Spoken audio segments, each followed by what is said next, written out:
Fake Husband for Christmas. Christmas Mountain Romance Series, Book 4. Written by Susan Hatler. Dedication. For my mom, thanks for all you do. Chapter 1. The scent of cinnamon tickled my nose as the door to Jingle Bell's bakery opened, filling me with the excitement that always accompanied the beginning of December until I glanced down and read the letter that I just picked up from my post office box. The Christmas Mountain Country Club was canceling their future orders with my business, Macy's Morsels. But they were my biggest client and their customers loved my cookies. My chest squeezed. No, I wouldn't let stress bring me down this holiday season. But how could I not worry when my beloved business was plummeting? A gingerbread latte was needed pronto as a pick-me-up. Twinkling lights shined around the bakery's front windows and snow sat on the windowsills, as I took a deep breath to calm my nerves. I stepped back on the snow-lined sidewalk as a family filed out of the cafe, a reindeer-shaped cookie clasped in the little boy's hand as his eyes sparkled with anticipation. My heart warmed remembering that same feeling of wonder and magic I'd had as a child at Christmas, a time when the word income had yet to enter my mind. My business had been doing so well. In fact, when I heard the Snowflake skating rink would be leasing space in their building, I applied to rent that space and finally achieve my dream, a storefront for Macy's Morsels. Unfortunately, I couldn't afford to lease the space if I lost my biggest client. I clenched the paper in my hand, disappointment rolling through me. I'd focused hard the last decade to build my business after obtaining my associate's degree in accounting from the local junior college. With the exception of the book club, I'd given up all remnants of a social life in lieu of working long hours in order to arrive at this point. No way could I give up my dream without a fight. I would call my contact at the country club, find out the problem and resolve it. That's all there was to it. I'd have to do whatever it took since I'd learned the hard way that I could only rely on myself. My dad had left when I was little, after telling my mom he was not cut out for parenthood. Would have been nice to tell her that before you had a child with her, dude. My mom, Macy Wilcox, never remarried and spent most of her time focusing on other people's lives. She'd aptly been dubbed the town gossip, so I taught myself how to be self-sufficient and also learned to value my privacy, which was no easy feat in this small Montana mountain town of roughly 8,000 people who seemed to see and hear everything. As a rational and responsible 30-year-old woman, I loved running my cookie company, Macy's Morsels. How I loved that name, and I'd launched it with a well-thought-out business plan. Surely, a gingerbread latte would get me in the right mode to confront my former, hopefully not for long, though, client and win them back so my income would be stable enough to commit to that lease contract. As I waited to go into the crowded cafe, another family came out the front door and I recognized the mom, Vicky Baker. Oh, wait, had she changed her last name when she got married, who was my ex-best friend's sister? I'd spent so much time at their house growing up, but I found myself ducking so Vicky wouldn't see me. My ex-BFF, Kara, and I'd had a big falling out, long story. I didn't need a confrontation with Kara's sister to make my day even worse. Once they disappeared down the sidewalk, I went inside and joined the long line to the counter. Jingle Bell Rock wafted through the speakers and I glanced at the tree in the corner of the bakery, my gaze lowering to the box of ornaments on the floor with a sign inviting customers to choose an ornament to hang on the tree, along with a wish. It was a miniature version of the sharing tree, which stood just off Main Street beside the falls. Every year, townspeople and visitors alike hung an ornament on the tree in remembrance of someone or as a wish for something. I'd yet to do either this year, but maybe it was time to make a great big wish that my client would recommit. Couldn't hurt, right? Everyone believed in the tree's Christmas magic, so it was certainly worth a try. Speaking of, I needed to get my own Christmas tree. This task had been sitting on my very organized to-do list. But with my not nearly big enough kitchen I had to work long hours baking cookies. My heart sank a little at the thought of spending money on a tree, though, if I didn't get my big client back. I'd just been to Reed Bank and had withdrawn some cash from my meager savings, which was certainly not going to last long without the income from the country club. I squeezed those green bills in my hand as I closed my eyes, trying to calculate how long it would take to open a storefront with this setback.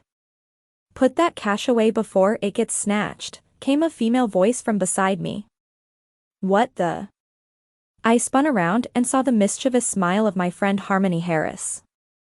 I put a hand to my chest. "Oh, Harmony. Must you scare me like that? Theft in our little mountain town is highly unlikely."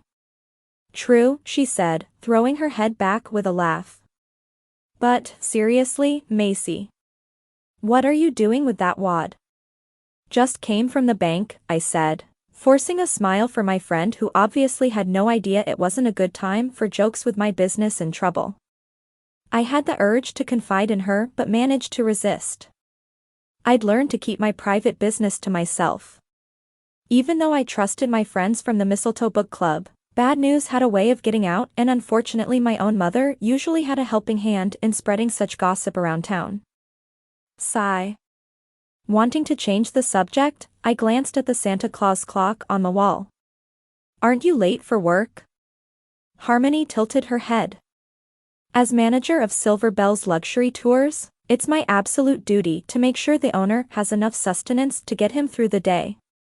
Roughly translated, you're getting Adam Klein one of the cafe's world-famous cinnamon rolls so you can get one for yourself, too. Am I right? I asked. She shrugged. Pretty much. Brilliant move, I said, the corners of my mouth lifting. Really, though, what gives? She asked, gesturing to the letter still gripped in my hand. You seemed upset when you walked in. Oh, it's nothing, I stuffed the letter into my pocket along with my cash. Love your sweater. Very festive, I said, changing the subject. Well, it's December now. With Christmas approaching, wearing red is a must, she said, taking a sip of her coffee. She narrowed her eyes for a few seconds before a slow smile spread across her face. Speaking of this festive season, I have a favor to ask. I'd love to help, I said, taking a step forward in line and tapping my temple as if I just remembered something. But the last time you asked for a favor, I had to do the ice bucket challenge and photos of me looking like a wet rat ended up all over the internet. She held up a finger. You should thank me for those photos going viral. The exposure was good for your business, which is why Macy's Morsels is so solid. I groaned, if only. I remember one thing viral about that favor, the cold I got afterward. Ick, not fun, she said, wrinkling her nose. But this favor is better. You'll be warm, cozy, and spreading Christmas joy all over town. Instead of germs? I asked. Exactly. She nodded, and her sparkly Santa earrings bounced. No germs, I promise. What is it? I asked, intrigued. She did a little jig. I knew I could count on you. Whoa, I said, raising a hand as I moved forward in line again. I haven't agreed to anything yet. I need to know what you're talking about first. But you will agree, she said, grinning. Not necessarily, I said, knowing I needed to put extra time into my business now that I'd lost my biggest client. What had happened to make them cancel? Okay, here's the deal, Macy. How would you like to be? Harmony stepped back, threw her arms wide and wiggled her fingers in a jazz hands kind of way. Dun new. Nah. Christmas Mountain's Mrs. Santa Claus this holiday season? You'd love that, right? I'm on the committee, so I get to appoint the person and I choose you. Yay! I tucked my chin. Me? Playing the part of Mrs. Claus? She put a finger to my chest. Yes, you. You're the lucky one. I said, remembering that the roles of Mr. and Mrs. Claus were volunteer positions for a handful of events around town that were fun, for all involved, especially the kids. It might be fun, playing jolly Mrs. Claus. But who was I to pretend to be anyone's wife right now? Santa would have to cook, clean, and stuff stockings for the entire world all by himself while I focused on saving my cookie business. Otherwise, I already wanted a divorce. Relief washed over me as I remembered something. The role of Mrs. Claus is already covered, I said, snapping my fingers. Nina from our book club is Mrs. Claus this year. She told Carol and me at the last meeting. That was Nina's intention, Harmony said, putting a finger to her cheek. But her hours increased at the ski resort, and you know she also waits tables at the country club. She put her palms together in the prayer position. So, I need you. The entire town needs you. I laughed. Not too much pressure. Pretty please? You'll love being Mrs. Claus, I promise. Her mention of the country club reminded me of the letter I'd just received from them canceling their contract. Ugh. It sounds fun and I want to help you out. I bit my bottom lip and stepped forward in line. But it's not a good time. I'm sure Faith will give Nina time off at the ski resort to volunteer. Yeah, Faith is really cool. I used to work with her, but nothing, I said, knowing I would need an extra large gingerbread latte to give me the strength to beg my client, if necessary, not to leave me. Would begging be unprofessional? More like pleading really, which could be construed as another form of asking nicely. Nina seemed excited to be Mrs. Claus and will be thrilled to do it in her spare time. That's the thing. Nina's spare time is being spent looking after her grandpa. Nice try, I said, shaking my head. You're not going to get me with that one, though. I've met Nina's grandpa and he's as sprightly as they come. In fact, I saw him on the slopes last week when I was delivering orders up on the mountain. She nodded. Last Thursday, right? Midday? Have you been stalking me? I joked. Stalking you does sound fun, but no. Thursday is when Nina's grandpa took a tumble while skiing and broke his leg. She has to look after him during her time off for at least 6 weeks. My eyes widened. Oh, no. I did hear the ambulance that day. Yeah, that was him. Poor guy. Is he okay? I asked, raising a finger at the gal behind the counter. 20-ounce gingerbread latte, please. Do you have anything larger? She shook her head. Didn't hurt to ask. Gingerbread latte? Harmony asked, with a frown. You're the queen of the biggest, frothiest hot chocolates here. Now I know something is going on. What is it, Macy? Spill. I handed over the money for my drink and waited in silence as the barista prepared it, but I didn't answer Harmony. She gave me a look and frowned, but didn't press further. Once my drink was ready, we walked outside, the cold air taking my breath away. I took a sip of the delicious hot liquid, hoping it would ease my worries. No such luck. Honestly, Harmony, I'd love to help you out, but Macy's Morsels is busier than ever at the moment, I said, which was not a lie. I was going to be very busy trying to win my client back or very busy drumming up more business to make up for the loss. I'm sorry, but it doesn't leave me time for anything else right now. We all know you're a workaholic, Macy. Harmony stopped at a bench, wiped the snow off the seat, and sat down. But it's time for you to stop and smell the mistletoe. My nose wrinkled. Mistletoe? Why? I'm not dating anyone. I know, we should fix that. Speaking of which, Dave's friend wants to meet you, she said, wiggling her eyebrows. I told him you bake. No way, I said, shaking my head. The last guy he set me up with lost his job while we were dating and didn't get that I still had to work. Didn't I tell you Larry finally got a new job? You should give him another shot. No way. He got fired for being late too many times, Harmony. That doesn't exactly check a box for me.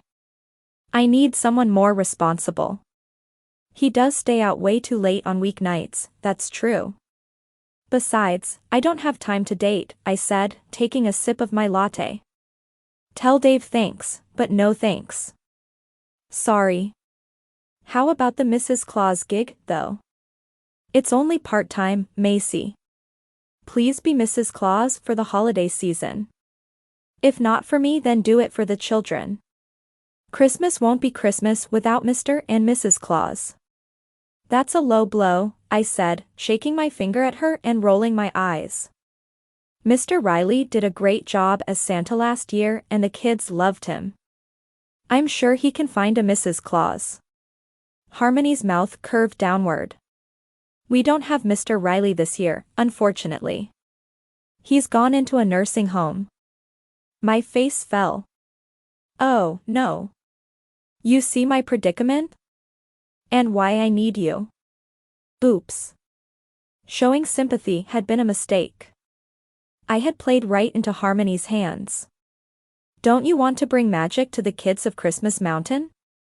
Just imagine in the years to come people will be sitting here drinking coffee and reminiscing about the lovely Mrs. Claus, who always gave everyone a warm cookie. She looked me right in the eye.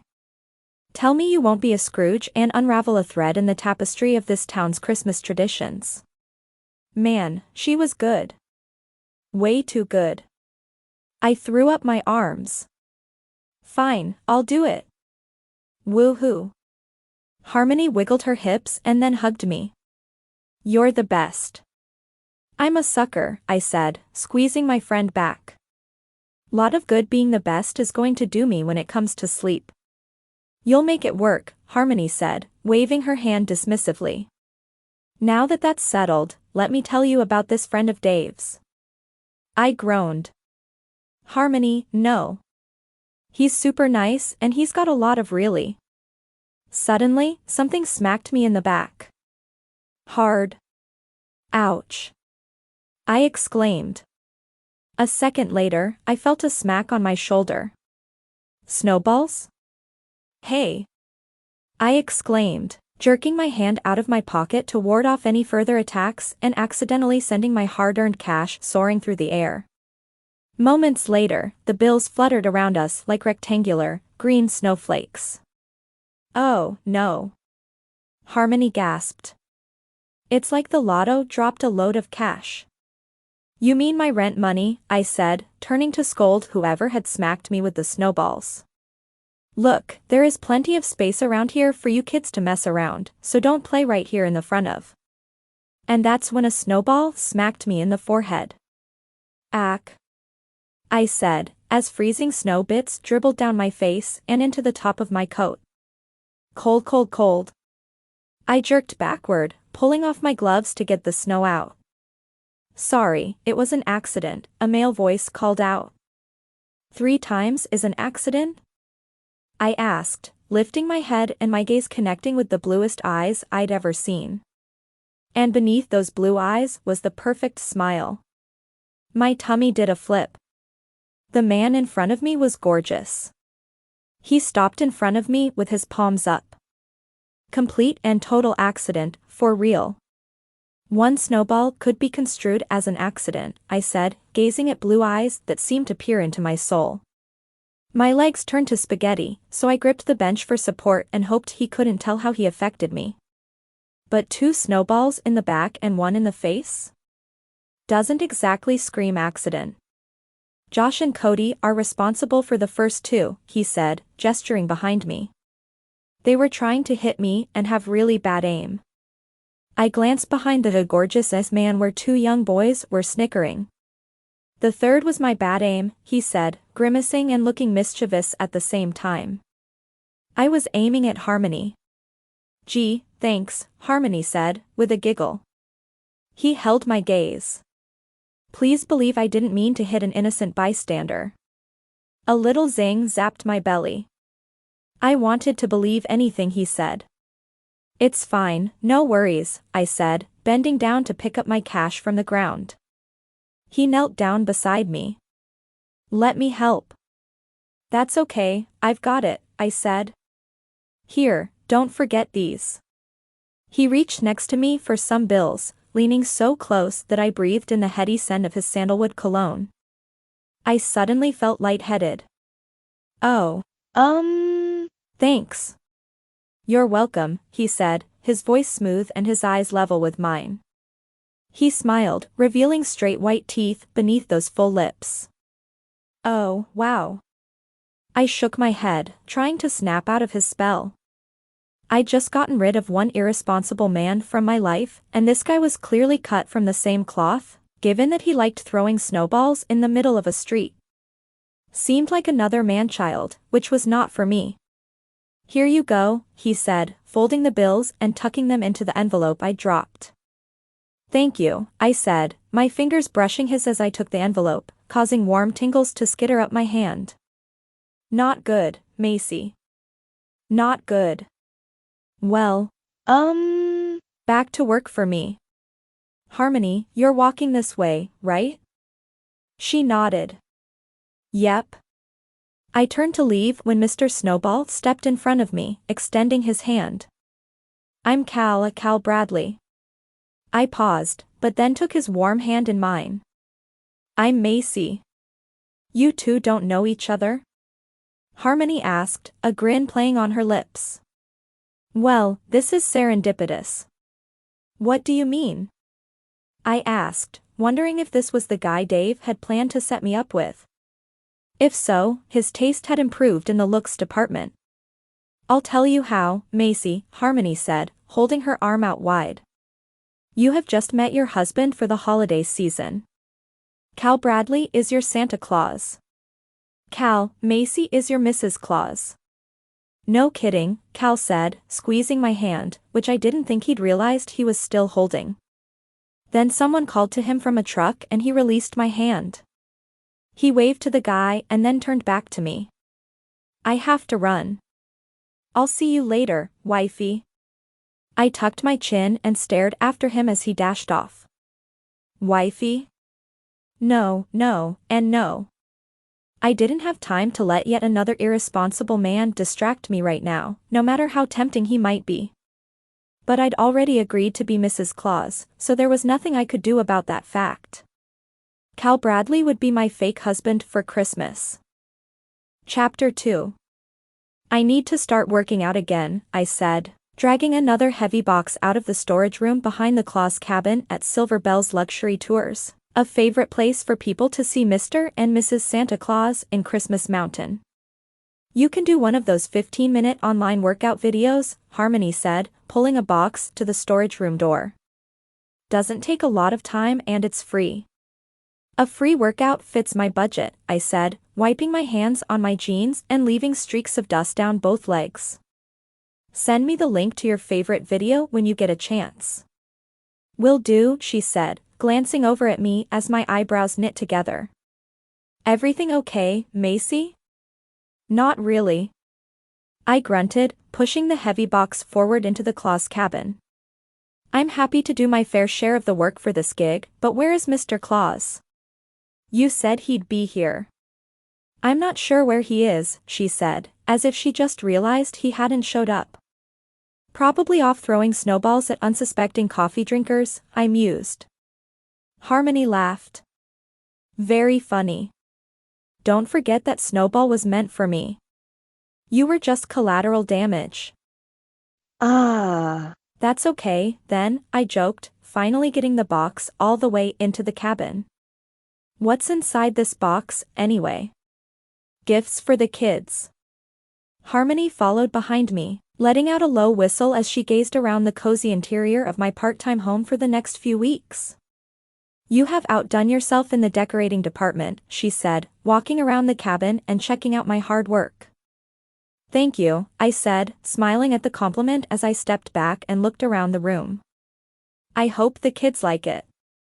Sheer navy voile curtains were pinned to the ceiling, each panel coming together in the center.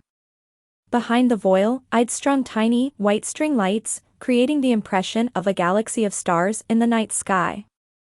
A projector sat on a shelf, sending swathes of green, purple, and pink lights across the makeshift sky at intervals, mimicking the northern lights.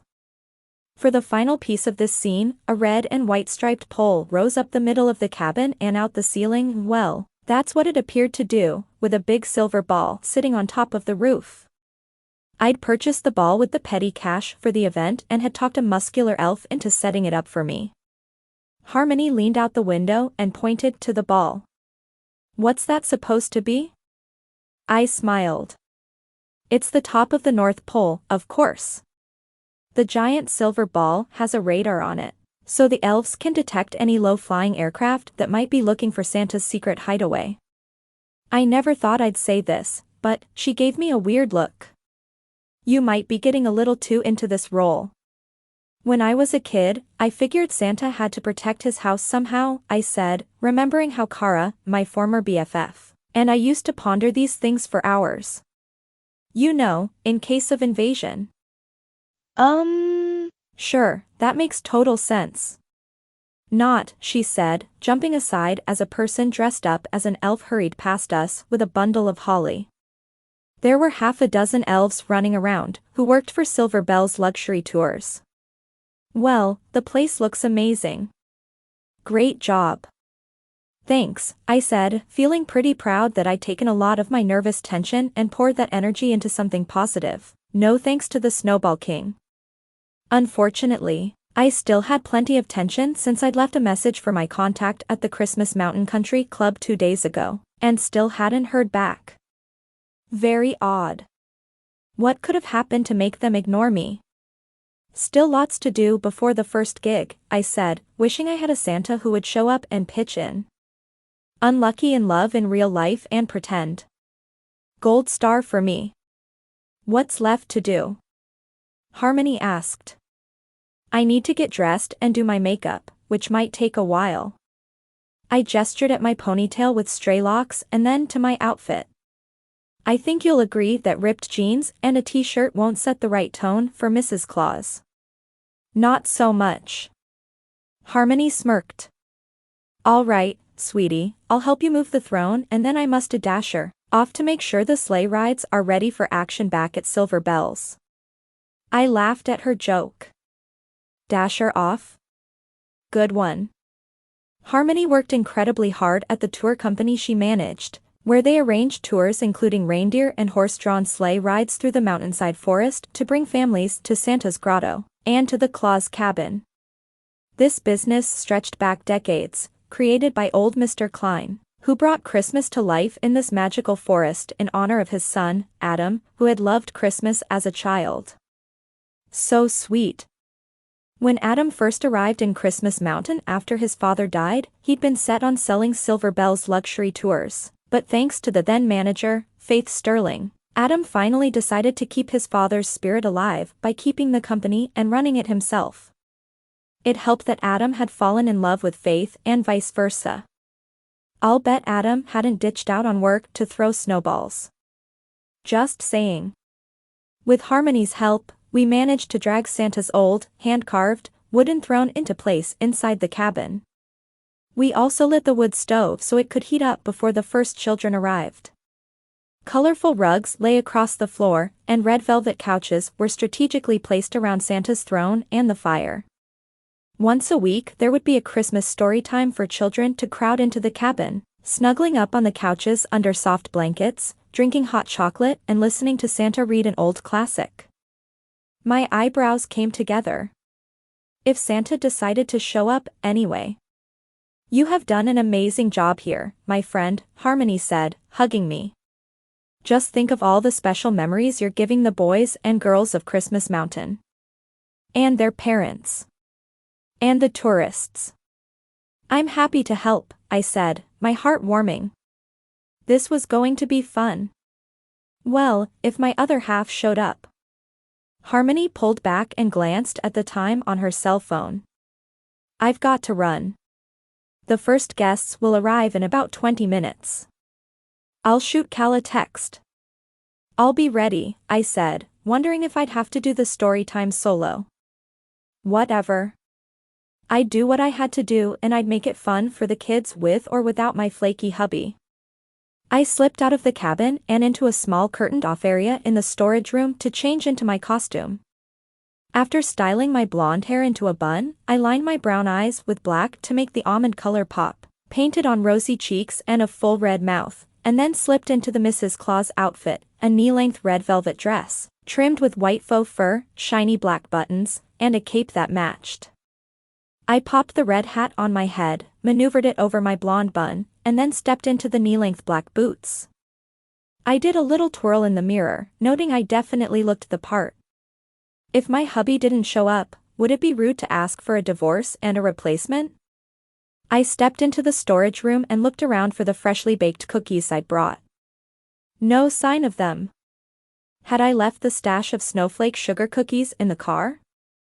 I hurried outside, ready to run to the car to get them before the kids arrived, but my already wet boots seemed more for show than for snow. Just great. The excited chatter of children reached my ears. The cookies. I checked the time on my cell phone in a panic. And Santa. Where on earth was Cal? I hurried back to the changing room to put on heavier boots and then stopped. Something felt strange in here. Different. The Santa Claus outfit had disappeared. I glanced around, remembering it had been hung up earlier, and yet there was no costume in sight. Then I spotted the missing plate of snowflake cookies on a table beside where the Santa costume had hung. How had the plate moved? Wait, 2 cookies were missing. What the? I lifted the plate, rushed outside and then. Ack! I shouted as powdery snow sprayed me from head to toe. Cold bits of snow fell down the back of my collar, turning my spine to ice. Brrr.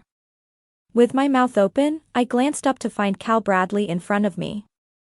He wore skies and an apologetic grin. Sorry about that, just had to get in one more hill. He kicked out of his skis and stood back, seeming to appraise me before he whistled. I'm a lucky man to have such a beautiful wife, even if your hair isn't white as snow. Where have you been?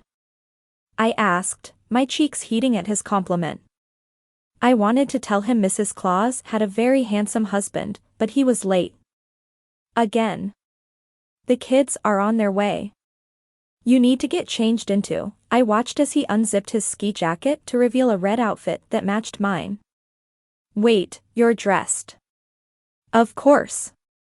I'm Santa, he said. A good point. He must have popped in when I wasn't looking, which was just so sneaky. I lifted the plate. You ate some of the cookies, didn't you? He nodded, rubbing his belly. They were delicious. I raised an eyebrow. I made them for the kids. Santa needs to keep up his belly, right?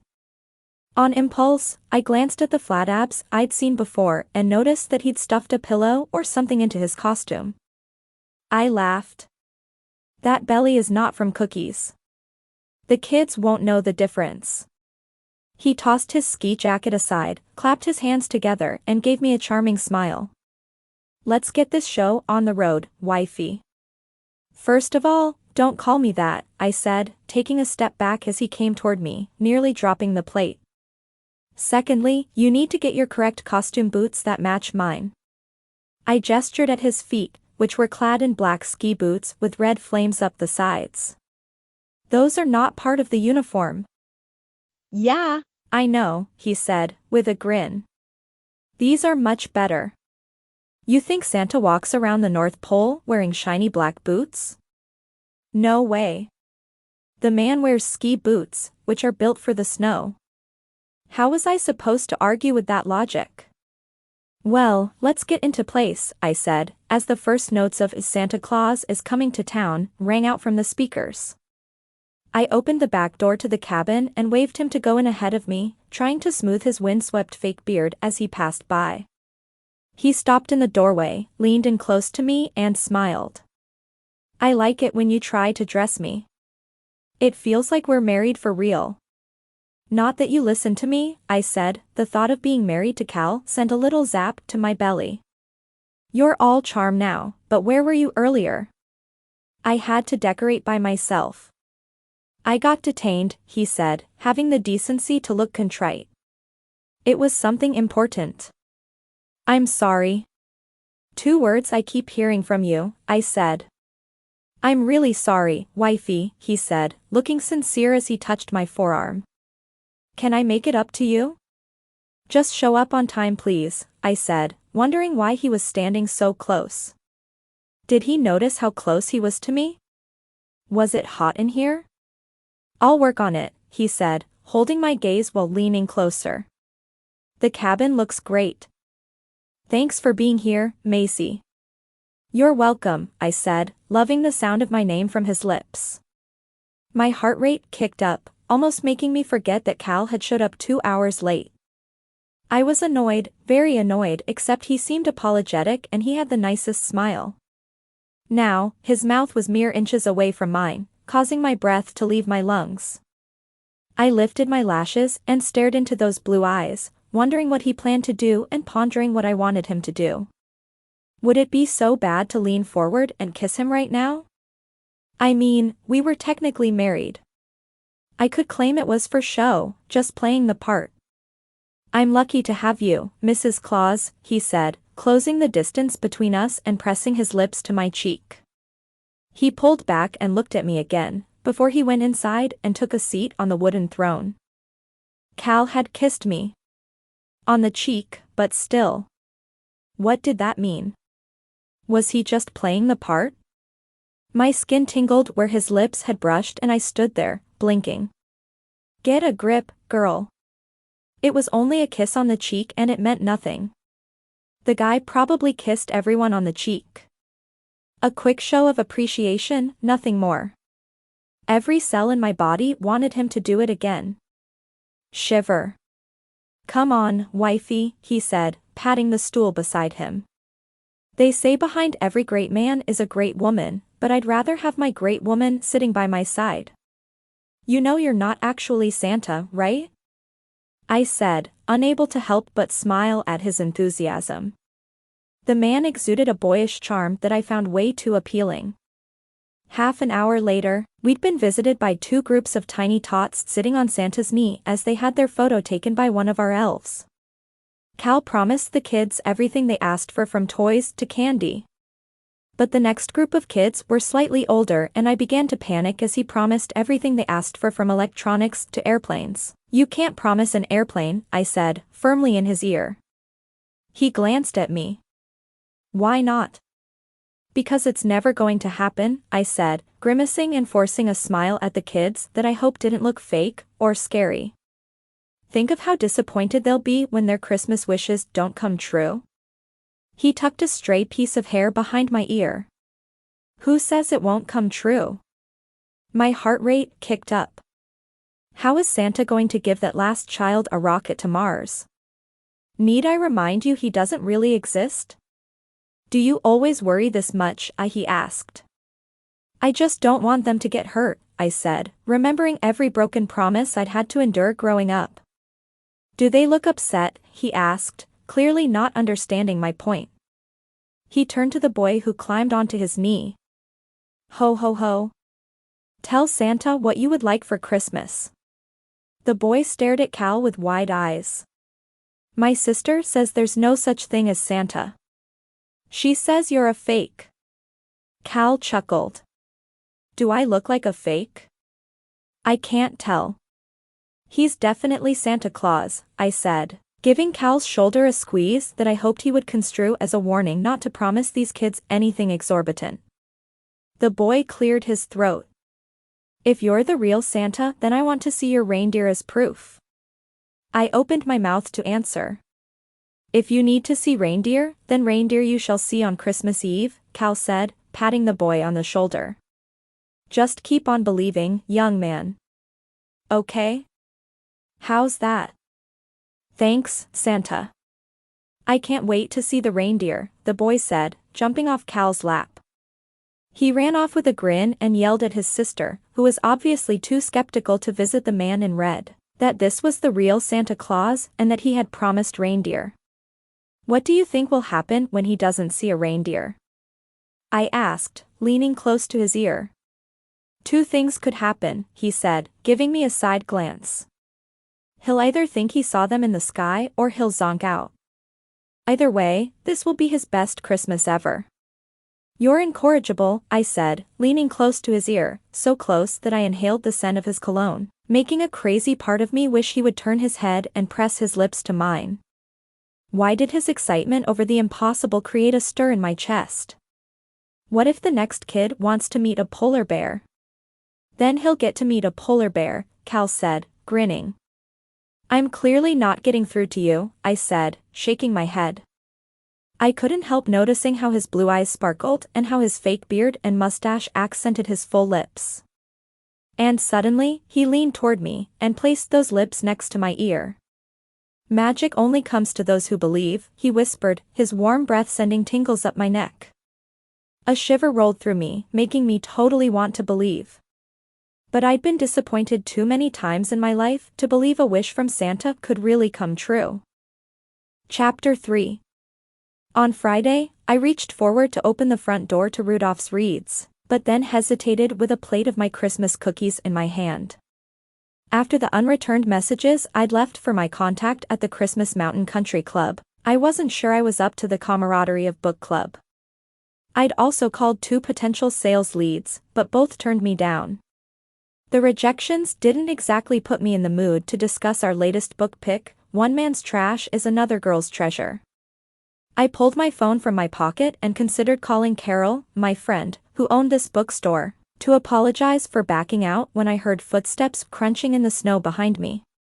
A whiff of perfume reached my nose and I turned around to see Harmony.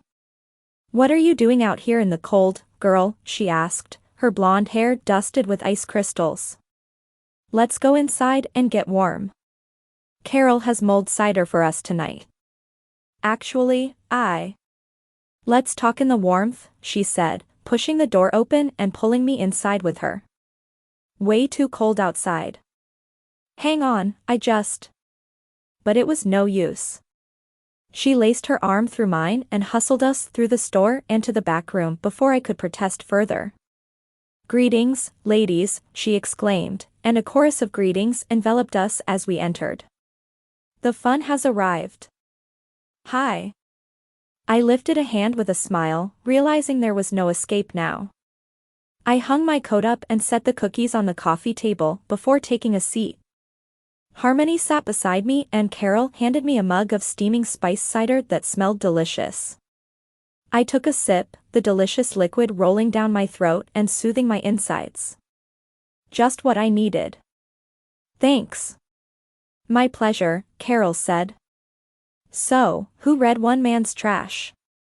Nina asked, holding up the book. The cover showed off a very handsome man sweeping a city street and a woman perched on the hood of a pink Porsche, fanning herself with a wad of cash. "Couldn't put it down," Lacey said, hugging the book to her chest. "That good, huh?"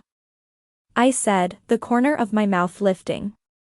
Lacey Lane had moved here from New York City last year and was a fun addition to our book club and friend group. Others chimed in that they loved the book, too. Turns out everyone had read the book except for me. As they began discussing the heroine's rags to riches story, a knot formed in my stomach. If the country club chooses to ignore me, what more could I do? Should I just show up there? Maybe I should show up there. "What did we think of Cassandra?" Carol asked, tapping a finger against the woman on the front cover. "She totally deserved a happy ending," Amanda said, in her soothing massage therapist and put me to sleep relaxing voice. "Totally unrealistic ending," Giselle countered, which wasn't surprising. Giselle was Christmas Mountain's resident writer and all-round know-it-all, in the nicest possible way. As everyone debated the main character's pros and cons, the door opened and in rushed Ruby, still wearing her work apron that read, "Divine Doggy Spa and Training." "Sorry I'm late," she said, taking the mug of cider Carol handed her. She gripped the mug and sat down with a sigh. "How's it going?" I asked, since she looked pretty frazzled. I could so relate. "You wouldn't believe what happened at work today," she said, seeming to have endless canine disaster stories to share with us. We all leaned forward, the book forgotten as we prepared to hear Ruby's latest tale. Sometimes her tales were more interesting than the books. "Seriously?" Ruby raised a hand. I left strict instructions to my manager, Evan, not to groom one of the dogs. But he forgot to tell Kimberly, you know, the younger gal who works part-time. Does this story end well? I asked, really wanting to grasp onto a glimmer of hope today. Ruby shook her head. Evan has been distracted lately, but Kimberly was running late, so I left him instructions that Shawnee was not to be groomed. Harmony giggled. Shawnee? Ruby nodded. I don't name the dogs, I just groom them. Anyway, I left instructions with Evan to just socialize him today and to let Kimberly know. And he didn't? Nina said, raising an eyebrow. Ruby shook her head and removed her phone from her pocket, swiping at her screen until she found what she was looking for. She held her phone up and slowly moved it around the circle so we could all see the oh-so-sad before and after photos of the pup. Oh, no. Amanda said, bursting out laughing. Shawnee's been shorn. Harmony fell back on the couch, laughing hysterically as I wrinkled my nose at the photos. The poor dog now had a huge bald patch, well, more of a bald line, running across his side of his white, fluffy fur. He looks like a snow plow has been through, I said, putting a hand to my mouth as a bubble of laughter escaped. Apparently, the sound spooks him. Ruby's eyes widened and she shook her head. What a disaster, right? I had to offer the owner a month's worth of free training to calm her down. And now I need to have a very uncomfortable talk with my manager. Just what I need. Didn't you used to date him? Nina asked. One date, that's all, Ruby said, crossing her index finger over her heart. But I was never really interested in him that way. He was way too impulsive for me. I just hadn't had a boyfriend in so long it felt nice that someone was interested, you know? Totally get it, Giselle said. We've all been there, Amanda agreed. I didn't want to say aloud that sometimes it felt safer with nobody to disappoint me. Case in point, my very first boyfriend, Chad Miller, began dating my best friend, Kara Baker, right after we broke up. My friendship with Kara ended after they started going out. Well, for that reason and because she'd also stolen my college scholarship. All joking aside, it's been a stressful day, Ruby said, letting out a long sigh. Bet you feel better for getting that off your chest, though, Lacey said, giving her arm a squeeze. This group is so often my mental therapy. I really do. Thanks for listening, ladies, Ruby said, with a rueful smile. Anytime, Ruby, Carol said, touching her arm. We're here for you. I cringed, feeling guilty for not trusting my friends with my own problems. I sucked in a deep breath. Can I share something, too? Carol refilled my glass. Of course, Macy. I bit my bottom lip. My business is in trouble. Amanda touched my arm. Oh, honey, really? You always seem so busy. The Christmas Mountain Country Club just canceled their contract out of nowhere. I lifted a copy of the book we were supposed to be discussing. If only I could win millions of dollars in the lotto. I mean, the hero threw his ticket in the trash, so he kind of deserved to lose it all. Ruby grinned. Yes, but unlike the woman in the book, you don't clean people's houses for a living. You're not likely to find a winning ticket while baking cookies. I shrugged. If I lose my business, I might have to start cleaning houses to pay my rent. Nina took one of my hands and squeezed it. Okay, let's problem solve this logically. Why would the country club cancel their contract? Your cookies are amazing and everyone knows it. This meant a lot from Nina, especially since she worked at the country club and had easy access to my cookies. They are totally amazing, Lacey said, nodding. Jacob is always saving some for me out of the Sugar Plum Inn's weekly orders, she said, referring to her sweet boyfriend whose parents owned the inn just off Main Street. I just received a letter in the mail from them canceling, I said, a lump forming in my throat as I remembered the application I'd submitted to lease my own store space. They didn't give a reason why. That makes no sense, Nina said. Ruby made a pft sound. That's a terrible way to cancel a contract. I've left messages, but they aren't getting back to me, I said, a lump forming in my throat. I don't know what else I can do. The girls made the right sympathetic noises and said the right things, but I still felt devastated. My business was my life, and it's not easy to find new clients in a small town. Giselle whistled. Well, at least one thing is going right in your life. I frowned. What do you mean? She rubbed her hands together. Come on, Macy. Don't hold out on us. I shook my head. I have no idea what you're talking about. Cal Bradley, she said, with a grin. The sexiest Santa ever seen in Christmas Mountain. Harmony laughed. Giselle, you should seriously consider writing a romance novel. It can be your next bestseller.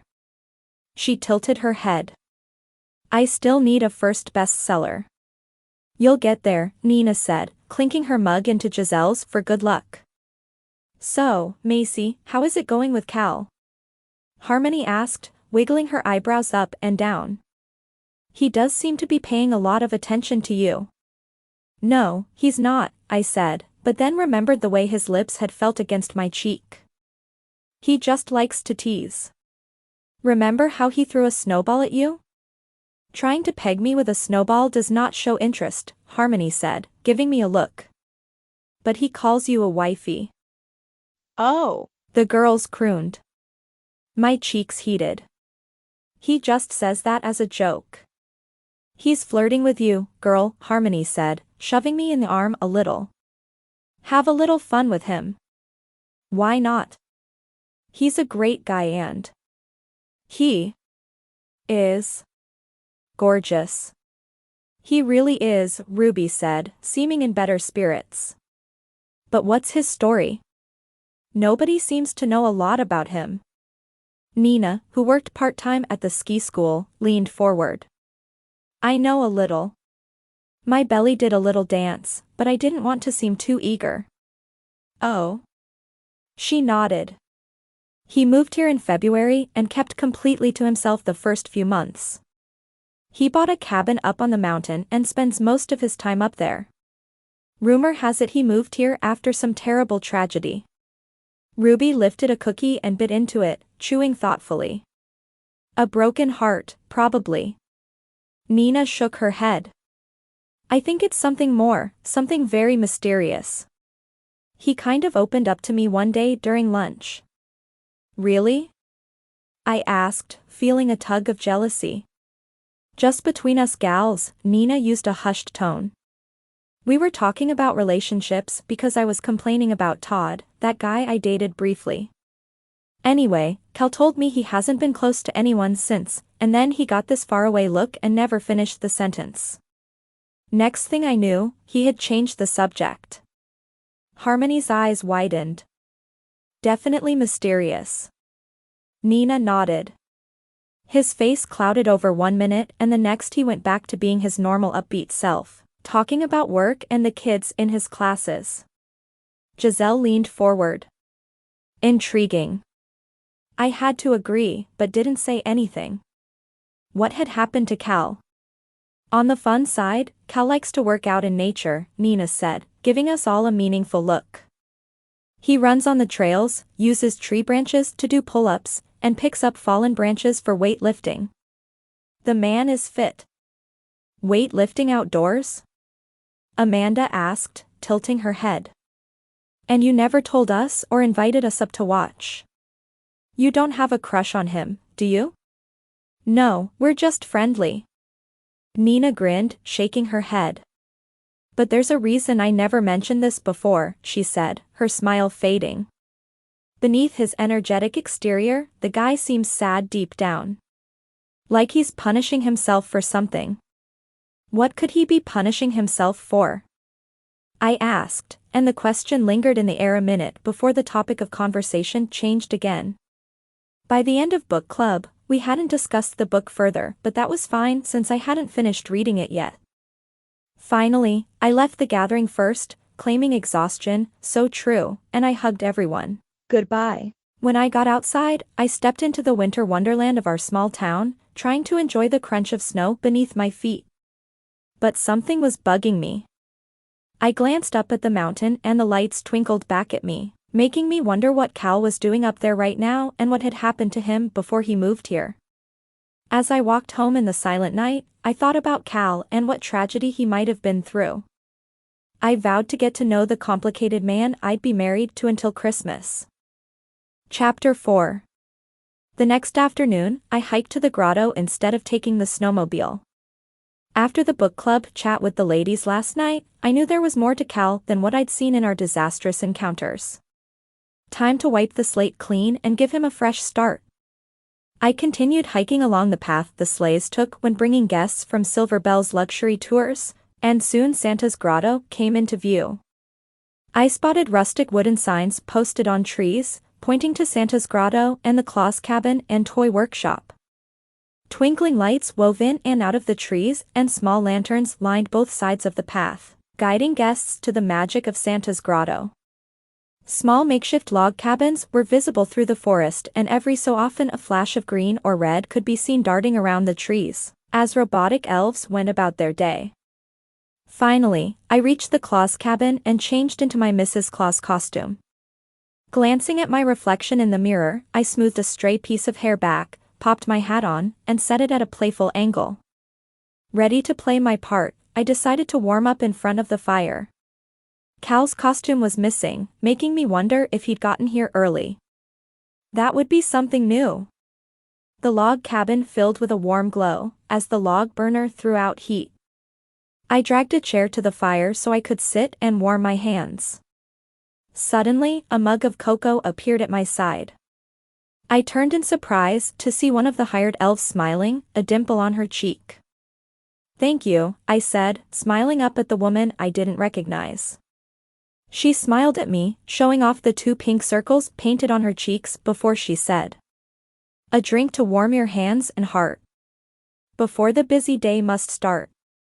You're chilled by snow from far above. And so this drink is made with love." "Aw, thanks so much," I said, remembering how much I'd loved the rhyming from the elves when I came through here as a kid. "You're welcome," she said, with a wink before she ran off. I took a sip, the sweet liquid warming my insides as I closed my eyes and sighed. There really was magic up here at the Claus cabin. 20 minutes later, Cal still hadn't shown up and that magic feeling disappeared. Didn't the man own an alarm? I checked in with the elf who had brought my cocoa, and she told me Cal had arrived earlier, changed, and then disappeared. Why would he do that? Thinking of the story Nina had told us, I suddenly felt worried about him. But that was silly. He was a grown man and it wasn't the first time he'd been late. Still, that nagging feeling pulled at me. Finally, I couldn't take the stress anymore. I put my coat on over my costume and went outside to search for my flaky hubby. I hurried down the path and learned the hard way that Cal had been right about ski boots being the better choice. By the time I arrived at Silver Bell's, my costume boots were soaked. A brass band was playing on the edge of the town, and to deck the halls rang out. Still, Cal was nowhere in sight. I hurried past the band, but couldn't find him anywhere. "Hey, Mrs. Claus," a young man said, amongst a loud group of teens. "Aren't you supposed to be with Santa?" "Story of my life," I said, wondering where Cal had gone. "Yo, Mrs. Claus, are you on the naughty list or something?" another teen called. "No, are you?" I asked, giving the group a sweet smile. "Uh-oh. Looks like Santa is coming," an elderly gentleman said, from where he sat on a bench. "You kids had better stay off the naughty list." My gaze followed to where the man was pointing. I blinked, unable to believe my eyes. There stood Cal, doing what he'd been doing the first time I'd seen him, throwing snowballs. He wore his Santa costume, complete with ski boots. I'd bet money his feet were dry and warm. "Cal Bradley." I yelled, and he stopped mid-throw, dropped the snowball, and put his hands behind his back. Then he whispered something to the boy he'd been playing with, before he walked up to me. clapping his hands together to get the snow off his gloves. "Hey, wifey," he said, leaning in to plant a kiss on my cheek. His lips felt perfect against my skin. "Where have you been?"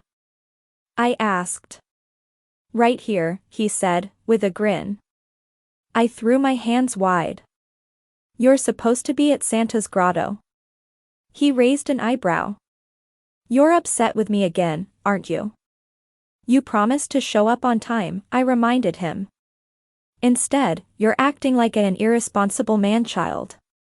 "Don't spoil the illusion for the kids, okay?" he whispered, leaning toward me as he stuffed gloves into his pockets. "Mr. and Mrs. Claus don't argue. Ever." "Well, if Mr. Claus would show up when he's sup." "Let's go so we're not late, wifey," he said, taking my hand, and turning to the small group of kids who had gathered to watch us. "See you later, kids. And don't forget that I'm making a list and checking it twice. So, be good." "Bye, kids," I said, forcing a smile. Once we were out of sight of the town, I snatched my hand away. "Now that I can see you're fine, why didn't you show up at the grotto?" "I got held up," he said, his blue eyes twinkling. "Were you worried about me?" "You were held up throwing snowballs?" I asked. "Kids love throwing snowballs with Santa and I couldn't deny them," he said, lifting my hand again and lacing his fingers through mine as if it were the most natural thing in the world. "We should pick up the pace, though. The first group will be arriving soon." "Now you are rushing me?" I glanced at him incredulously as we trudged through the snow. "You're a piece of work." "Thanks," he said. It wasn't a compliment, I said, but he merely chuckled. Once we arrived at the grotto, the first sleigh arrived minutes later, but the visit went very well. I shouldn't have to fetch Santa to get him here, but at least I'd gotten my steps in for the day. After the last group left, I thought about what Nina had said and softened a little. "You have to take this role seriously," I said, trying to make him understand. "I know you're new to town, but Christmas is an extra big deal here. We can't have our traditions spoiled by an irresponsible man-child," he offered, the corners of his mouth twitching. I gave him an apologetic look. "I was going to say by being late." "I'm sorry, okay," he said, giving me a side glance. "But I haven't skipped out on any of my responsibilities, have I? No kid has missed out on the fun. Give me another chance." I watched as he tilted his head and made puppy dog eyes at me until I laughed. "I suppose every marriage has its ups and downs. Even in Christmas Mountain," he said, taking a bite of a cookie. "So, why did you move here?" I blurted. He glanced at me, the light in his eyes disappearing. "It's a long story." My cheeks heated. "I'm sorry, I shouldn't have asked." "It's fine," he said, shaking his head. "No, it's none of my business, Anne." "You're my wife, of course it's your business," he said, that sexy smile spreading across his handsome face. "It's just getting late and I'm hungry. How about dinner? You choose the restaurant. It's my treat for being late." "You're inviting me to dinner?" I asked, watching him nod. I had to admit the invitation was tempting, but I should totally decline. Yes, I should definitely decline. "Dinner sounds perfect," I found myself saying. In my defense, there wasn't anything wrong with Mr. and Mrs. Claus sharing a meal. Cal had made it clear this was an apology dinner, so where was the harm? Chapter 5. I decided on the Sleigh Cafe for our non-date dinner. I'd say Cal was surprised at my choice, if his wide eyes and arms thrown in the air were any indication. A little laugh escaped from me. His antics really were kind of adorable. "This cafe?" he asked, in a tone that suggested I was missing a grand opportunity. "We can do better than this place." "What do they serve in here anyway?" "Lots of things," I said, as we approached the cafe. "Come on, Macy." He laced his hands together in prayer position as he walked along beside me. It's been a long day of ski lessons and I'm hungry. I said it's my treat, so the least you can do is empty my wallet in retaliation for the inconveniences I've caused you. You said it's my choice and I choose the Sleigh Cafe, I said, shrugging at him. You can hold your judgment until after dinner. Then you can eat your words. This place is awesome. How can you be so presumptuous? He asked, raising his eyebrows. Maybe they won't have anything for me. I need sustenance for my daily workouts. Oh, I know you work out, I blurted, my cheeks immediately heating. He stopped on the sidewalk. Excuse me? Oops. Had I said that aloud? Well. The man had amazing muscles. I had eyes, so it's not like it should be a newsflash. Look. Snow, I said, suddenly grabbing a handful of fresh white snow, packing it together between my palms and then chucking it at him. Payback, I said, laughing. Oh. Yeah. He smiled, scooping up a handful of snow and making a ball with it. What about payback for payback? I shook my head. Never heard of it. And, look, we're here. We should go in. As he threw the snowball, I zipped away and it missed me by inches. Too slow, I said, reaching to open the door to the Sleigh Cafe, but Cal took hold of the door handle first and opened it so I could go in ahead of him. Once we were inside, a woman greeted us and led us to a table, giving Cal an obvious second glance. In fact, as we took our seats, I noticed several pairs of female eyes sliding our way. Cal seemed oblivious to the women's stares as he looked around the cafe in wonder. The Sleigh Cafe was one of Christmas Mountain's most popular eateries, located downtown on Main Street. From the outside it looked like any other cafe, but inside was like stepping into a different world. The owner, Holly, decorated it with tinsel and lights all year round. A giant Christmas tree stood in the middle of the cafe, a roaring log fire crackled against the far wall, and the other walls were clad in fragrant pine logs. Holly had recently taken out all the old tables and replaced them with miniature sleighs, hand-carved from mahogany by Dallas Parker, the owner of Parker's Furniture, creating private booths for diners. The salt and pepper shakers that sat in the middle of the table were miniature chimneys with Santa's feet stuffed out the top. Instead of a customer satisfaction form to fill out, there was a little control panel to the side of the table with a dial that could be moved left to right, to demonstrate a diner's Christmas spirit. If anyone turned the dial to 100%, and, let's face it, most people did, Santa's voice rang out from the speaker with a ho ho ho. Okay, I get why you brought me here, Cal said, leaning back in the booth. I don't know what the food is like, but this place is one of a kind. I melted, watching Cal taking everything in, his eyes wide. I'm glad you like it. Yeah. This place is something else, he said, shaking his head. Thanks for bringing me here. You're taking me here, remember? I joked, giving him a playful look. And don't thank me yet. You haven't seen the prices. Good advice. The corners of his mouth curved upward as he handed me a menu. Then he opened his own menu and a stream of snowflake confetti fell out. He laughed, picked up a handful, and blew the snowflakes gently across the table at me. You're such a kid, I said, smiling at him as the server came to take our order. Once we'd ordered, Cal sat back and studied me, looking totally relaxed. Do you come here often? I laughed. Really? The oldest line in the book? He held his hands up. It was a genuine question. I do come here a lot, I said, feeling oddly comfortable sitting here with Cal. It's my favorite place, actually. His face registered surprise. Then I appreciate you sharing it with me. Did you have a favorite restaurant where you used to live? I asked, just as Mr. Abbott, an older gentleman who'd been born and raised here, appeared beside our booth. Well, if it isn't Mr. and Mrs. Claus, Mr. Abbott said, smiling down at us. I heard Riley's been moved to a nursing home. Glad you two could take over. Anything for the kids, Cal said, his voice genuine.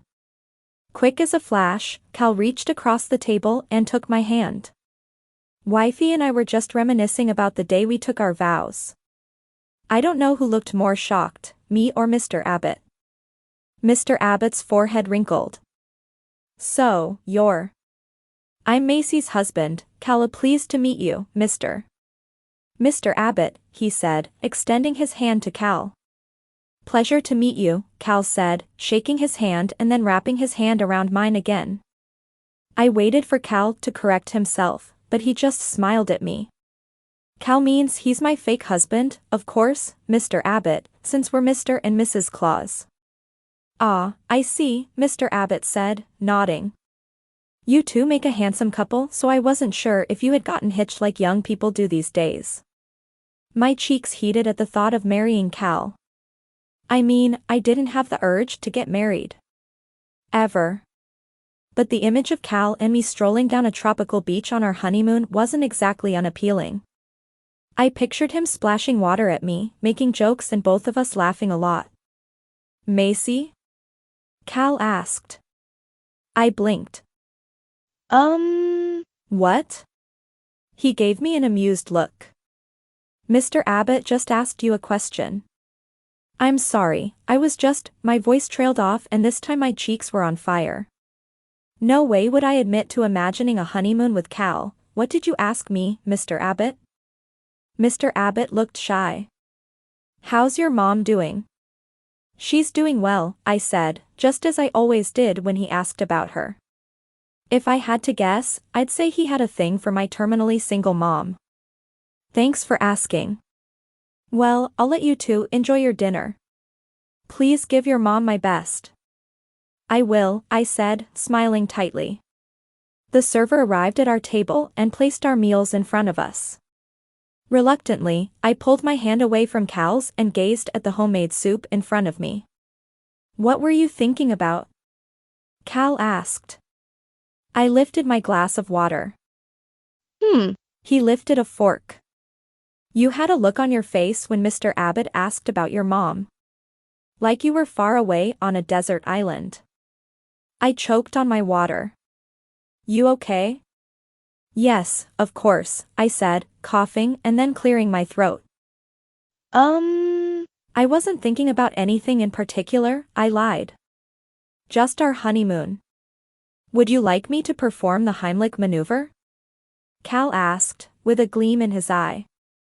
Over a little water? I shook my head, my vision blurring more at the idea of his arms around me than at the water that had gone down the wrong way. I don't think so. My loss, he said, diving into his prime rib French dip. Wow, this is amazing. Told you, I said, savoring the corn chowder. How do you like owning a cookie company? He asked, surprising me. I blinked. How do you know I own a cookie business? I have my ways, he said, winking at me. Tell me about Macy's morsels.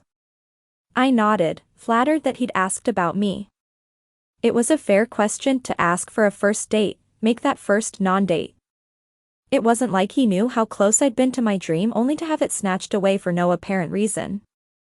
I've always loved baking cookies, I said, thinking back to the first time my mom and I had baked Christmas cookies together. One Christmas, my mom got out her grandmother's sugar cookie recipe and Christmas cookie cutters. We baked and decorated ornament cookies, trees, and Santa, of course. After that, I was hooked. You do what you love, he said, as if this made perfect sense. Yes, I said, my stomach dropping a little. It's been hard lately, though. His blue eyes changed color. How so? I recently lost a big client, I blurted, surprising myself. What happened? He asked, his gaze intent on mine. Honestly?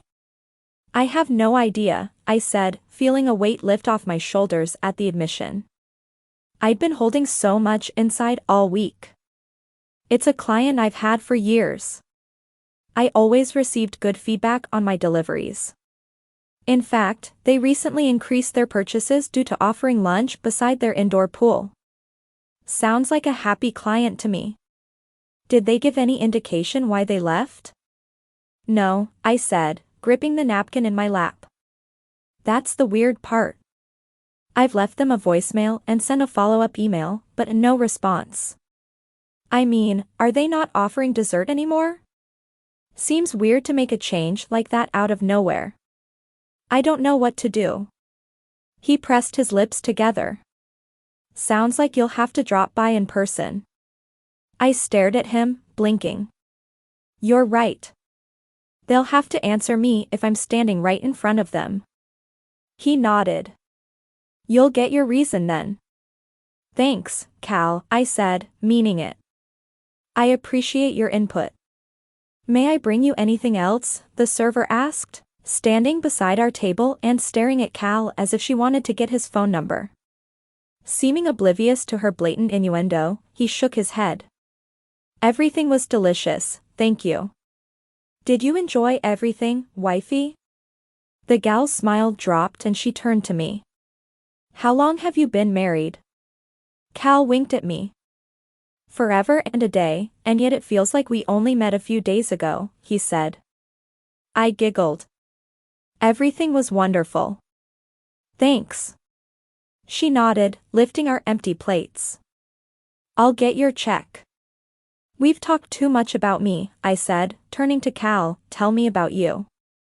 Do you like working at It's All Downhill from here? He nodded, taking a sip of water. It suits me being up on the slopes. I hesitated, but decided to ask. Are you friends with Nina? He nodded. Yeah. She's another instructor. We usually work different shifts, so I don't get to see her much. Seems nice, though. I felt a stab of jealousy. After all, Nina was beautiful and they were both single. I cleared my throat. Nina is in my book club, so I know her pretty well. He frowned. She has blonde hair, right? Not too tall? I let out the breath I hadn't realized I was holding. He couldn't have a thing for Nina if he wasn't positive who I'd meant. But, I mean, why should it matter to me? Cal took care of the bill and then lifted my coat for me. Swoon. We stepped outside and the snow was falling. I let out a happy sigh. I loved this town, especially during the holidays. I turned to Cal. Well, thank you for the best non-date I've had in a long time. It was fun. Something crossed Cal's facial features, but it was gone in a second. The pleasure was all mine, wifey. Let's do it again soon. Sure, I said, the word out of my mouth before I could think about it. I didn't know if he meant it or not, but I found myself hoping he had. Chapter 6. An orchestra instrumental of Santa Claus is Coming to Town rang through the speakers as I entered the Sleigh Cafe the next morning. The smell of fresh croissants and coffee wafted up my nose as I scanned the tables in the cafe looking for my mom, who left 3 messages last night saying she desperately needed to meet me for breakfast. Drama? My mom? No, not at all. When you have a mom who is known as the town gossip, the word desperately was a word you heard quite often coming from her lips. Drama was definitely not a stranger to Addie Wilcox. Though I wasn't looking forward to hearing about who wasn't speaking to whom for whatever reason, I knew my mom would pursue me relentlessly until I agreed to meet. She insisted she had something urgent to tell me. Of course, she'd also claimed it was urgent that I meet her for dinner last month when she'd revealed the big news that Lucy Perkins was leaving her manicurist for a different one. Sigh. I spotted my mom sitting at a table decorated with a centerpiece of poinsettias and candy canes. I cringed, at least I was pretty sure that was my mom incognito. It was 9 o'clock in the morning, in winter, inside of a building, and yet my mom was wearing a pair of oversized black sunglasses and a trench coat. Yes, really. Clearly, she had some serious gossip to relay to me and felt guilty about it, thus, the spy outfit. As I approached, she slipped off her coat revealing a silver and blue Christmas sweater, adorned with stitched images of white reindeer and bells. Not exactly inconspicuous. Our stance on what qualified as important news didn't always align. Still, I had to hand it to her. The woman knew absolutely everything going on in town as if it were her full-time job. I weaved through the tables and slipped into the seat across from her. Seriously, Mom? Sunglasses? You know we're inside, right? I asked, undoing the buttons of my peacoat. I must keep a low profile, she said, her voice hushed as she leaned toward me. Halfway through unbuttoning my coat, a peppy waitress appeared beside the table and set a laminated menu on the table in front of each of us. It was Lucy Perkins herself.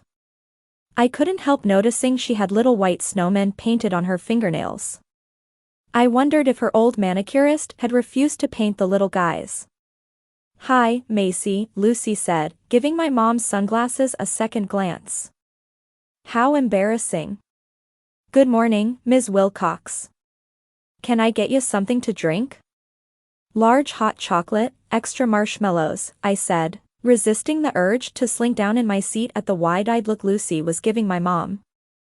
After all, I didn't want her to offend my mother because I was totally going to let my mom pay the check. She invited me out, after all. "Please and thank you," I added. "Small Americano," Mom said, in a tight voice, as if the once-over she'd been given hadn't been deserved.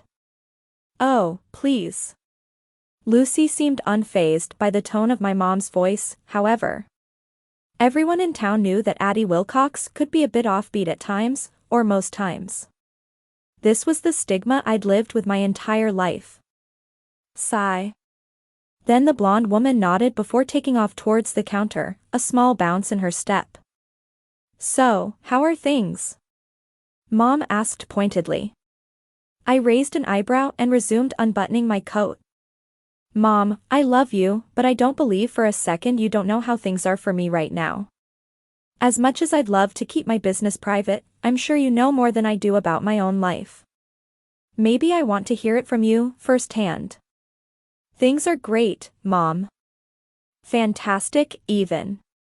I am doing perf," as if by some ironic twist of fate, the last button on my peacoat popped off and rolled under the table. Mom raised an eyebrow before leaning down beneath the table and picking it up. She set the offending button on the table as I draped the coat on the back of my chair. "Here we are," Lucy said in a sing-song voice, setting our respective drinks in front of us on square napkins decorated with bells and holly.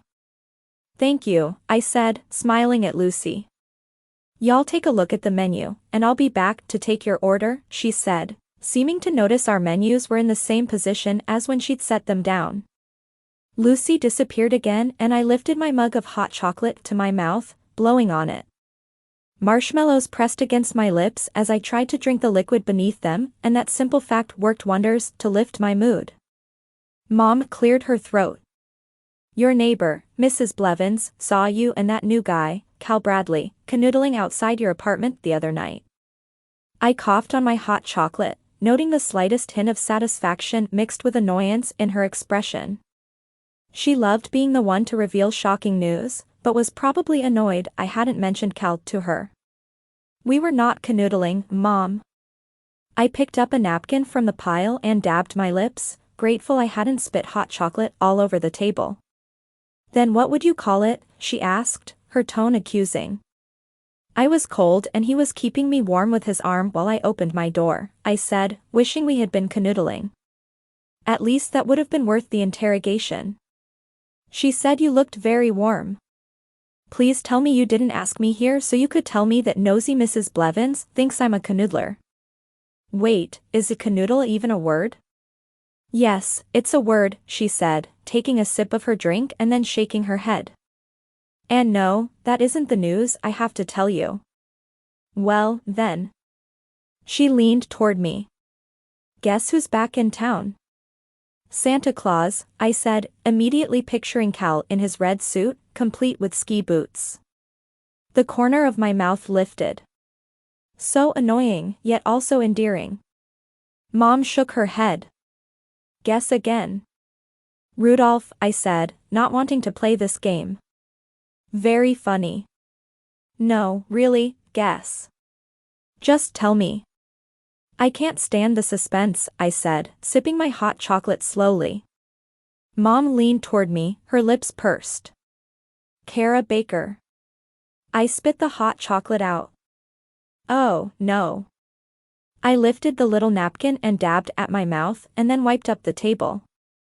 Are you serious? Kara is back in town? Yes, she said, looking very pleased with herself for shocking me.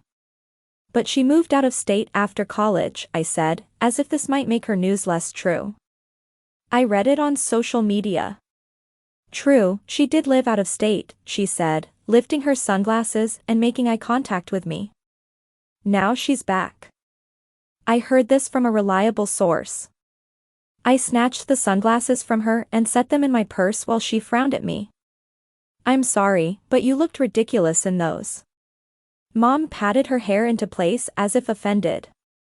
Those glasses are very becoming on me. I wanted to roll my eyes, but I was too stunned. Kara Baker? Huh. Kara and I had been best friends all through middle school and high school. Looking back at the relationship now, it may not have been as healthy as I'd thought at the time. Kara was a very competitive person. When I made the volleyball team, she made it her mission to make it onto the varsity volleyball team.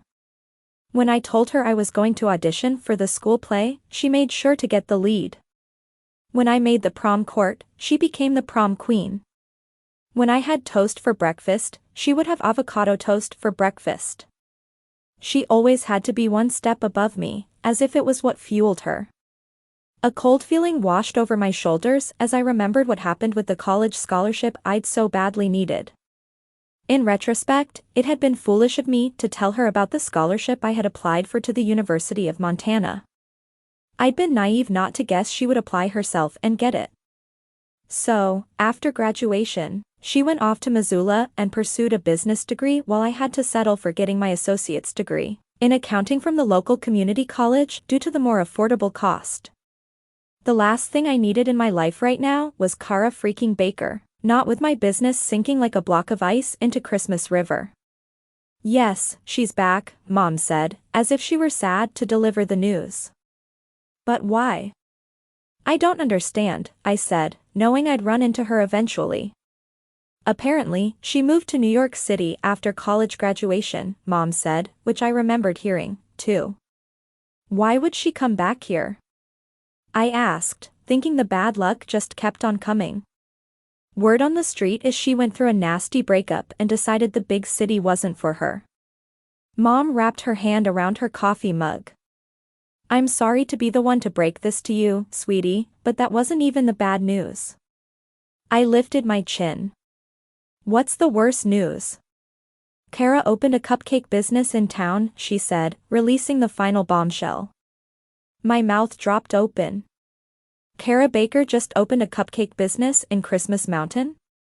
She had to know good and well that I'd own a cookie business first. I could practically hear the crack in my sanity forming. This was not good, so not good.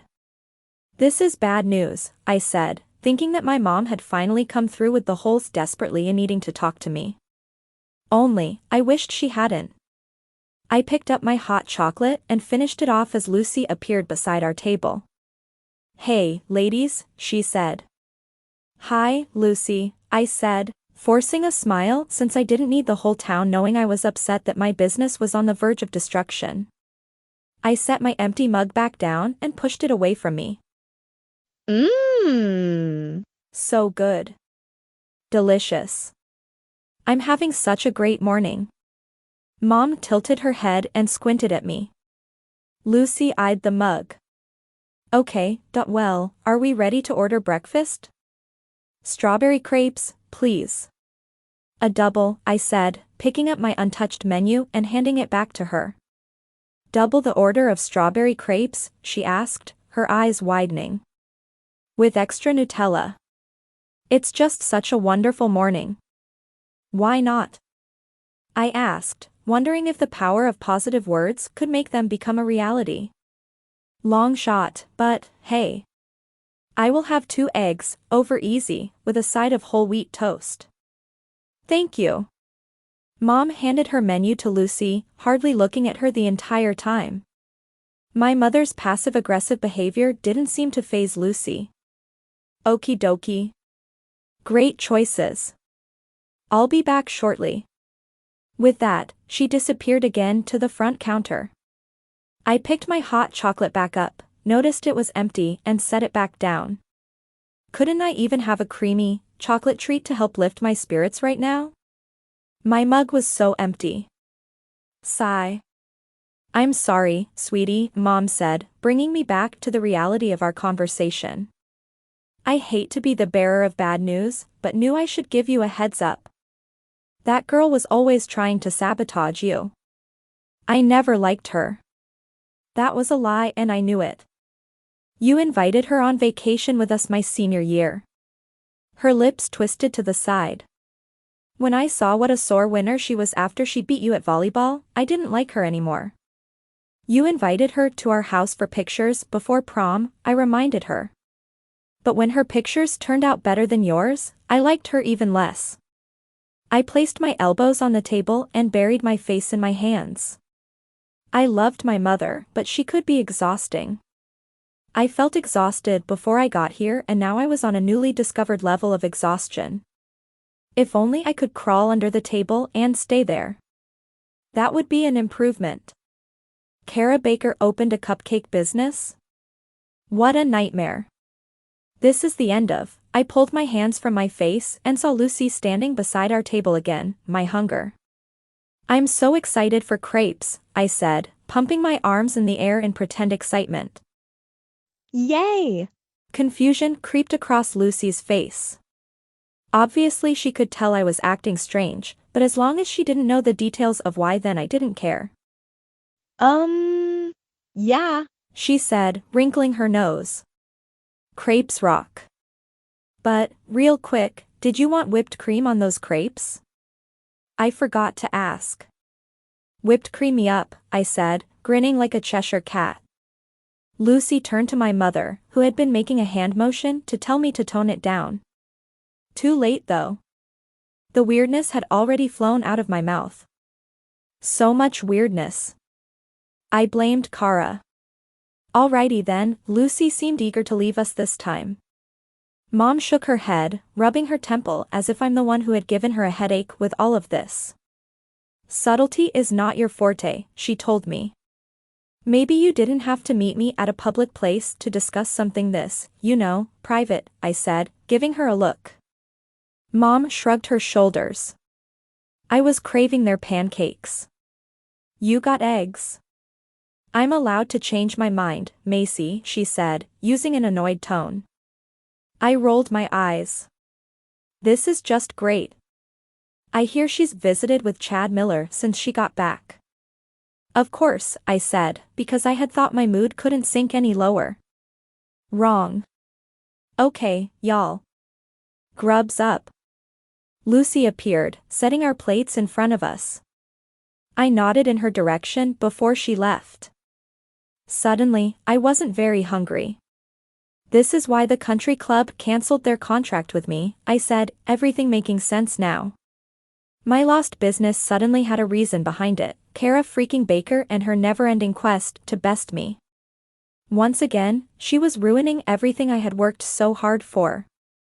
As Mom dug into her eggs, I felt my phone vibrate in the pocket of my jeans. Needing the distraction, I slipped my cell out and checked the screen. A text from Cal, good morning, wifey. Can't wait to see you again. Cal. My stomach dropped. If Kara knew I was interested in Cal, it would be her MO to go after him. There was no way I was going to let her take him, too. So, my fingers flew over the keys as I texted Cal back, can't wait to see you, too. Chapter 7. I stood outside the Christmas Mountain Hospital in the freezing cold, but Cal had not arrived for our appearance yet. I promptly called him on his cell, ready to tell him to vacate whatever snowball fight he was engaged in and get over here to visit with the kids as scheduled. Voicemail. Cal? Where are you? I asked, my face tingling from the cold. You'd better not be late this time. It's bad enough when we're at the grotto, but these kids nay. Suddenly, strong arms circled around my waist and I was filled with warmth as the delicious scent of Cal's cologne wafted up my nose. I tapped E&D on my cell phone and twisted around to find blue eyes peering down at me. "You're here. You expected me to be late, wifey?" He swept his arm toward the building in front of us. Then he frowned, putting the back of his hand to my forehead. I blinked up at him. "What?" "Checking to see if you're sick." "Why?" "You didn't ask me to stop calling you a wifey," he said. "Would it have done any good?" I asked, loving the feel of being in his arms. Cal dropped his forehead to mine. "Maybe you're beginning to like it." I smiled. "Let's go in before we're late." A minute later, we entered the hospital and followed the signs to the children's ward. Our cheerful red clothing seemed out of place in the stark white of the hospital walls, but when the double doors opened and a nurse waved us forward, a riot of color and laughter hit us. I glanced at Cal, watching the grin spread across his face. "Ho ho ho. Merry Christmas," he sang, cutting a striking pose as he stood, legs apart, and with one hand on his hip and the other holding a sack of gifts over his shoulder. "Santa. Santa. Santa," cried the kids, some of them coming right up to Cal to wrap their arms around his legs, while others held back with big smiles on their faces. He placed the sack of gifts on the floor by the Christmas tree. "Don't forget to say hi to Mrs. Claus," Cal said, slipping his arm around me and pulling me against him. "Hi, kids," I said, the feeling of being cuddled up to Cal warming my insides. "Are you really married?" a little boy asked, his eyes wide as he looked from Cal to me and then back again. "We certainly are married," Cal said, pressing a kiss to my cheek, which sent the entire ward into fits of giggles, with the woo-woos, from the slightly older kids. "Thanks for coming," the nurse who had welcomed us in said. "I'm Marty." "Santa," Cal said, giving her a nod. "Hi, Marty," I said, smiling at Cal's response. "The thrones are for you too," Marty said, gesturing to the two large chairs decorated with cutout paper, drawings, and stickers. "What beautiful thrones," I said, clasping my hands together and making a big show of my appreciation for their artwork and creativity. "These are very special." Marty clapped her hands together and began to usher the children back to their own chairs. "You will all get the chance to see Santa and Mrs. Claus. But let's give them some space while you wait your turn. Sound good?" The children scampered back to their seats, while Cal sat down and a small boy climbed onto his lap. "Let's start with you, young man. What's your name?" "Don't answer him," said a boy at the far end of the ward, who looked to be about 12 years old, and was propped up in bed playing on a handheld games console. A wheelchair sat at the foot of his bed. "If he's the real Santa, he'll know your name already." "You're Peter, right?" Cal said, responding to the boy in the bed without missing a beat. The boy's facial expression froze and he slowly nodded. "Why don't we let young Robbie here speak first and I'll get to you in due time." Peter's mouth dropped open and his game seemed momentarily forgotten as he struggled to regain his composure. He shrugged in response, obviously not wanting to give away his surprise that Cal knew his name. I was surprised, too. "Robbie, is there anything you would like to ask me?" The little boy stared up at Cal, a dimple appearing in his right cheek, and his blonde hair sticking up at the back. He glanced at a girl seated in the front row and she nodded. He giggled. "Do you love Mrs. Claus?" he asked. Cal gave a deep throaty chuckle that made me feel hot all over. "I loved Mrs. Claus from the moment I met her," he said, his gaze flicking over to me briefly. Butterflies went wild in my tummy. I reminded myself he was only pretending. "Is she a friend of yours?" Cal asked, gesturing to the girl in the front row. Robbie nodded. "My best friend." Cal looked across at her. "It's Emily, isn't it?" She nodded shyly. "Yes, Santa." Trying not to let my shock show in my expression, I glanced around the ward nonchalantly, trying to see where Cal could be reading the names. "What would you like to know, Emily?" he asked. "My mommy says that love is the best magic of all," she said, clasping her hands in her lap and sticking her legs straight out. "Is that how you fly around the world in just one night?" I sat back in my chair, wondering how Cal would answer this one. "Your mommy is a smart lady, Emily," Cal said, glancing over at a woman seated against the wall, who nodded at him. "The answer to your question is yes. Mrs. Claus sends me off with so much love that it keeps the reindeer up in the sky until every last gift is delivered." From the far side of the room, I noticed movement and saw that Peter had pulled back the covers and shifted his upper body so he could see better, his game forgotten. "Okay, Santa," Peter said, emphasizing the name and still laced with skepticism. "If you are the real deal, then what do I want for Christmas?" Cal turned his full attention to Peter. My throat constricted. I suddenly worried that if Cal didn't handle this right, we could have a room filled with tears because these kids were in the hospital for a reason. "Here's the thing, Peter," Cal said, looking the boy square in the eye. "You didn't write a letter this year with your wish, did you? So as magical as I am, I have no way of knowing what's in your heart." I shut my eyes, hoping Peter didn't contradict Cal and say he had written one. It seemed like a risky move and I didn't want any dreams to be shattered. "No, I didn't," he said, shaking his head. "But I'll bet Emily did." "What did she ask for?"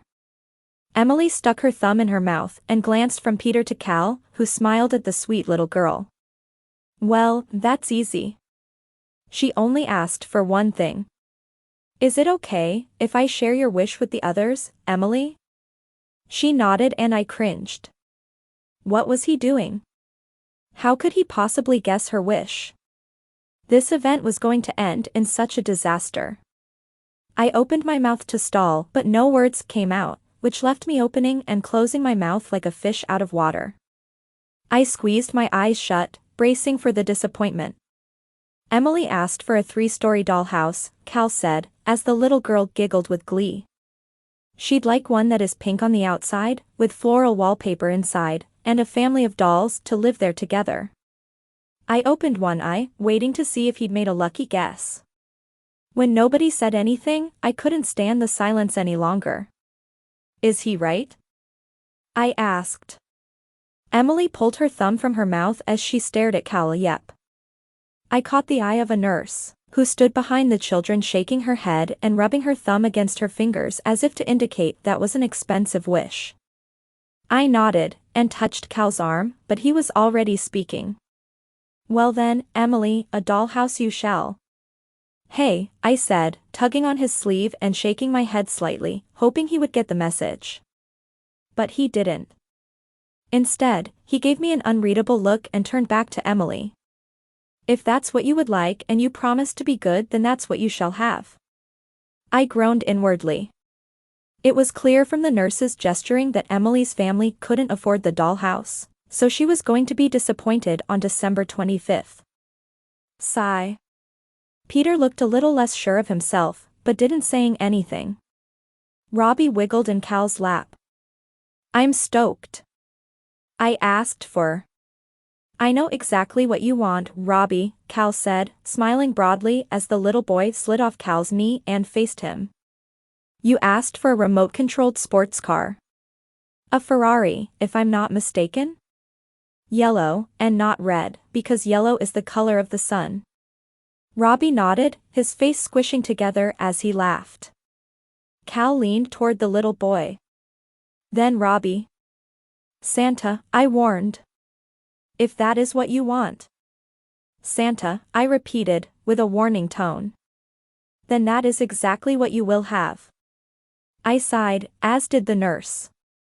There were similar promises made to all of the kids as they came to sit on Santa's lap. Although I tried to stop Cal, he continued guaranteeing all gifts large or small.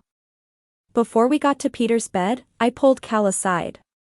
"Cal, do you have any idea what you're doing?" I asked, my stomach in knots. These kids are going to be crushed on Christmas morning when.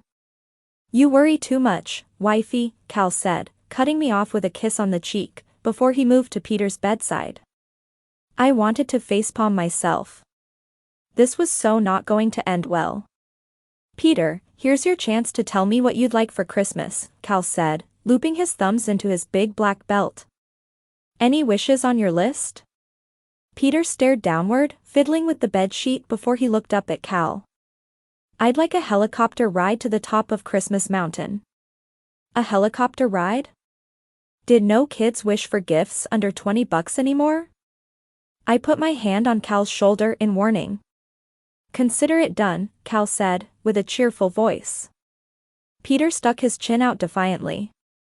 I wish to go skiing. I held my breath, hoping Cal noticed the wheelchair in front of the bed. Peter stared into Cal's eyes, looking confident and a little scared that he had, in fact, finally gotten one over on him. Cal merely grinned. I happen to know a great ski instructor, so you're on. I wanted to pass out. That's all there was to it. What would Peter do when the helicopter didn't show up at his front door Christmas morning? How could the kid go skiing in a wheelchair? Would it be wrong to duct tape Santa's full, kissable lips? I mean, Cal's untamed enthusiasm was going to crush this kid. And I was stuck by his side while he did it. Facepalm, facepalm, facepalm. The rest of the hour went in a similar manner, with kids wishing for all kind of outrageous things from a ski boat to an ostrich. I mean, an ostrich? In Montana? The poor thing would freeze up. Watching Cal as the smaller kids clamored around him made me melt though. The man was irresistibly good with the little ones and they adored him. Santa? Lucy asked, right after he promised another little girl a puppy in her stocking. What would you like for Christmas? Cal stood and stroked his beard thoughtfully. No one has ever asked me that before.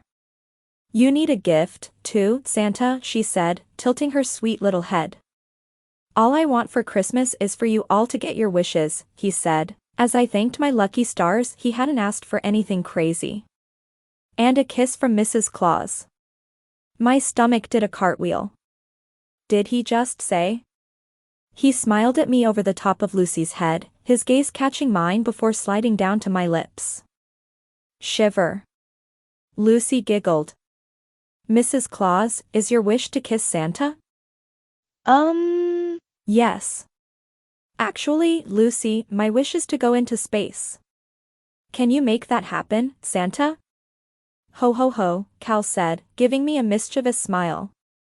All wishes come to those who believe. My heart thumped in my chest as I realized what I wanted for Christmas, more than anything, was to accept that kiss from Cal Bradley. Yes, please. Flustered, I gave a little laugh and rolled my eyes at the children. Santa sure does like to joke. And let me tell you something, I wagged my finger at Cal in a jokey way. If I don't get my ticket from NASA on Christmas Day, then I want a divorce. Cal looked into my eyes, the corner of his mouth hitching up. Do you truly think I'd let you get away from me that easily? He asked. And it dawned on me that I really, truly hoped he meant it. Chapter 8. I was ridiculously excited about going to volunteer at the grotto the next day.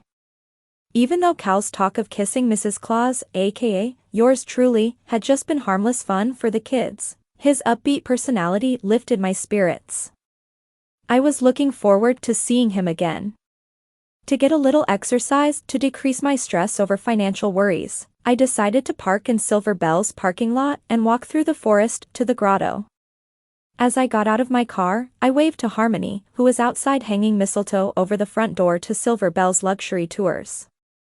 She waved back and then I headed off in the snow. As I approached the strangely silent grotto, the butterflies in my belly rolled over and played dead. Cal was nowhere in sight. I approached a sign hanging on the front door. Claus cabin closed, Santa can be found on slope 8. My brain had trouble processing this information. Had Cal ditched the grotto performance to go skiing? That made no sense. He loved performing for the kids. Plus, he promised not to be late anymore. Something bad must have happened. But if a tragedy had occurred, then why would he be on slope 8? With the Claus cabin closed for the time being, I trudged back to my car and decided to call Harmony. It rang twice before she answered. "It's Macy," I said, opening my mouth to ask about Cal. "Oh, Macy," she exclaimed, before groaning. "I'm so sorry. I was supposed to call you because the Claus cabin is closed," I said. "Yes, Cal called earlier," Harmony said, the sound of shuffling papers coming through the line. "He offered to call you, but I told him I'd call because I wanted to talk to you about something anyway, but then I got swamped at work and I'm sorry." "So Cal's okay?" I asked, biting my lip. "As far as I know." "Did he say why he cancelled?" I asked, using my best casual voice because I didn't want to sound like I was overly interested. "I didn't ask. Too much going on." "Of course, sure, no problem," I said, rolling my eyes. Not exactly nonchalant. "Don't worry, I'm sure he's fine," she said, as if reading my thoughts. "Oh, I'm not worried," I said, biting my bottom lip. "The note said he was on slope 8. Do you think I should check and make sure he's okay?" "For someone who's not worried, you sure sound worried," she said, a hint of laughter in her voice. "When my partner calls in sick, I just want to check on him." "Is that so wrong?" "Nope, go to slope 8. I mean, at least you know where your honey is, which is more than I can say." "My what?" I asked, trying to scoff at the idea even as a tiny thrill ran up my spine at the thought. "Cal Bradley is not my honey." True statement, even though I dreamed exactly that last night. "Just saying." "Don't freak out on me, I know he's just your pretend honey," she said, chuckling a little. "I just meant that I don't know where Dave is. He supposedly went out of town on business, but I haven't heard from him for 3 days." I grimaced. "Have you called him?" "Yes," she said, flatly. "Left him 2 voicemails, sent him 3 texts, and he hasn't responded to any of them." "Maybe he's just busy?" I asked, knowing the excuse sounded lame, but I was trying to placate my friend. It didn't work. "Busy?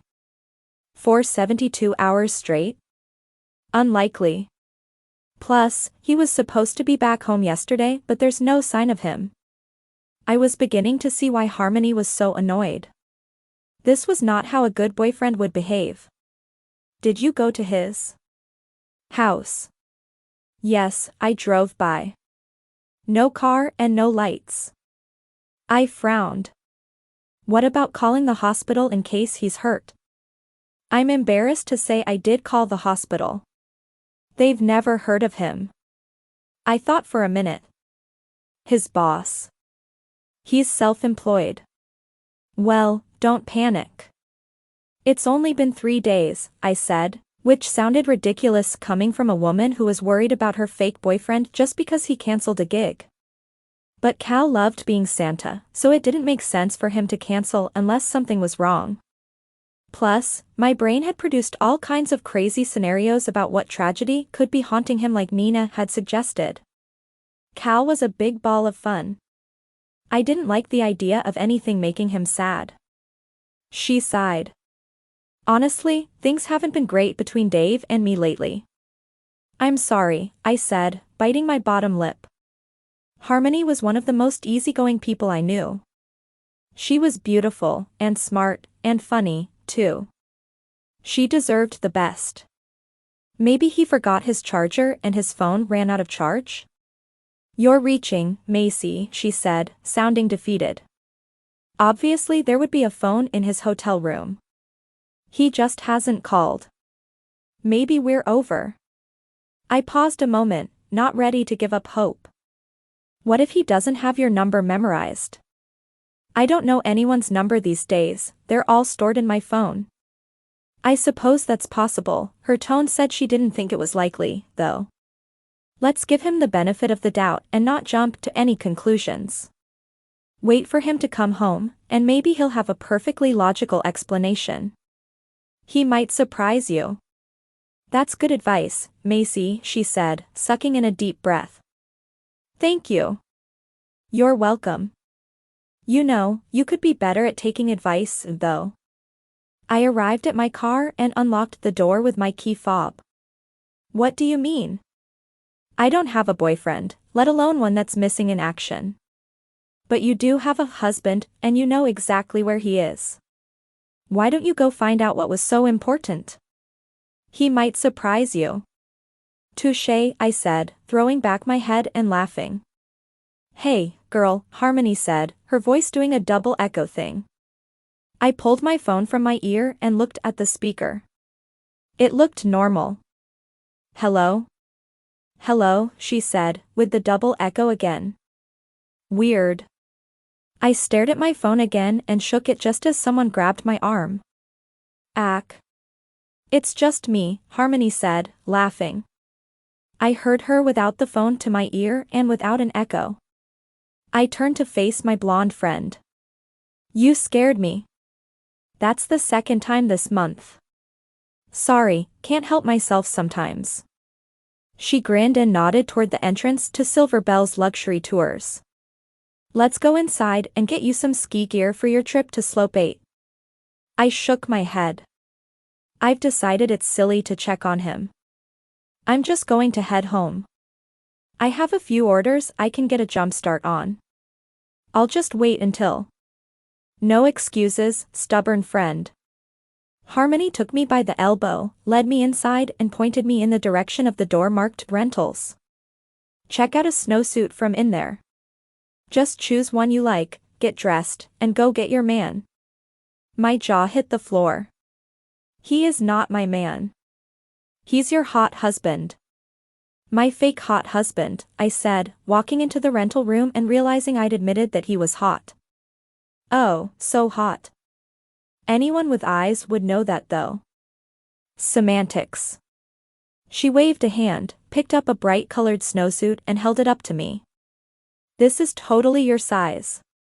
It's kind of bright. She nodded. Bright colors are all the rage right now. I glanced at my reflection in the mirror, noticing my cheeks were flushed. I don't know if I'm bold enough to do this, Harmony. She put a hand on my shoulder. Listen, the man would not have told you he was on Slope 8 unless he was hoping you'd meet him at Slope 8. There was a certain logic to it. All right, I'll go, I said, butterflies going wild in my belly. But if I make a fool of myself, I'll hold you responsible. Harmony nodded. Okay, deal. Good luck. You, too, I said, hoping Harmony's boyfriend really did come back with a good excuse. I also hoped she was right about Cal wanting me to meet him up there. Otherwise, I was going to be a very disappointed woman in trendy ski gear. Chapter 9. Dressed for the snow in the borrowed suit from Silver Bells, I headed up to Slope 8. I wasn't convinced Cal's note could be construed as an invitation, but I rationalized it did no harm to check on my fake betrothed in ski wear. I mean, who's Mrs. Claus without her happy Santa? Being up here on the mountain lifted my spirits, which I needed due to rejection after rejection from cold-calling prospective clients. Turned out some of them had already signed on with Kara's Cupcakes.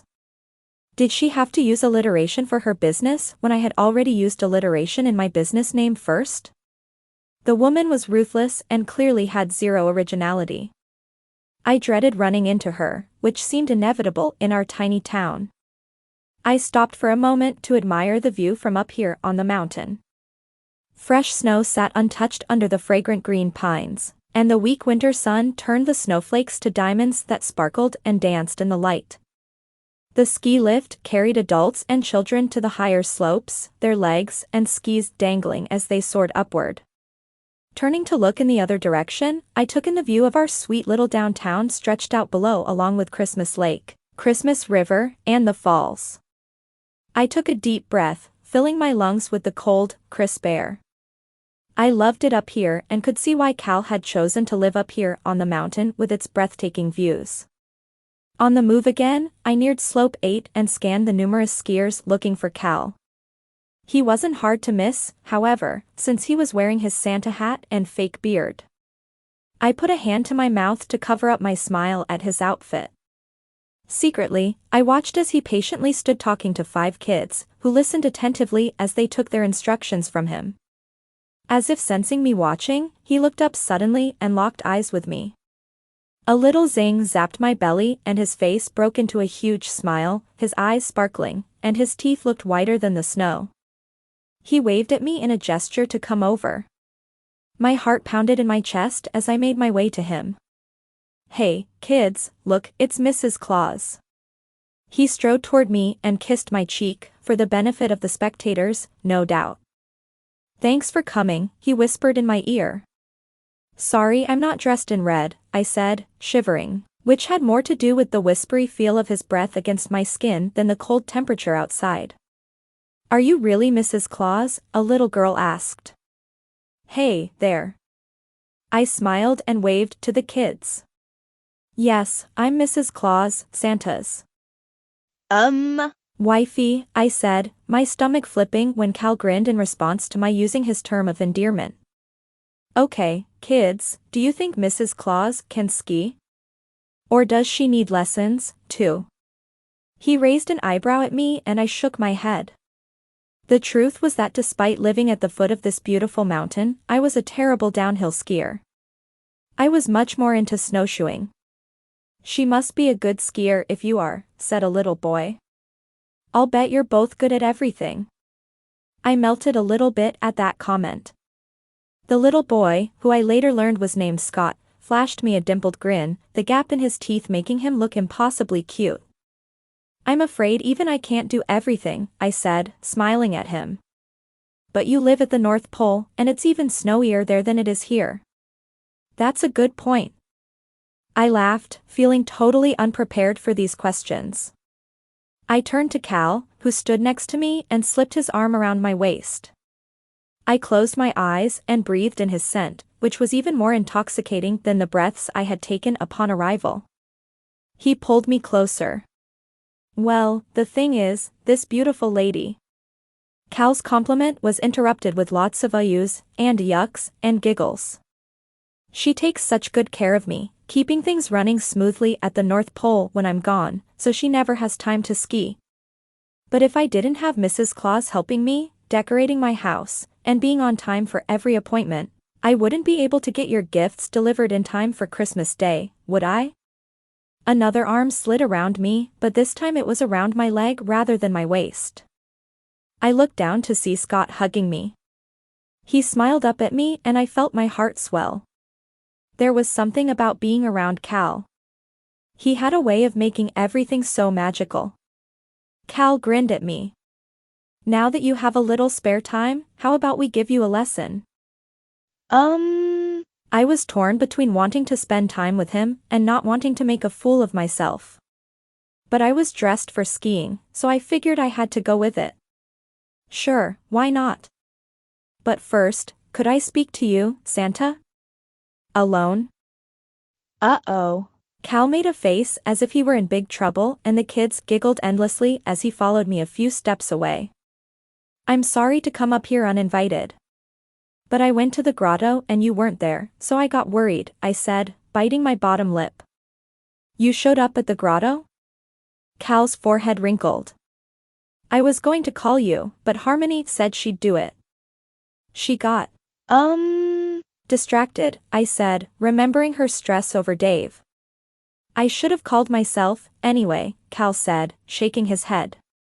"I had a feeling you might show up there." I wanted to ask if the reason he'd left that note about Santa being at Slope 8 was because he hoped I'd show up here, but I didn't quite have the nerve. It had taken all of my guts to come up to the mountain in my ski wear after all. Cal did seem happy to see me, though, which was a relief. "Is everything okay with you?" I asked. His eyebrows knit together. "What do you mean?" I kicked the snow with my boot, feeling a little shy. "When you didn't show up at the grotto, I figured something bad had happened. You had told me you'd be on time and..." I'm sorry, Macy, he said, putting a hand on my elbow. I went to the grotto, but just as I was about to go inside I got a call that the instructor who was covering my shift up here called in sick. They had no one to take her place. So, I thought I'd give the best to both worlds and teach lessons as Santa. I squared it with Harmony first. Harmony knew why you'd come here? I asked, realizing she'd coaxed me up here just to get me to ski with him. She was so in trouble. Forgive me, he asked, his blue eyes sincere.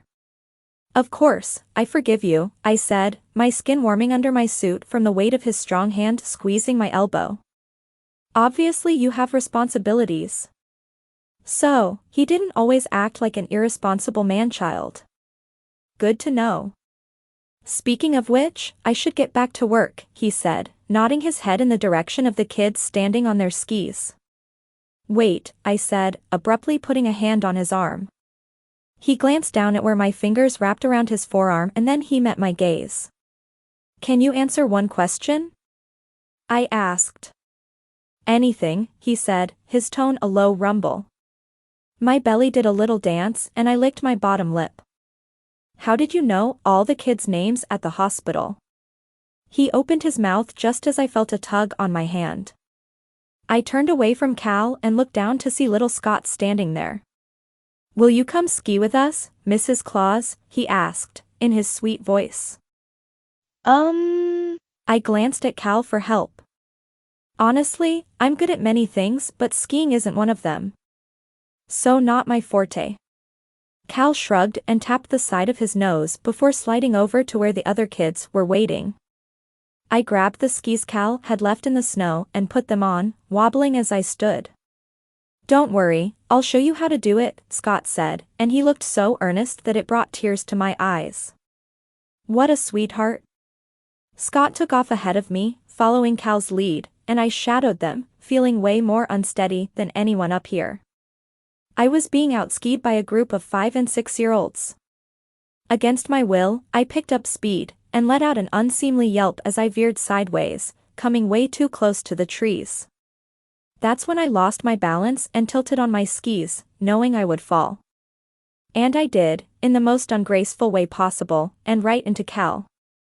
I heard him call my name just before impact and the next thing I knew we'd fallen in a heap on the snow. We both apologized at the same time and then laughed. But as the laughter faded, I lifted my head, noting our faces were mere inches apart. Wisps of Cal's fake beard tickled my chin. His blue eyes were locked on mine, and my gaze dropped to his lips. It was going to happen. I was definitely going to kiss him. I had to kiss him. Right now. I leaned forward. Are you guys stuck? Scott asked, as he swished to a stop next to us, showering us in cold powdered snow. Cal's gaze stayed on mine, his eyes telling me he knew I'd been about to kiss him. My cheeks heated and I pushed myself up to a sitting position. We're fine, I said, glancing at Scott. Cal stood up, pulling me to my feet. He started to move away, but I pulled gently on his hand so he came closer again. Really, Cal, how did you know the names of those kids? If we're going to be together. I mean, work together, I need to know. He smiled that boyish grin. It's magic, he said. You expect me to believe that? I folded my arms and raised an eyebrow. Come on. Tell me. Please? Okay, he looked around as if to make sure the kids were out of earshot and then he leaned close to my ear. I asked for a list of the kids' names and their descriptions from the hospital the day before, and stayed up all night studying them so I'd know who was who. You did that? I asked, my heart melting at how much effort he'd put into their happiness. That had to be the sweetest, most magical thing I've ever heard. But then I paused, a thought striking me. What about their wishes? How did you know what they would ask for? He grinned, his warm lips grazing my cold ear. I requested that the kids write letters to Santa and the nurse from the hospital gave them to me in a special postbox. I was sure Cal could persuade a woman to do almost anything. I can't believe you went to all that effort. I like to make people happy, he said, touching his finger to the tip of my nose. I also made sure that the kids will get some version of what they asked for from Santa. Don't worry, wifey. My heart rate kicked up. Oh, Cal. That's truly a magical. Magic comes to those who believe. I'm starting to believe you, I said, tilting my head. I'm starting to believe in the magic. Cal nodded to the kids who were starting to get loud as they waited for us to finish our conversation. He held up a finger to signal them to wait one more minute and then he turned his full attention to me. Do you believe enough to have dinner with me? He asked, his tone low. Not as Santa and Mrs. Claus, or as work colleagues, but as us, Cal and Macy. I opened my mouth, but felt speechless. He waited a moment, but when no response came from my lips he leaned in and kissed my cheek again. Think about it. Okay? With a swish he was gone, back to the waiting kids who were squealing with glee as he approached. I was left standing behind them, my stomach nagging with worry. My head was yelling no to Cal's dinner invitation, but my heart wanted to say yes, yes, yes. Why didn't I just say yes? Let's see. The last guys I'd dated were irresponsible, needy, and couldn't hold down jobs. My high school boyfriend had gone behind my back with my best friend and betrayed me. And the first man in my life, my father, had left me. This was exactly why I preferred to focus on work. But no guy had given me the warm fuzzies the way Cal did. I should go to dinner with him, take it slow and get to know him better. Just because men had let me down my entire life didn't mean Cal would. At least, I hoped not. Chapter 10. The next few days were spent solely focused on Macy's morsels from sunup to sundown, baking and trying to drum up new clients. No luck yet, but I was determined not to give up. Then bad luck struck again and I lost another client, the Christmas Mountain Herald. I knew for a fact those reporters and writers loved my cookies. When I inquired about the change, they merely said they were going in another direction. After meeting my mom for another trench coat and sunglasses indoors breakfast, I learned that Doreen Halifax from the Herald lived right next door to, guess who? Lynette Baker, who happened to be Kara's mom. I'd bet my baking pan Kara's cupcakes had struck again.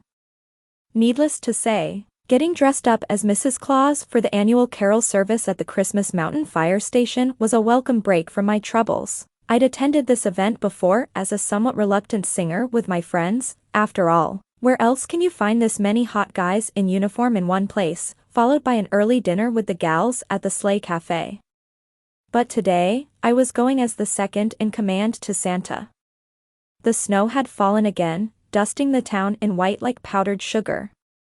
With a box of goodies under one arm, I walked to the station with a spring in my step, which is no easy feat in the snow, thinking about the one extra hot guy in a uniform this year dressed in red and white. I was daydreaming about how soft and warm it would feel to be in Santa's strong arms when my phone rang, pulling me out of my happy thoughts. I checked the cell screen and my dream deflated like a popped balloon. It was Gemma Waters, one of my suppliers. Unfortunately, I knew exactly why she was calling. Gemma, hi. How are you? I said, with false enthusiasm. Hey, Macy. I'm good, thanks. How about you? Not great, considering I was losing clients left and right, dreading a rejected application for my own storefront, and basically being in danger of losing my business. Not that I was going to say any of this, no way. I'm fine, I said, wishing it were true. You all ready for Christmas? Well, kind of, yes. I mean, we're just wrapping some things up here and... Wrapping things up before Christmas? Oh, Gemma. That's hilarious, I blurted, my nerves on edge. There was a pause. Huh? You said wrapping things up and I laughed, because... Christmas? Gifts? Wrapping paper? I hoped with all my might that the signal would die, or that a tunnel would appear to walk through where the reception was crackly. Failing those things, would it be asking too much for a big sinkhole to open up and swallow me? At least the landing would be soft with all this fresh snow. There was another pause on Gemma's end.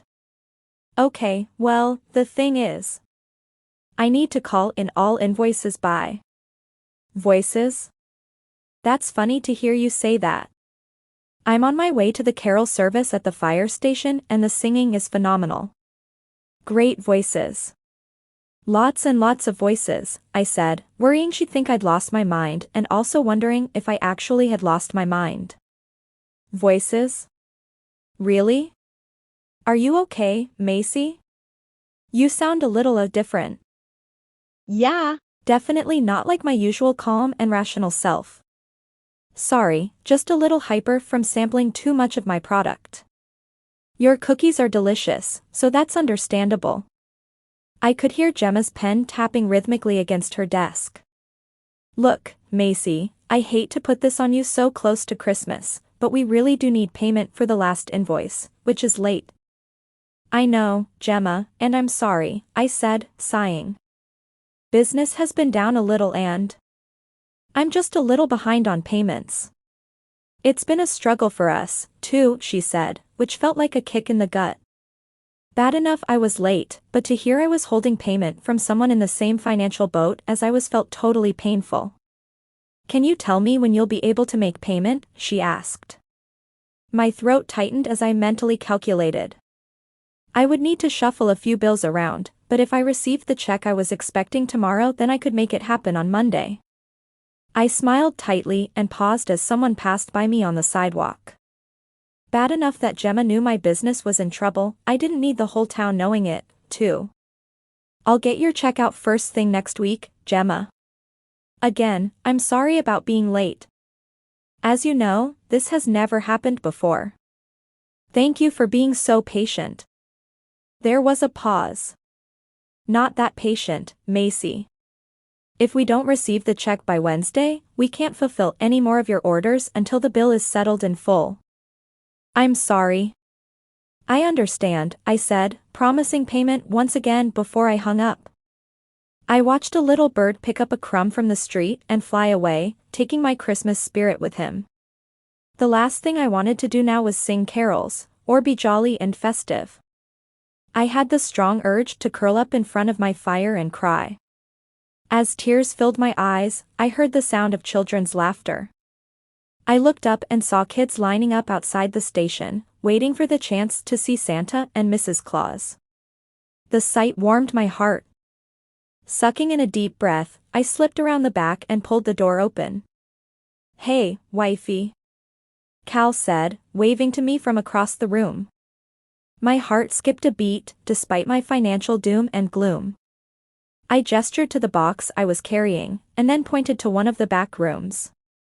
I'd baked a batch of cookies for the firefighters and another batch for the people who came to carol, so I needed to deliver them. Ladies and gentlemen, Cal held the microphone close to his mouth, his words seeming to light up the kids who were gathered around the makeshift stage where Santa stood. As I returned from handing off the box, he gestured to me to join him. I stepped up on stage beside Cal, adjusting my red hat over my bun before waving at everyone. Christmas is almost upon us, he made a heroic gesture and kids cheered.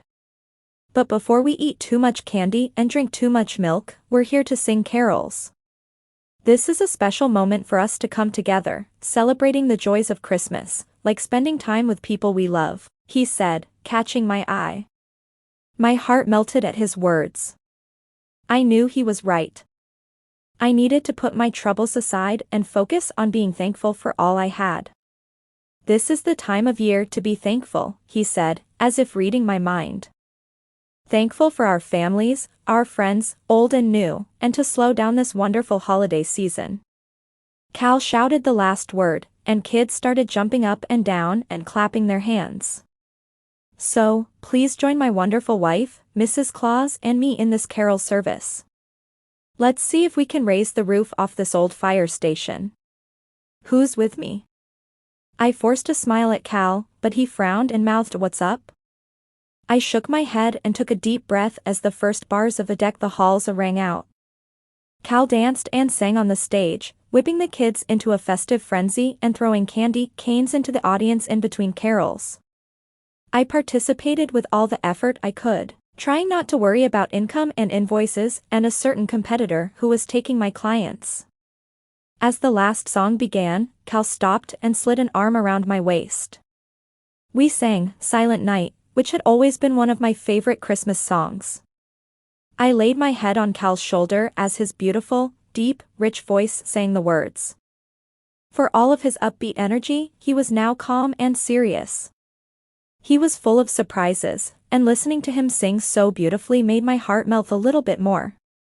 The carolers were all swaying as they sang, and the kids' voices mingled with Cal's deep tones to create a symphony so lovely that it was the most beautiful sound I'd ever heard. For a moment, I forgot about my troubles as the Christmas spirit took over. Who knew, maybe a Christmas miracle would come my way. After the song ended, we said goodbye to the children, townspeople, and firefighters. Together, we strolled to where Cal had parked. I listened to him talk, his voice soothing me as he told a story about one of the kids who had visited him tonight. And then he said to me, "Santa, what do you call a reindeer with bad manners?" Cal said, using the high-pitched tone of a little boy's voice. I gave him a side glance, my heart warming at his enthusiasm. And I said, "I don't know, Christopher, what do you call a reindeer with bad manners?" Cal stopped, turned and faced me. And he said, "Rudolph." I watched as Cal cracked up at the little boy's joke. I couldn't help but join in, laughing as much at Cal's response as at the clever pun. The weight on my shoulders lifted and I marveled at how being around Cal made everything seem better. When we'd finished laughing, Cal offered me a ride home, but I told him I preferred to walk. I had a few things to do in town and I needed to clear my head. He reached out and gently pulled the hood up on my coat, smoothing my hair beneath it. I wanted to rest my cheek against the palm of his hand and tell him all my problems. But I didn't. "Macy, will you have dinner with me Friday night?" I blinked, waiting for that feeling of worry. It didn't come. I lifted my lashes. "I'd love to have dinner with you, Cal."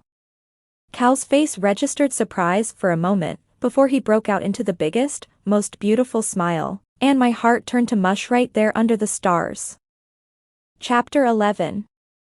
Over the next couple of days, I went through my closet and sold things online that I didn't need in order to help make up for the decreased income from losing 2 clients. One of the benefits of sorting out my closet? I rediscovered clothes I'd forgotten about. Woot! In the back of my closet, I found a beautiful V-neck chocolate brown sweater dress with balloon sleeves that I had only worn a few times. Since Cal had pretty much only seen me in skiwear and a Mrs. Santa outfit, neither of which could be considered remotely sexy, I figured this sweater dress would be perfect for our date. When Friday night arrived, I started getting ready for our date. I took longer getting ready than I had in years, carefully applying different shades of brown and gold to my eyelids and lining my eyes in black, which really made the almond color pop. My skin was smooth, so no need for foundation, and, besides, I hated covering up the smattering of freckles across my nose and cheeks. I opted for a pink lip gloss, and my makeup was done. As I smoothed my long blonde hair back into my customary bun, I spotted my heated tongs in a drawer. Cal had never seen me with my hair down, so I shook it all out and then began curling it, setting it with a little hairspray to keep it in shape. Finally, I slipped into the dress, smoothing the soft sweater over my hips, turning this way and that in front of the mirror to make sure it all hung correctly. I'd never been so excited for a date, and by the time Cal knocked on the door, my nerves were almost forgotten. Hopefully he wouldn't take me to a burger joint or I would be seriously overdressed. When I opened the door, Cal was standing with his back to me, looking up at the view of the mountain. He turned to face me right away and his blue-eyed gaze connected with mine, making my belly warm. "Macy, wow." I smiled. "You look wow, yourself." Cal wore a dark blue sweater and slacks, his dark hair had been brushed back with one lock falling across his forehead in a sexy way. His eyes smoldered as they traveled over my outfit, his gaze leaving my skin simmering in its wake. He had a genuine look of wonderment on his face, which I took as a good thing. A very good thing. I think I'd forgotten to breathe since I opened the door. Shall we? Cal stood back and let me pass, opening the door of his SUV for me and waiting until I'd settled in my seat before closing the door and getting in from his side. He drove up a hill just out of town. During the ride, I was acutely aware of how close I was to him, the smell from the leather seats mingling with his cologne. Cal did not take me to a burger joint. Instead, he pulled into a parking space at the Chop House, an upscale restaurant that had been modeled after a hunting lodge. This was my first time inside the restaurant. We entered a large foyer with leather sofas and a woman named Fran confirmed Cal's reservation. Not going to lie, my eyes widened when she said the word reservation. Did not see that one coming? She led us to our table, which had candlelight and a linen tablecloth. A piano played gently in the background. Waitstaff moved about in crisp white shirts and black pants. "Why are you smiling?" Cal asked, as I stood there, looking around. "This is unexpected." I put a hand to my chest, feeling my heart pounding beneath my palm. "To be honest, I thought you'd take me to the Sleigh Cafe, or maybe the local barbecue place." "Didn't think I knew how to make a reservation," he asked, pulling out my chair. A little laughter escaped as I sat down. "Actually, no. Can't say I blame you," he said, the corner of his mouth hitching up as he took the seat across from me. "I did get off to a rocky start with you." Hitting me in the face with a snowball, I said, remembering back to that day which seemed so long ago. "I was hoping you'd forgotten about that," he said, his mouth forming a sexy half-smile. "I hope you're not disappointed with the restaurant?" "No, of course not," I said, feeling embarrassed by my financial predicament. I wouldn't be able to afford a place like this until I picked up some new clients. Or took on a second job. But I didn't want to think about that right now. I lifted my menu just as the server appeared. "Welcome, I'm Emily, and I'll be serving you tonight," she said, giving Cal a second glance. All women seemed to give him a second look. "Would you like to start with a drink?" Cal looked at me and raised his eyebrows. "I'd love a glass of wine," I said, realizing I hadn't checked out the wine list. "A red would be nice. We have a lovely Cabernet Sauvignon. Or perhaps a Pinot Noir, if you prefer an earthy flavor," she said. "Oh, goodness," I looked to Cal for help. "Cab? Pinot? What was the difference?" Honestly, I usually bought wine by what was on sale that had the prettiest label. He glanced at the menu, before returning his attention to me. "The Stag's Leap Malbec looks interesting. I've been to the winery in Napa many times and am never disappointed." I looked up at the server. "A glass of the Stag's Leap for me, please." "And for the gentleman?" she asked, turning to Cal. "The same," he said, meeting my gaze. "Excellent choices," she said, nodding. "I'll give you some time to look over the menu and we'll be back to take your order." I raised an eyebrow at Cal. "You've been to the Napa Valley?" He shrugged. "I lived in the Bay Area for a while. Wasn't that far of a drive to the wine country." "You're full of surprises tonight," I said, smiling as I read over the dinner menu. Then I lifted my lashes. "Was the wine country a place you took a lot of dates?" He chuckled. "Maybe a time or two." "I'll bet you broke someone's heart when you moved to Montana," I said, teasing. His expression clouded, and his gaze flicked to the menu. Suddenly, he seemed very focused on the menu options. It was a full minute before he said, "The filet mignon looks good." Oops, had I said something wrong? "Filet mignon is kind of heavy for me," I said, trying to lighten up the thick tension that seemed to have settled between us in under a minute. "I might try the herb roasted chicken." The awkward silence continued. I racked my brain to remember what I'd said that had clearly upset him. Oh, no. I joked about his move here, which had been completely insensitive if the rumors were true that he'd moved to Christmas Mountain after a tragedy. I wanted to let him know he could talk to me, but I didn't want to pry. Luckily, the server appeared and took our orders, lifting the mood a little. "How about a toast?" he said, lifting his glass of wine. I lifted mine. "To Mr. and Mrs. Claus?" He shook his head. "To our first dinner and many more surprises to come." "To our dinner," I said, clinking my glass with his. I took a sip of the wine, which felt spicy and smooth against my tongue. "Good recommendation." He nodded, setting his glass down. "Since you don't have wine country near Christmas Mountain, where is your favorite place to go on a date?" I gave him a look, tilting my head. "So far, the Chop House." He tugged at the collar of his sweater. "You've come here quite a bit, huh?" Slowly, I shook my head. "First time." His brow wrinkled a moment until the realization spread across his face. He dipped his head and met my eye. "I'm honored." "Well, you didn't have much competition," I said, wrinkling my nose. "The last guy I dated told me to eat before we went out, so he would only have to buy me one drink." "You're kidding," he said, squinting in disbelief. "Then he ordered chili for himself and ate it in front of me," I said, shaking my head at the memory. Needless to say, that had been our first and last date.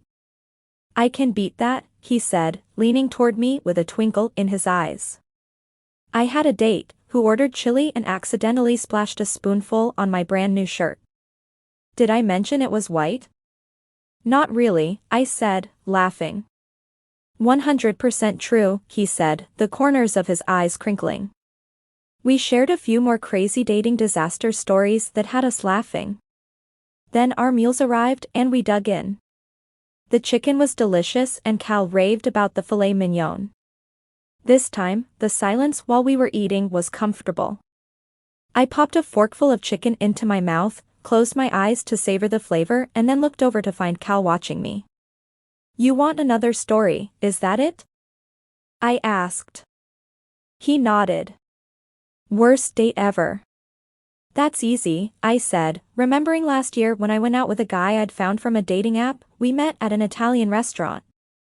He took a forkful of spaghetti and plunged it into his mouth without twirling the noodles first. Then he sucked down the noodles, which kind of flipped, and then hot marinara shot into my eye. "You're making that up," he said, shaking his head. "I wish," I said, remembering my burning eye. I spent the next half hour in the restroom washing my eye out. Couldn't see clearly the entire next day. Second date with him? I shook my head. Not a chance. Cal grinned. Mental note, cancel the marinara to your eye. Please do. I hid my eyes behind my hands and then set one hand on the table. He reached across the table and laced his fingers through mine. "Seriously, Macy? How has no man whisked you off your feet by treating you like a princess?" My cheeks went hot. "I could say the same about you." "You think I'm a princess?" "Yes, that's exactly what I meant," I joked, shaking my head. "No, really, why wouldn't any woman want to be on her best behavior with you?" "For you?" His blue eyes peered at me. "I'm not sure I've wanted that from someone before." My tummy danced at the way he'd said it before. Glancing down at the table, I inhaled deeply and tightened my fingers around his. "I'm not sure I've wanted that before either," I said, my emotions a tumbling mess. Warning signals went off in my brain, but I pushed them aside. "You're one of a kind, Cal." "Right back at you," he said, rubbing his thumb back and forth across mine in a way that gave me goosebumps.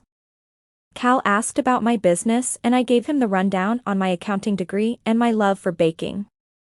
I asked how he liked teaching ski lessons and he had passion in his eyes when he talked about working with the kids. Finally, long after we'd finished our meals, I looked around and realized that most of the other diners had left. Oh, my goodness. We're nearly the last ones here. I hadn't noticed, he said, smiling at me. Then he gestured to the server to bring the bill, which she did, without taking her eyes off him. I was starting to get used to the adoration he received from other women. Couldn't blame them. They had good taste, after all. Shall we go? He asked, and then finished off his glass of water. Yes, I said, but then disappointment rolled through me. I didn't want the night to end just yet. We stood and he took my hand in his, lacing our fingers together in a way that felt natural and like we were always meant to hold hands. I gave him a side glance. Are you in a hurry to get home? He shook his head. Not at all. Would you like to get coffee or something? Actually, I wondered if maybe you'd like to come back to my place. His eyebrows shot up high. To bake cookies with me, I said, quickly, feeling my cheeks heating. I have a lot of work to do, but I'm not ready to say goodnight to you yet. How can I refuse an offer like that? He opened the door for me, putting a hand on the small of my back, and we walked into the cold night air. Let's go bake some cookies. Chapter 12. You know, this would go a lot faster if I had full use of my arms, I said, as Cal bear hugged me from behind, holding my biceps to my sides as I laughed and tried to use the rest of my right arm to unlock my front door. Yeah. But you were shivering, he said, as if it were the most logical thing in the world for him to bear hug me on my porch mat. Not that I was complaining. Clearly, you needed my warmth. He had seen me start to shiver from the winter cold as I dug through my purse for my keys, and he had instantly wrapped his arms around me. It was a valiant effort to keep me warm, but in typical Cal fashion it was completely unconventional. Admittedly, I was much warmer like this. And I might have been taking extra time to produce my keys from my purse, savoring the feel of being in his cozy arms. Eventually, however, my door clicked as the lock moved out of place and Cal released me so he could follow me into my condo. I was glad that I'd found time to clean earlier. Everything still looked neat and pristine, and the subtle scent of gingerbread still hung in the air from the candle I had been burning earlier. There were a few strings of soft, white Christmas lights strung around the room that I had left on, so the living room was dimly lit even though I hadn't hit the light switch yet. Since I didn't have the extra cash for a tree, I figured I should at least put the lights I had to use. I finally flicked on the light switch beside the door and smiled over at Cal. Welcome to my humble abode, I said, moving my arm in a sweeping gesture. Then I scratched my temple. Wait, what is an abode anyway? Not sure, but yours looks cozy. He stepped past me and looked around, nodding his approval. Very suitable for Mrs. Claus. Except what? I crossed my arms, taking a defensive stance. How can Mrs. Claus not have a Christmas tree? Oh, I said, my arms dropping back to my sides. A frown tugged the corners of my lips as I waved a hand as if to say no big deal, and then started towards the kitchen. Haven't had time yet. Maybe next year. We're not even midway through December, Cal said, following me into the kitchen. What do we have here? What did you find? Not a mess I forgot to clean up, I hope. The apron. Cal nodded at the apron hanging on the wall beside my oven. It was my favorite one to wear during the holiday season. Red and green plaid trimmed with red frills, and a red Christmas stocking embroidered on the front. What about my apron? I took it off the wall and pulled it over my head, tying it in place. This is my favorite. I have more, so you don't get your nice clothes messy. It won't be quite as festive, though. I'm heartbroken, but I think I might survive, Cal said, giving me a playful smirk. I would have taken you for the more festive the better kind of apron wearer, I said, giving him a playful look over my shoulder as I went to the pantry and grabbed a plain, dark green apron that hung on the other side of the door. I tossed it to him and he caught it easily. He gave it an uncertain look but tied it on and held his arms wide. How do I look? Like a seasoned baker, I said, thinking there was something about a hot guy being in my kitchen and wearing an apron. Very, very appealing. What next? He asked. Ingredients, I said, taking a large bag of flour from the pantry and bringing it to the wide island in the center of my kitchen. The island was my favorite part of my kitchen, since there was plenty of space on it for preparing cookies and letting them cool. Can you grab those mixing bowls from that cabinet? I said, opening a drawer to pull out the utensils I needed.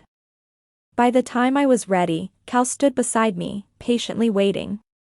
Full warning, he said, picking up a spatula and looking it over. My only experience baking is reheating a cinnamon roll from Jingle Bell's Bakery. Noted, I said. And I left it in too long. I might need some help. I giggled.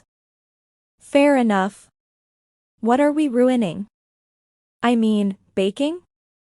An order of Christmas cookies for the sugar plum-in, I said, knowing there was no way we were going to ruin any cookies in my kitchen. Lucky for you, they ordered standard pinwheel cookies with Christmas colors, so this will be super easy. Thank goodness.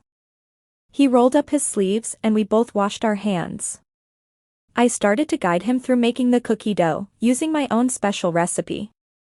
Once that was set, we separated the dough into 3 different bowls. I added the green food coloring to one of the bowls while Cal added the red food coloring to another. Ah, man, he said. I looked over to see what had gone wrong and saw him craning his neck to look at the shoulder of his shirt where a big red splatter was soaking into the fabric. Dare I ask how you managed to do that?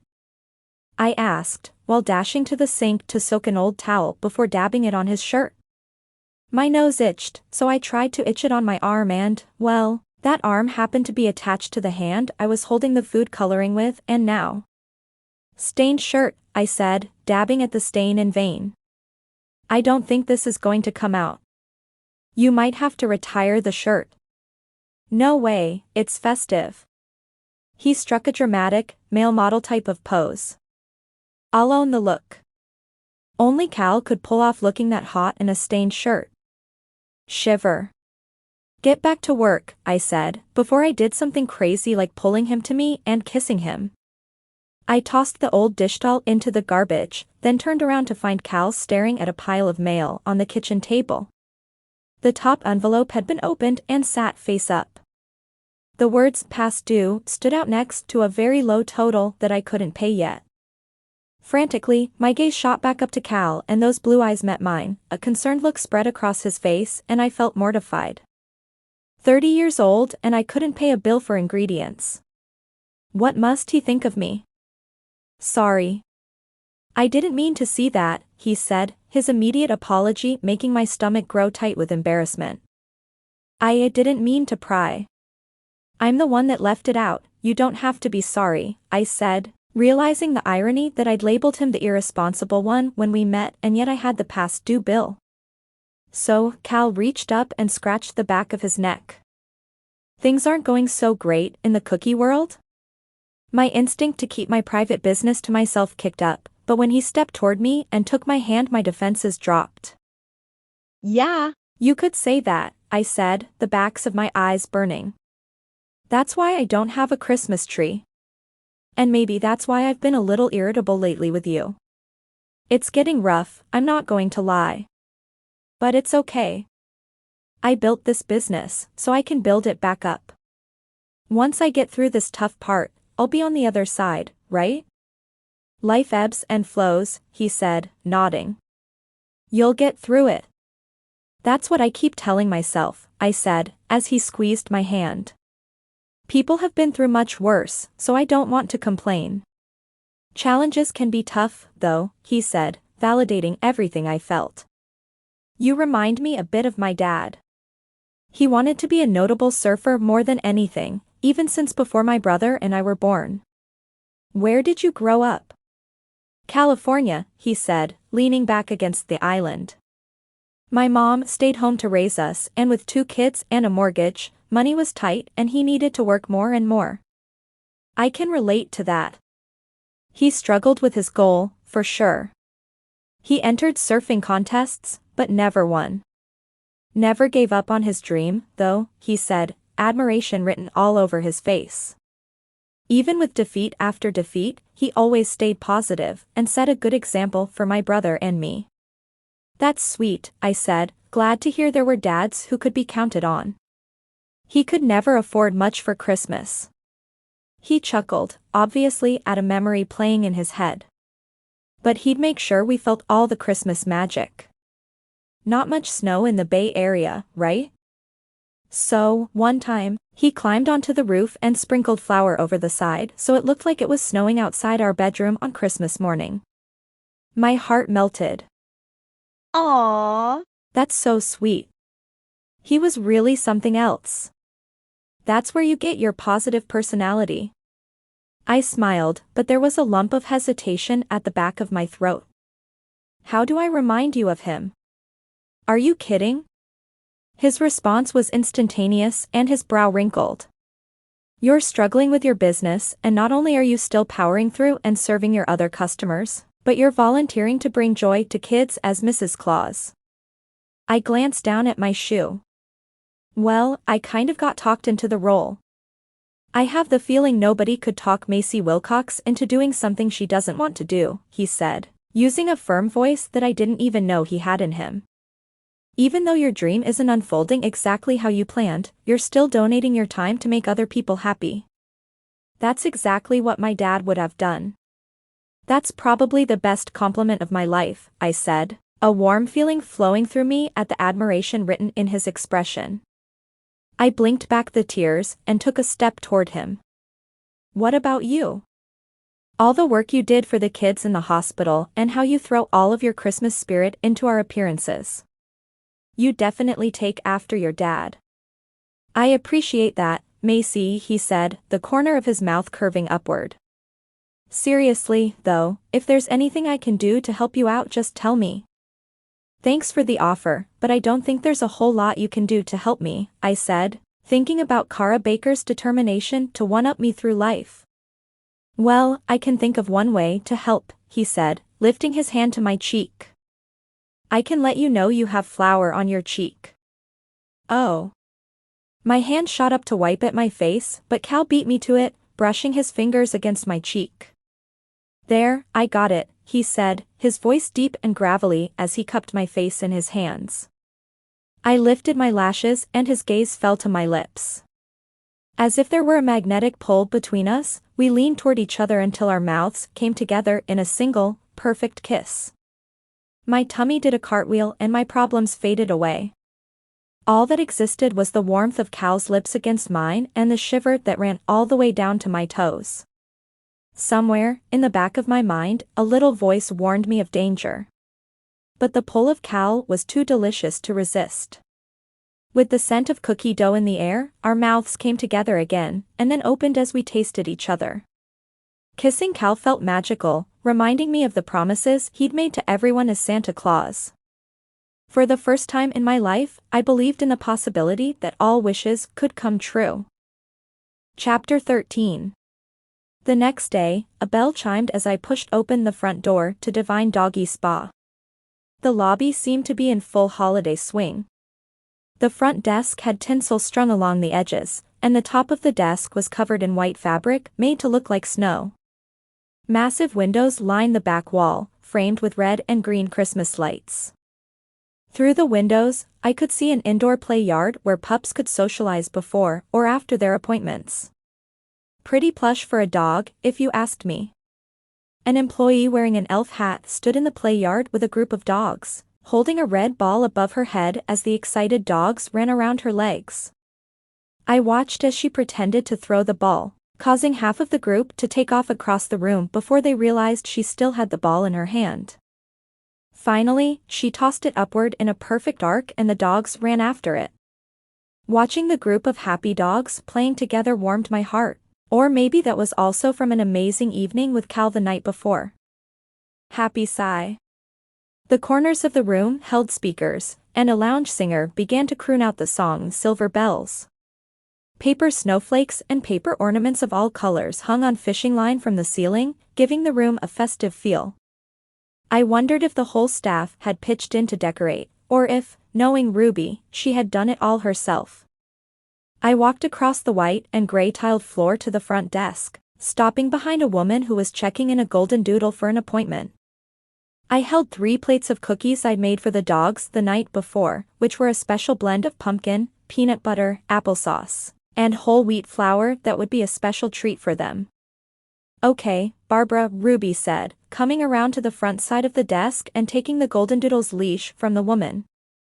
"Tabby is all checked in, so don't worry. I appreciate you taking care of her. She's a sweet dog with a lot of energy, so I'm hoping she'll get trained enough to go to a good home," Barbara said.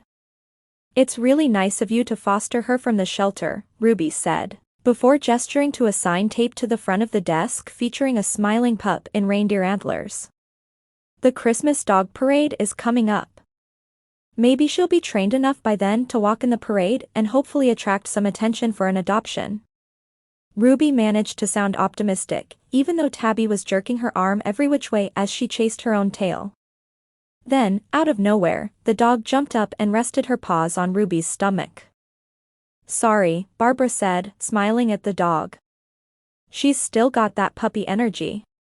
"No need to be sorry." Ruby laughed and shook her head. "I'm glad Tabby is happy. That means she'll make a great addition to someone's family. Besides, this is an improvement. Remember the first time you brought her in?" "Oh, goodness, yes," Barbara said, pressing a hand to her chest. "She tried to eat that poor receptionist's shoe while she was talking to me."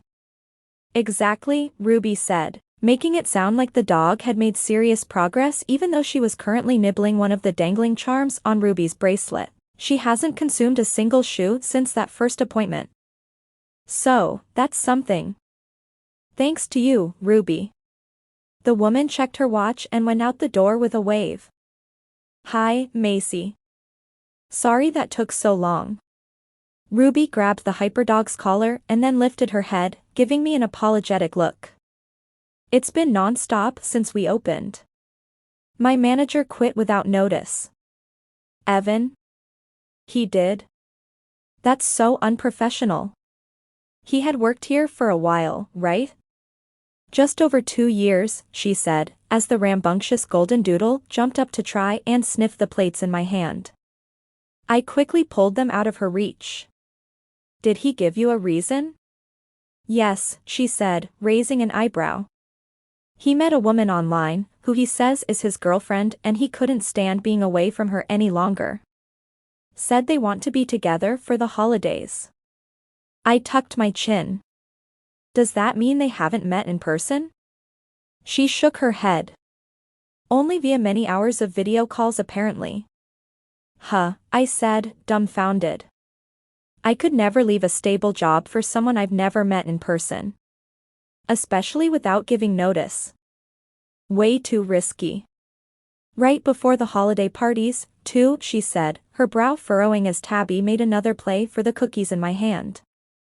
"Whoa, girl. You can only have one if you're good," I said, lifting the plates out of Tabby's reach. "What did you bring?" Ruby asked.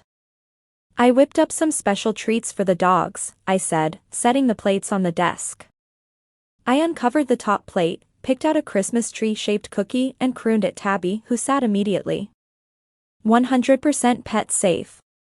"Oh, how sweet of you." Ruby put her hands on her hips as I fed the cookie to Tabby. "Macy, you are a Christmas angel." "No big deal," I said, giving a shrug. I'd stayed up way too late thinking about Cal, so figured I may as well be productive by baking something new. That's nice of that woman to foster a dog. I feel bad that Tabby doesn't have a home. "Well, you've made Tabby a very happy pup with that cookie." "I'm glad," I said, watching Tabby, who barely seemed to chew her treat before swallowing it. Then she began sniffing my hand in hopes of getting another one. "All done, Tabby." Tabby's tail kept wagging and she sniffed my hand again.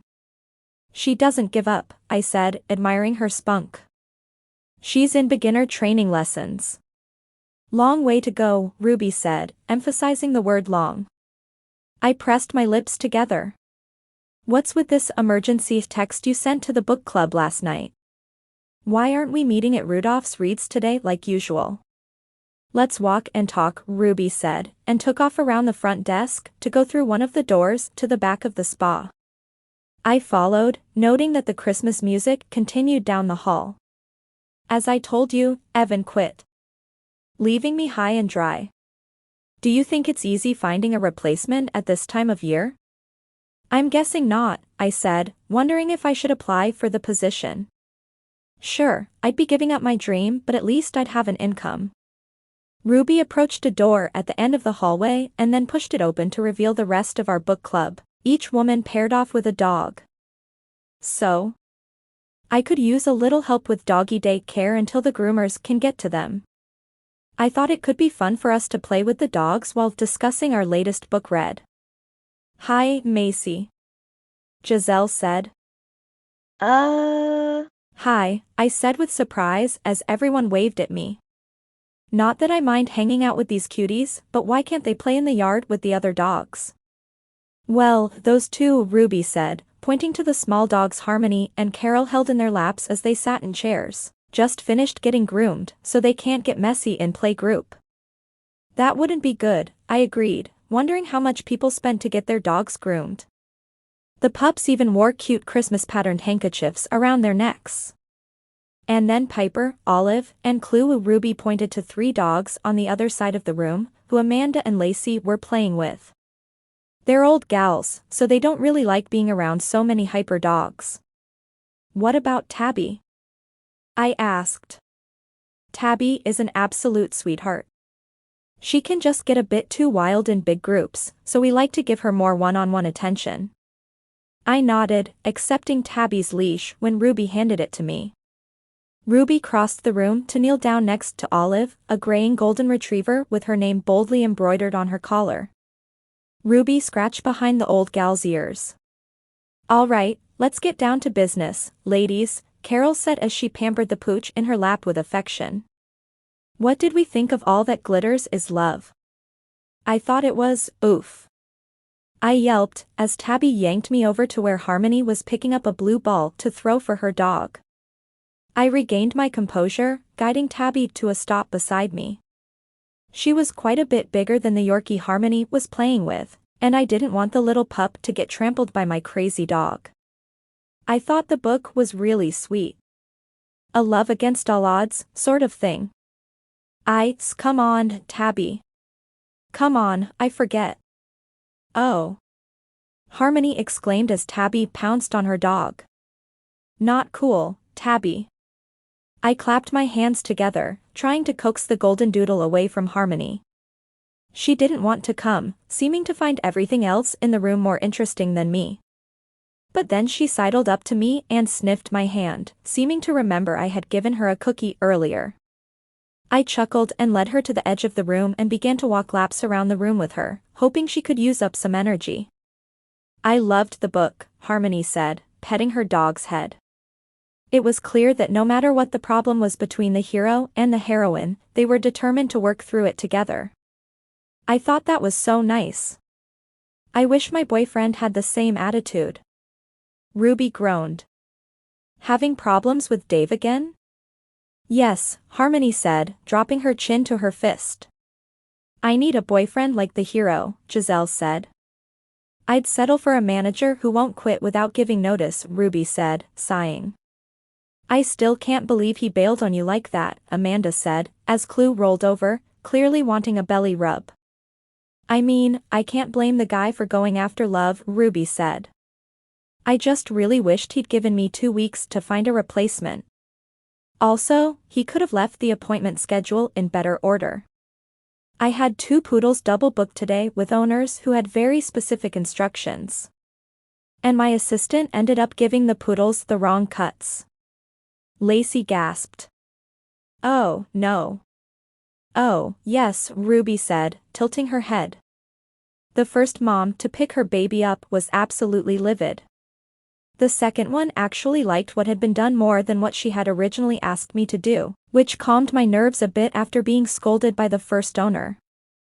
I tried to focus on the conversation, but Tabby jerked me around the room, alternating between walking fast and stopping to chase her tail. Speaking of calm, I said, adjusting my grip on the leash. Does this one ever chill out?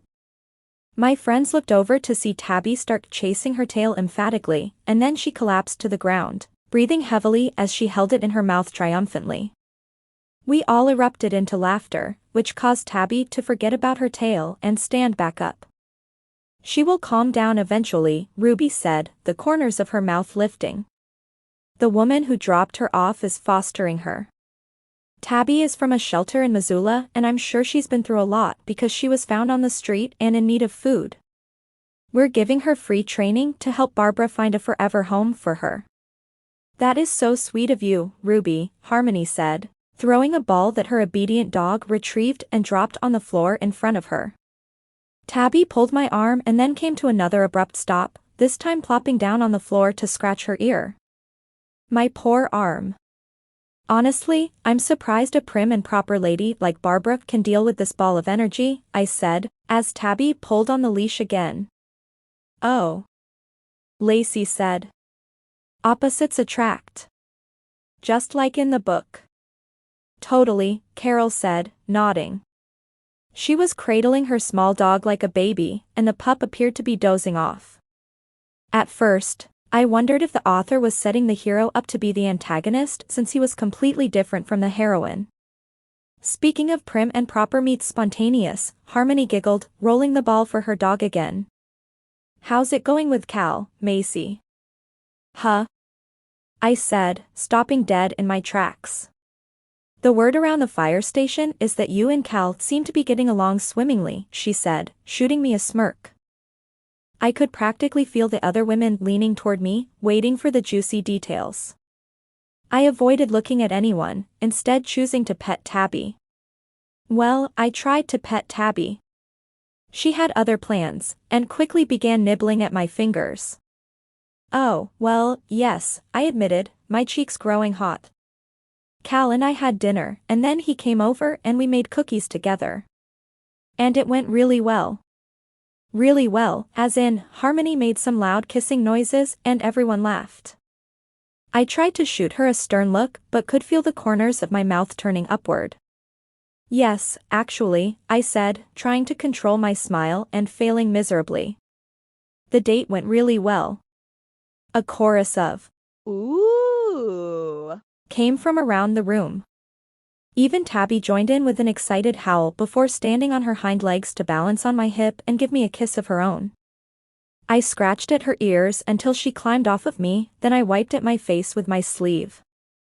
I like him, I admitted. But I didn't even think he was my type.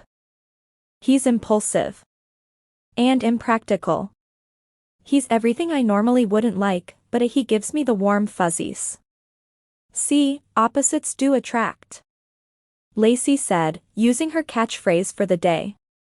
The chatter turned back to all that glitters is love, and Tabby returned to walking me around the room. One by one, groomers came to take the dogs for their spa treatments, and soon the only one left was Tabby, who finally seemed tired out. As the ladies packed their things at the end of the meeting, I took a seat in one of the metal chairs. Tabby lay down in front of me with her nose pressed against the toe of my boot. Looks like she might fall asleep, I said, smiling softly at her. She was really cute. Covered in honey brown curls, so long that they bounced when she moved. Adorable. I pulled my phone out of the pocket of my jeans to find that I'd missed a call from the owner of Prancer's Planners, the biggest event planning business around town. A jolt of panic gripped me, but I knew I didn't need to worry. I'd made them a one-of-a-kind cookie advent calendar and they loved it. I raised the phone to my ear to check my voicemail. Hi, Macy. It's Pauline, from Prancer's Planners. I need to cancel my order for this week. Well, for all future weeks too, actually. You know I appreciate everything you've done, but I've decided to go in a different direction. Thanks so much for everything. I heard the click as Pauline ended the call. My face went numb. I barely heard the sound of my friends asking me if I was okay. Without that client, I wouldn't be able to break even. Tabby barked at me, snapping me back to reality. She had not moved from the floor, but she flopped over onto her back with a guilty look. She just chewed a hole in the toe of my boot. Chapter 14. Cal and I smiled and waved from the back seat of a convertible as we made our way past the crowd of people who were gathered in front of Prancer's Pancake House for a new to you Christmas toy drive. Was I cold in the back seat of a convertible with the top down? Yes, but Cal kept his arms securely around me and that warmed me up a bit. Prancer's Pancake House was hosting this event and the main attraction was meeting Mr. and Mrs. Claus. They had collected donations of toys and games that children had outgrown or weren't using but were still in good shape. Santa's elves would hand the toys and games out to kids who waited in line to visit Mr. and Mrs. Claus. For the event, a red carpet stretched down the sidewalk and 2 chairs sat outside the front entrance for Cal and me. Meanwhile, the restaurant staff dressed as elves carried large red sacks with the wrapped gifts. Large speakers were set up, and "Rockin' Around the Christmas Tree" was blaring out of them. Ho, ho, ho! Cal bellowed joyously, the sound coming from somewhere deep down in his belly. His left hand stayed around me as his right hand waved in the air. Santa! Santa! Came the cries of children as they saw us approaching. We were slightly behind schedule, and Santa Dearest was once again wearing his ski boots instead of the black boots that went with the costume. But something about it seemed far more charming and far less irritating than it used to be. There was something about finding out Cal was a good kisser that really made his unorthodox habits endearing. The car pulled to a stop and we exited the vehicle, making our way to the chairs. Mrs. Claus, a young girl, said, grabbing onto my wrist. "Hello, sweetie," I said, using my jovial Mrs. Claus voice. Looking down, I saw the young girl had dark brown hair and was clutching a doll in her hand. This doll had been plastered in ads everywhere for months and was one of the top-selling toys right now. What a lovely doll. "Thank you," the girl said, giving a proud smile. "I'm Amber. This is my Sarah Sunshine doll. My mom gave it to me for my birthday last week." "That's such a nice gift," I replied. "It is." Amber shrugged her shoulders and then thrust the doll up towards me. "But my friend, Kayla, really wants one for Christmas. I heard my mom tell my dad she got the last one at the store and I'm worried Santa won't be able to get her one. So, can you take mine and give it to her so she doesn't get sad on Christmas?" Oh, the sudden request took me by surprise. I looked around to find a parent that belonged to her, but there was nobody in sight. "Sweetie, we should really ask your mo." "Keep your doll, little one," Cal said, joining the conversation. "Santa will make sure Kayla gets her own doll for Christmas." My jaw dropped. Santa, those dolls are sold out. Kayla will get a doll, I'm sure." Cal grinned behind his fluffy white beard. "Then you can play with your Sarah Sunshine dolls together." A grin broke across the young girl's face. "Really, Santa? You mean it?" "Of course," Cal said. "Thank you, Santa." The young girl bounced with excitement before thanking us and running off into the crowd. I immediately turned to Cal as we walked down the red carpet. "Uh-oh," he said, giving me a look of horror. "Am I in trouble again?"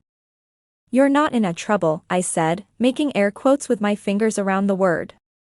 "But, do I really need to point out that you don't know Kayla's last name, let alone whether or not you can get her a Sarah Sunshine doll? How are they going to feel when Kayla doesn't get a doll Santa promised her, because they are, sold out everywhere?" "You worry too much, dear," Cal said, grinning at me. "You forget that Santa works in mysterious ways." "Does Santa have a mysterious stash of dolls?" I asked, extremely doubting it. "You're beautiful when you're mad at me," he said, giving me a look of adoration. My belly did a flip. "Promise only what you can deliver, okay?" I pleaded. He merely took my hand and kissed it in response. A line formed down the sidewalk and kids took turns meeting Mr. and Mrs. Claus, and, of course, sitting on Santa's lap. Despite my earlier plea, Cal promised the kids whatever they asked for, and with each new promise my shoulder muscles grew tighter. 45 minutes later, a young boy reached the front of the line to sit on Santa's lap. He bounced from foot to foot, clearly ready with his wish.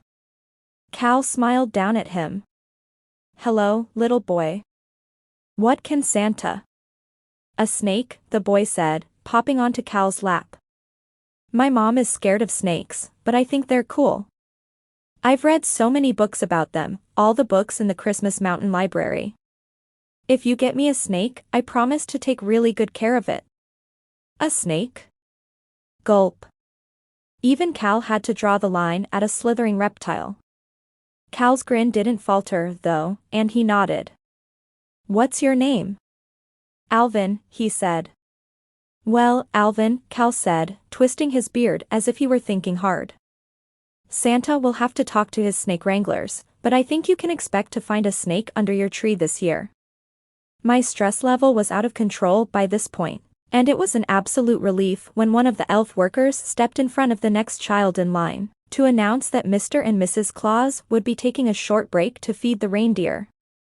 I tried not to appear overeager to get away, but quickly followed the elf inside Prancer's pancake house. Cal followed behind me as we entered the building. Once we were safely away from any doors or windows, Cal pulled off his beard and scratched at his face. "Man, the kids are really full of energy today," Cal said. I sighed. "Probably because they heard that Santa will deny them nothing." "What do you mean?" "All the promises you make, Cal," I said, throwing my hands up. "You don't know if Kayla is going to get that doll for Christmas. That 5-year-old is most certainly not going to get to go to space for Christmas. The girl that went after him is not going to get to have pink hair and fairy wings. And I can relate to Alvin's mother, who sounds terrified of everything that moves. There's a 0% chance he is getting a snake. And all of these kids are going to be so disappointed when they wake up on Christmas morning to find out that Santa lied to them." "I haven't lied to anyone." Cal's smile didn't completely disappear, but it faltered slightly as I looked at him. "Why can't you just have fun with it?" "It's not fun to be disappointed," I said, receiving a scowl from an elf that walked by. "How was I the bad guy here? Just once, why not try to be as excited as the kids with their big wishes? The hope isn't worth the fall when they don't get their wishes. Trust me. It would be better to give it to them straight to spare their feelings." An elf approached us with 2 glasses of water, handing one to each of us before scurrying away. I sipped mine, but Cal set his on a nearby table. "It sounds like you're talking from experience," he said, staring at me intently. "What's really going on here, Macy? Level with me." I shook my head.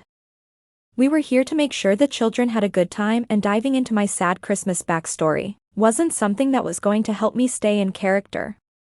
"We should get back to our thrones," I said, setting my empty glass on the table. As I moved toward the front door, Cal caught my hand and I turned to him. A small, boyish smile curved onto his lips, and I couldn't help but mimic his expression as he pulled his fake beard back into place around his mouth. There was something so intense but gentle about the way he held my hand. Soft, but reassuring. "I'm sorry someone hurt you," he said, brushing a piece of hair behind my ear. "That it made you not want to dream big." "I don't need to wish," I said, my voice a little shaky as I raised my chin. "Hard work can make my dreams come true. Dreaming is what creates the magic," he said, squeezing my hand. "And when the magic of Christmas is all around you, it's impossible to be disappointed."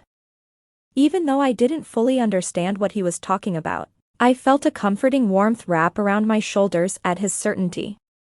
And then we made our way to the front doors hand in hand, until he suddenly stopped in his tracks. I halted beside him.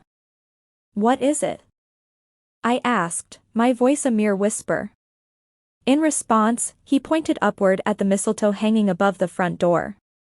Even though we had kissed before, my stomach swirled with anticipation as Cal brushed his knuckles along my jawline.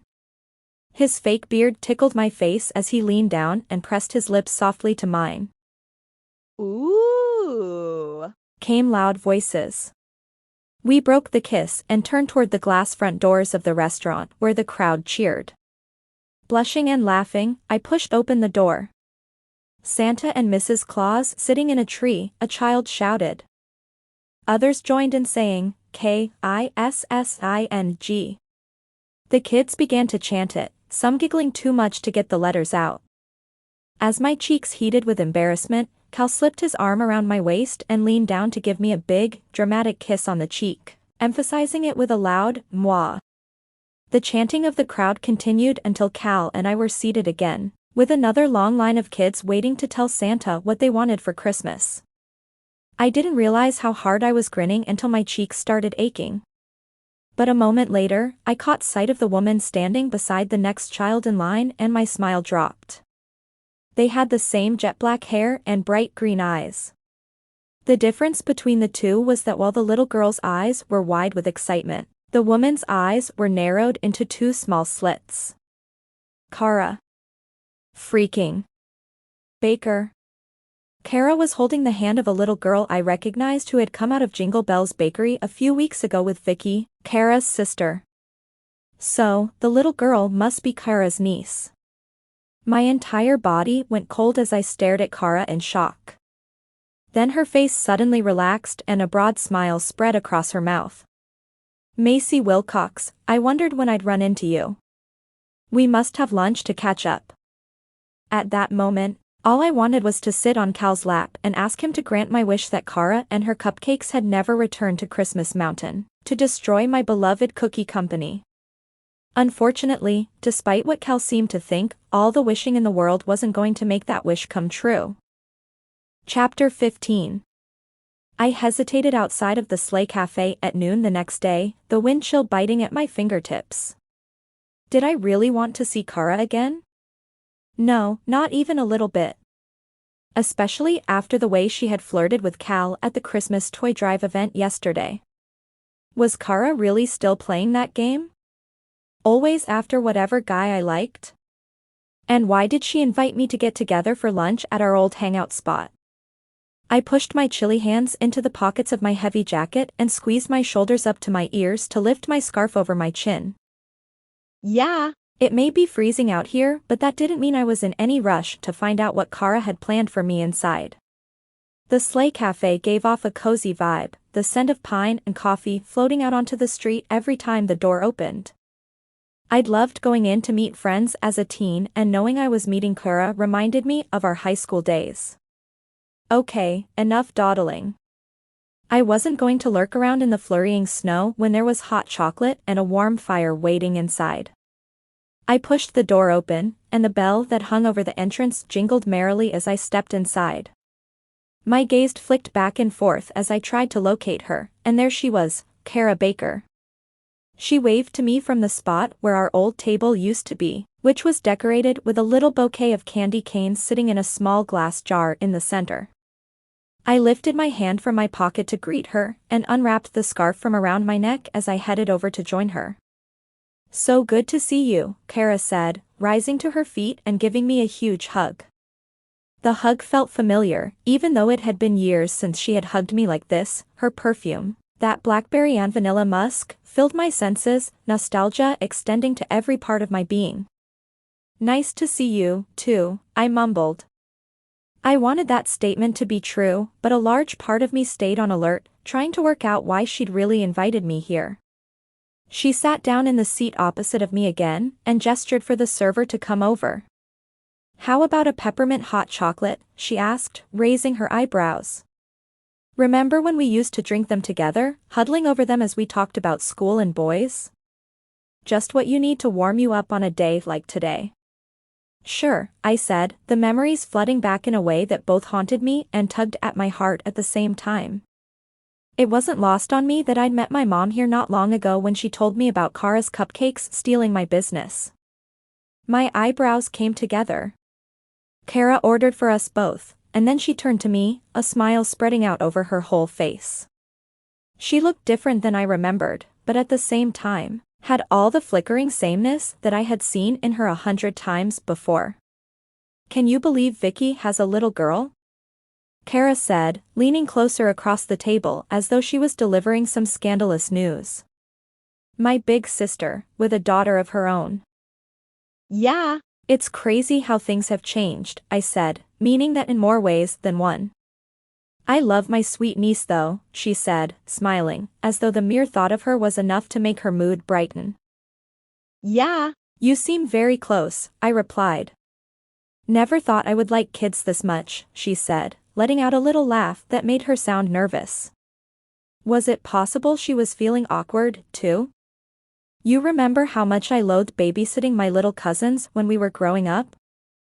Ugh. They always got in the way of us having a good time." "I remember," I said, waiting for her to drop the bomb. Bringing up old memories was one thing, but was she thinking we were going to pick up our friendship where we left off? After all she'd done to me personally and professionally? "You remember that time we put the kiddos to bed and then snuck out?" she asked, raising her eyebrows with an excited expression. "Of course, I do," I said, the corners of my mouth twitching. I had to admit, there were a whole lot of fun memories from our teenage years that I would never forget. "And your sister tried to bust us until we promised we would cover for a secret date she had the next week." "She was pretty easy to bribe," she said, leaning back in her seat. "I bribe her with babysitting now. Works just as well." "I bet she's a great mom," I remarked. "She really is," Kara gushed. "I mean, you met her daughter, you see how well she's turned out. Not the type to lock her cousins in a room and sneak off without them, huh?" I said, finding it easy to slip back into our old patterns. "Exactly," she said, as the server returned with our hot chocolates, both adorned with candy cane pieces on top of a generous helping of whipped cream. The moment of silence as he placed them down in front of us seemed to allow both of us a second to think, and by the time Kara locked eyes with me again, I could tell there was something else on her mind. "What happened with us?" she asked, catching me utterly and completely off guard. I blinked. "What do you mean?" "We used to be so close," she said, a tinge of sadness to her voice. And then it all just vanished after we graduated." "You know why that happened," I said, wondering how she could have forgotten. Her nose scrunched up. "I do." "Come on, Kara," I said, tilting my head. "Come on, what?" she asked, her mouth falling open a little. "What am I missing here?" I sighed. "She was going to play dumb?" "Is this about that hot Santa I saw you with yesterday?" she asked. My cheeks heated. No. "Because he was really cute," she said, waggling her eyebrows at me. "And if you're not going to put the moves on him then?" "Like that would even stop you," I said, my tone sharper than I'd intended. "You know, Macy, I was hoping we'd pick up where we left off as kids and be best friends again," she said, looking at me wide-eyed. I guffawed. "We left off with you stealing my boyfriend and my scholarship." "What? It bothered you that I dated Chad?" "If you didn't want me to date him, then you should have said something," she said, indignantly. I crossed my arms. "Not dating your friend's ex is a known girlfriend code." "I was 17, Macy. I didn't understand that back then," she said, as if it were my fault she'd done something wrong. "You're playing the ignorant card?" I rolled my eyes, since she refused to even apologize. Admittedly, there was much I hadn't known when I was that young, and I had made my fair share of mistakes, too. "It's the truth," she said, her lower lip jutting out. Grappling for something to prove she purposefully wanted to sabotage me, I pointed at her advertisement poster hanging at the front of the cafe. "You came back to Christmas Mountain and just happened to start a cupcake business, even though I have a cookie business?" "What's wrong with that?" she asked. "You majored in chemistry," I reminded her. "Right," she said, flaring her eyes. "Chemistry is all about formulas, and so is baking. With chemistry, you're mixing elements together. With baking, you're mixing ingredients together. What's the difference? My grip tightened on my hot chocolate. One, you get a chemical, and the other, you get a muffin. I bake cupcakes, not muffins, she said, which was so not the point. And my opening this business isn't something personal against you, Macy. There was a gap in the market. Cookies are so last year. My mouth dropped open. Cookies are timeless. Everyone likes cookies. Have you ever heard of a birthday party ending with cookies? She asked, cocking an eyebrow at me. No, they end with cupcakes. Case closed. My chest tightened and I straightened in my seat. First, you steal my high school boyfriend and now, you're ruining my business? I'm not ruining anything, she said, turning her nose up at me. I'm just following my own dream. Since when was your dream ever to make cupcakes? You hated cooking and baking. You weren't even good with a microwave. Admit you only started the cupcake company to ruin my business. Just like you ruined my relationship with Chad. You two were on a break, and you knew I'd always liked him. He asked me out. What was I supposed to do? Say no, maybe? I said, a little shocked that she would be so dismissive of me. You guys were done. In fact, you said you never wanted to see him again. Exactly. So, why would I have wanted to see him with you? I asked, having the strong urge to chuck my hot chocolate on her white cashmere sweater. If it bothered you then you should have said something, she said, completely and totally passing the buck. I didn't have long before I left for college. If I didn't take my shot then, I might never have gotten the chance. But if you had told me it would bother you then I wouldn't have gone out with him. Ha! Easy for you to say that now, I said, staring down at my hot chocolate. I hated to admit it, but she had a small point that I hadn't protested. I can't believe this, she said, shaking her head. You could have at least told me that you were coming back to town and that you were opening a cupcake business, I said, thinking that would have been the least she could do if she wanted to be friends with me again. Honestly, I didn't know if you would take it well. Looks like I was right on that one, she replied, with a shrug. Cut me a break, Macy. I missed living here. Missed my friends, my family, the mountain, the small-town traditions. All of it. Did you really want me to stay away just because I dated your ex, who you said you never wanted to see again, 10 years ago?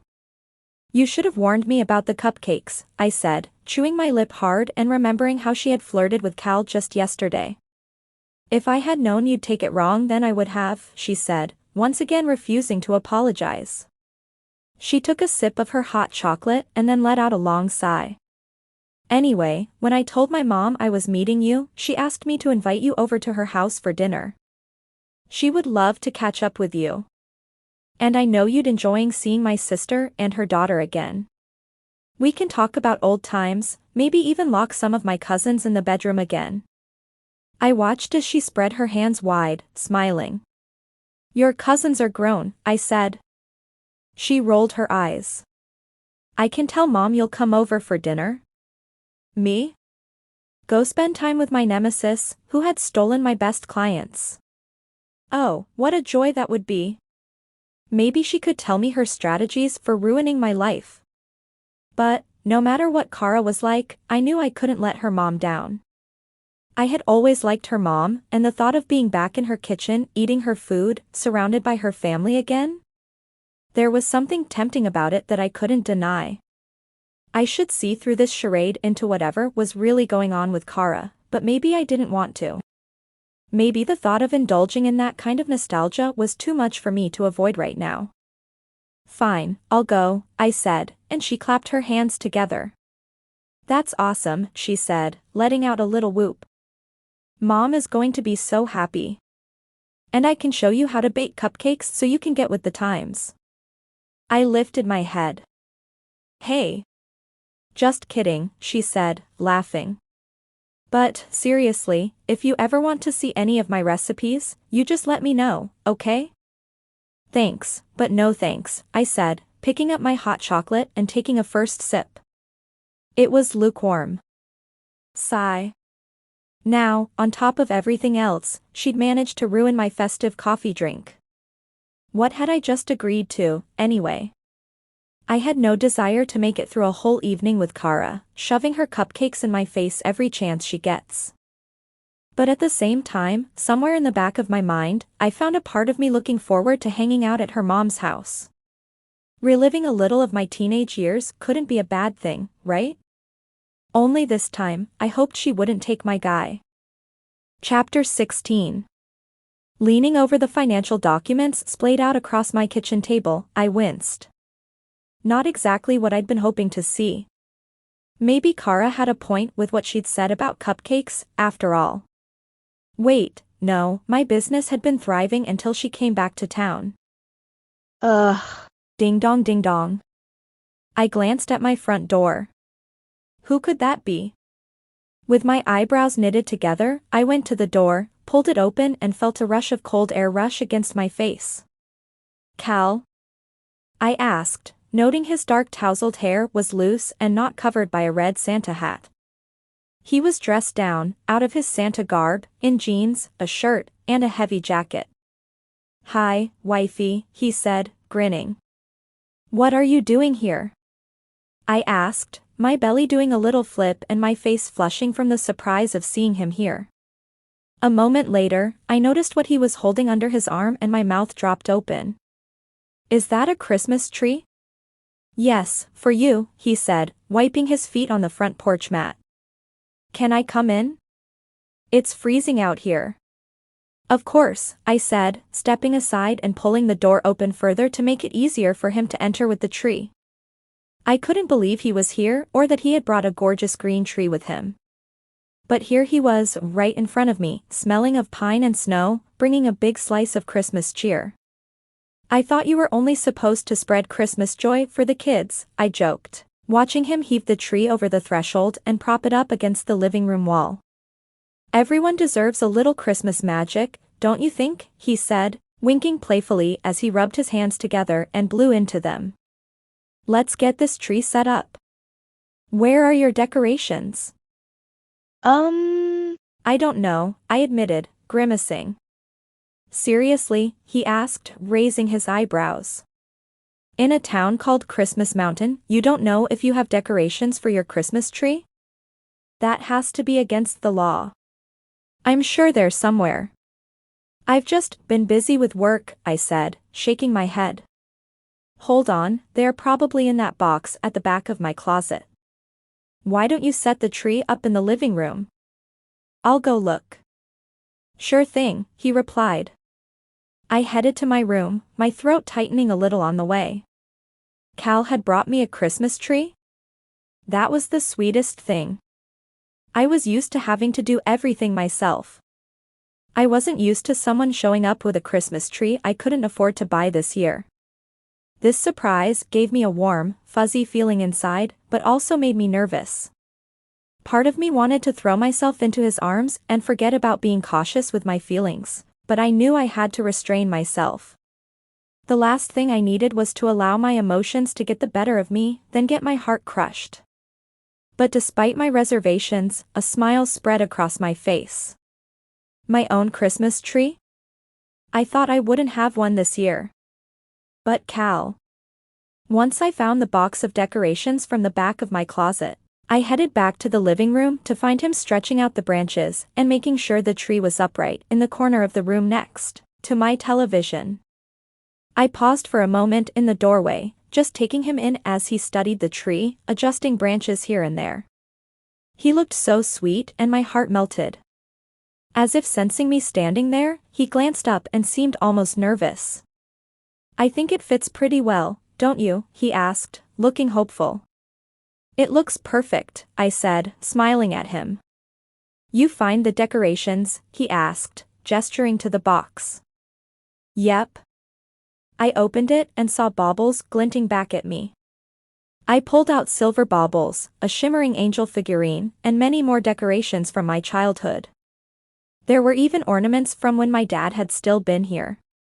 Before my sense of security had imploded, and I'd been dealt the remaining scattered shards of my childhood.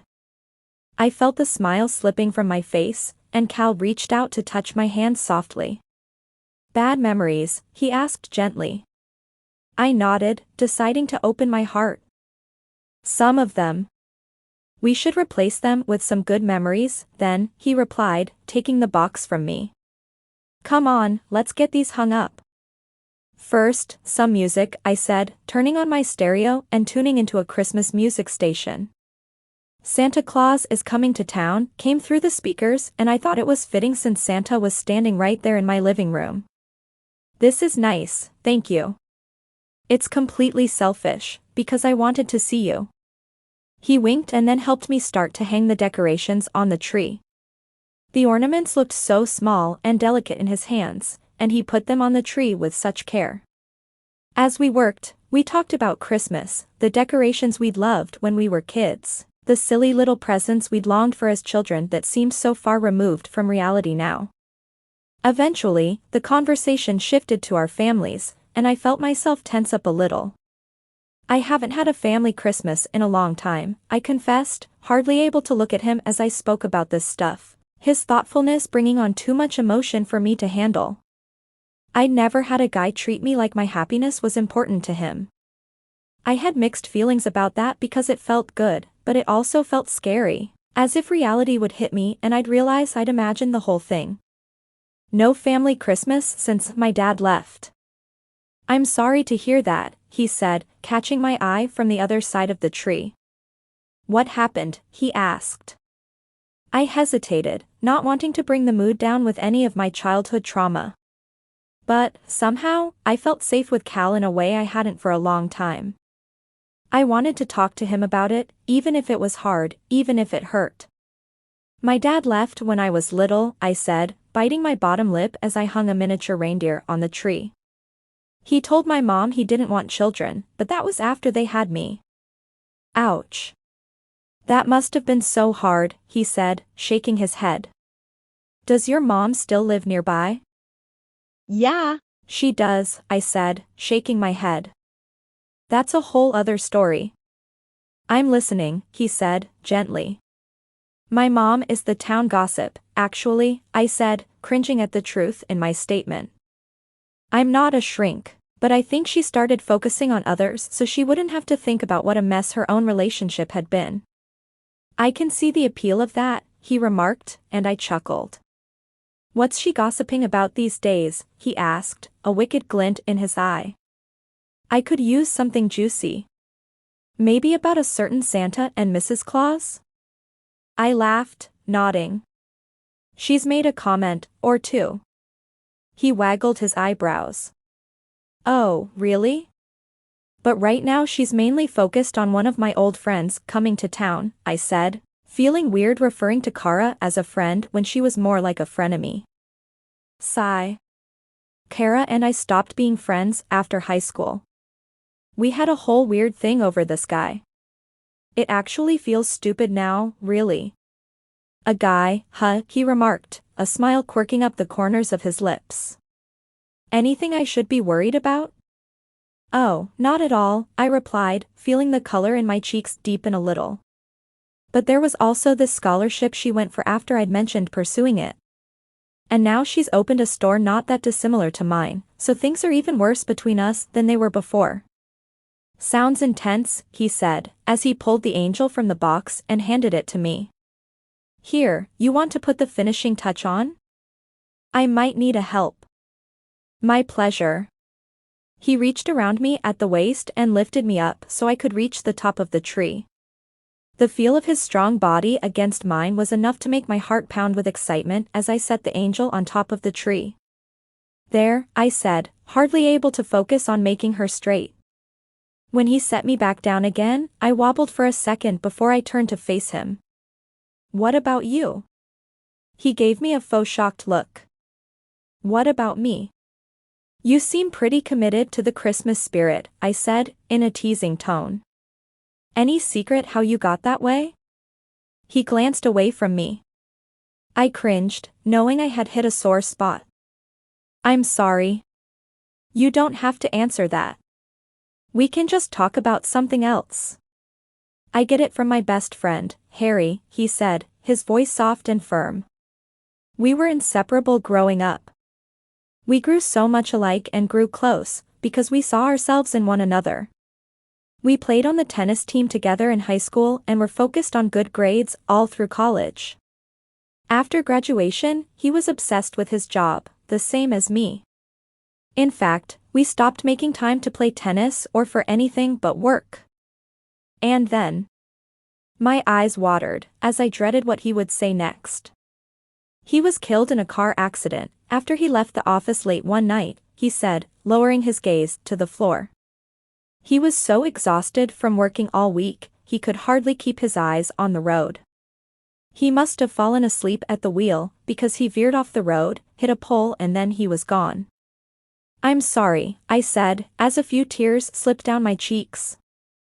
I swiped them away, determined to stay strong for Cal. And that's when I realized how much he and I had missed out on focusing only our jobs, he said, his eyes glassy as he shook his head. Oh, Cal, I said, and this time, I was the one who reached for his hand. He laced his fingers through mine, and looked up at me again.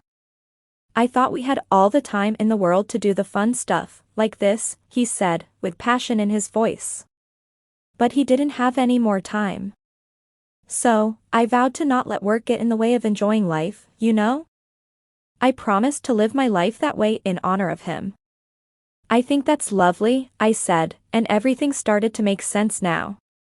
The tragedy that Nina had heard about. How committed Cal was to bringing joy into people's lives. He knew all too well that there wouldn't necessarily be a tomorrow. Just trying to do what he would have wanted me to do, he said, staring at my fingers in his. Spread some joy. Find a little of my own. A soft silence settled between us, broken only by the sound of a new song coming on, this time Last Christmas, by Wham. His face lit up, some of the weight seeming to drop away from him, just like that. I love this song, he exclaimed, pulling me close. Dance with me? I'd love to, I said, wrapping my hands behind his neck and linking my fingers as I listened to the lyrics. This is actually a pretty sad song.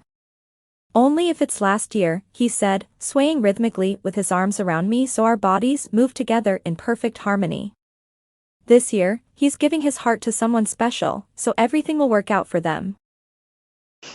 I let my head rest against his shoulder, closed my eyes, and breathed in the scent of the tree.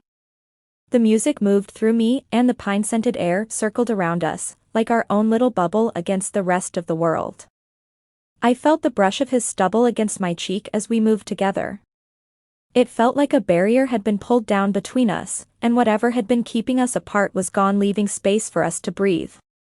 And I knew that whatever came next, I could hold on to this perfect moment, next to this perfect tree that he had brought to me, and let this perfect music wash over us. It felt like this moment was all I needed to survive anything that was thrown at me. Chapter 17. On Saturday night, I stood outside the door to Lynette Baker's house, wondering what in the world I was doing there. This woman's daughter was destroying my beloved business. Did Kara seriously think it was a coincidence that the cupcake biz she started took clients away from me? And that my business just happened to plummet when she moved back to town? Not likely. Really, how could I justify visiting Kara's mom after everything her daughter had put me through? And continued to put me through? But I'd already committed to tonight, so I couldn't flake. I needed to build up the courage to knock on the door, and the door flew open in front of me. Macy Wilcox. Oof, I said, as Lynette Baker pulled me into her arms for a big hug. She squeezed me tight as though thrilled I was here, and then pulled back to look me up and down. It's so good to see you, darling, she said, the warmth of her voice like an old familiar coat wrapping around me. Thanks, Lynette, I said, surprised to feel my eyes burning. It's been a long time. I know you only came tonight because Kara's back, but you're always welcome here, she said, lifting my hands and squeezing them. Anytime. I mean that, Macy. Now, come inside. You must be freezing out here. Well, it's below freezing since it's less than 32 degrees, I joked, blinking the tears away and stepping inside the house that still felt like a second home after all these years since I'd spent so much time here. When I glanced around the living room, all the years dropped away. I pictured Kara and me lying on our bellies on the living room carpet watching Rudolph the Red-Nosed Reindeer, running to the kitchen for refills of popcorn and soda, and rolling onto our backs to discuss how Cupid was the most left-out reindeer of the bunch as we chewed on red licorice ropes. The place looks the same, I said, noting not much had changed besides a few new photos and knickknacks. When it works, no need to fix it. Lynette put an arm around me, steering me further inside and leading me toward the kitchen. Come on, let's get some hot chocolate into you and get you warmed up. The kitchen smelled of warm milk and pine as I rubbed my hands together. Then I lifted my head and did a double take when I saw my mom sitting at the table in front of me. What the? She wore a loud Christmas sweater complete with dangling ornaments, the same kind she'd insisted I wear every year before my dad left, and was leafing through some old photo albums. What are you doing here? I asked. She glanced up and smiled. Well, hello to you, too. Hi, I said, pulling off my coat. What are you doing here? I repeated. Lynette mentioned you were going to be visiting, so I thought I would pop along and check in too, she replied, as though it were the most natural thing in the world. On the radio, some old Christmas jingles were playing, and I could hear people chatting next door. Wow, this took me back years to when I had come here as a teenager. Kara is in the next room with her sister and Iris, Lynette told me, as she went to pour me a cup of hot chocolate. I'm sure they'd love to see you. I'll check in with them, I said, ducking beneath a thick sprig of mistletoe that dangled over the threshold of the door that led to the living room. Sure enough, I found Kara, Vicky, and Iris hanging out together next to the glimmering Christmas tree. Iris was on Kara's lap while Vicky read her a story from a thick book that was decorated with images of elves and sleighs and gifts, as well as a giant, jolly Santa right on the front cover who reminded me of Cal. And all through the house, Vicky said, not noticing me for the moment. No one was stirring, not even Macy. You're here. All three of them turned to face me, and I managed an awkward little wave, hoping I didn't look as out of place as I felt. Hi, guys. I'm so glad you could make it, Kara said, as she rose to her feet and hurried over to give me a hug. I was still getting used to the reality of being here right now, and I found myself enjoying this little moment of closeness between us, that familiarity that seemed to draw us back together again, even after all these years apart. Mom is going to need some help if I'm going to keep my gingerbread house standing, Vicky said, as she closed the book and got to her feet. Iris was hanging off her arm, clearly not quite sure about having a near stranger in the house, but it didn't take long for her to recognize me as the one who had been helping out with Santa. Hi, there. Iris said, waving at me. Are you making a gingerbread house? I said, thinking at least there was one member of this family that I didn't have a sour history with. I didn't realize people still made those. You're the cookie queen, so you should know all about it, Kara said, playfully. Or, at least, she seemed to think it passed for playful. Yeah. I know how to make gingerbread work for me. I shot her a playful look back, ignoring our rivalry for the time being. Here you go, Lynette said, coming into the living room with a cup of hot chocolate and handing me the mug. Are we ready to do the gingerbread houses? We have supplies to make 2 of them, one for Christmas Eve and one for Christmas Day. Why don't we split up into teams? Or we could do them all together? Let's do teams, I said. Kara cocked an eyebrow at me. Teams? I figured she knew I was challenging her, and the look she gave me said she was up for that challenge. Even though this was meant to be a peace offering of an evening, that didn't mean that I should forget everything that had happened between us, did it? Let's do it, Kara agreed, and we quickly split up into teams. Lynette, Vicky and I formed one team. Mom, Kara, and Iris formed the other. The kitchen was warm with the smell of gingerbread. Normally, I would have taken a minute to enjoy the delicious scent. But, right now, I was all about that competition. Where do we start? Vicky asked, looking at the pieces in front of us. We'll need to make the shape of it first, and then we can start decorating the outsides, I said, rubbing my hands together. Do we have frosting to stick it all together? That's the first step. Really? Kara said, her voice tinged with smugness. Because I'm going to start with the decorating, to make sure we've got it looking perfect before we start sticking it together. I guess we'll see whose plan works out better in the end, I said, ready to win. Ready, set, go. Lynette shouted. Vicky, Lynette, and I worked on constructing what had to pass as the mansion of gingerbread houses, with tall windows, gumdrop lights, sprinkles for gravel in the driveway, and icing as snow on the rooftop.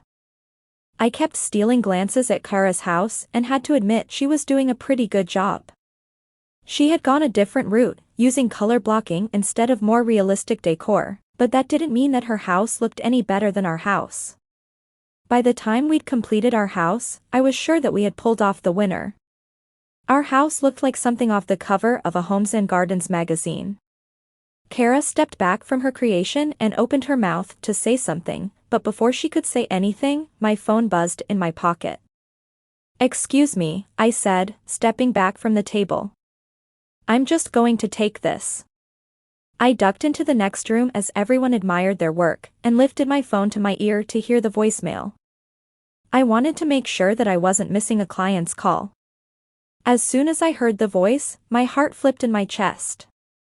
Hi, Macy. It's Lonnie, she said, and I immediately recognized the voice of the manager of the Christmas Mountain Country Club, the client of mine I needed to win back so I could hopefully still get that space for my own storefront. I'd like you to come to the office so we can talk about our previous contract and a potential new offer. We've narrowed our dessert supplier down to you and one other potential bakery, Kara's Cupcakes, not sure if you've heard of them. Anyway, we'd like to see you in the office tomorrow with your pitch as to why we should go with you and your cookies this year. Looking forward to speaking to you soon. Bye. My heart pounded in my chest as I tucked my phone back into my pocket and tried to control my breathing. This call reminded me that I was still at war with Kara, even though we sort of had a good time here tonight. She was my competition and my adversary. I turned to head back to the kitchen and saw Kara staring right at me, her phone to her ear. And then it hit me that she had just received the same message. Judging by the look on her face, she was determined to win, too. Dinner's ready. Lynette sang out. I gritted my teeth, determined to get through the rest of this night for the sake of Lynette, my mom, Vicky and Iris. But as far as Kara, I was going to kick her cupcake booty at that pitch. If I could beat her at making gingerbread houses, then I could beat her with my cookies, too. We weren't teenagers anymore. I wasn't going to look the other way while she took my boyfriend and my scholarship. This time, I would not give up my dream without a fight. Chapter 18. Ruby texted me the next morning, asking me to give her a hand with her doggy daycare stuff because she was desperate. I thought about turning her down to prepare for the meeting with the country club later in the afternoon, but Ruby really needed my help. Plus, sitting around at home gave me time to overthink the pitch, which would make me even more stressed out. So, here I was, trying to walk 3 dogs at once, who were getting tangled in each other's leashes. I wished her manager had never fallen in love and quit. Well, it's okay that he fell in love, but he should have given notice, at least. Calm down, dogs.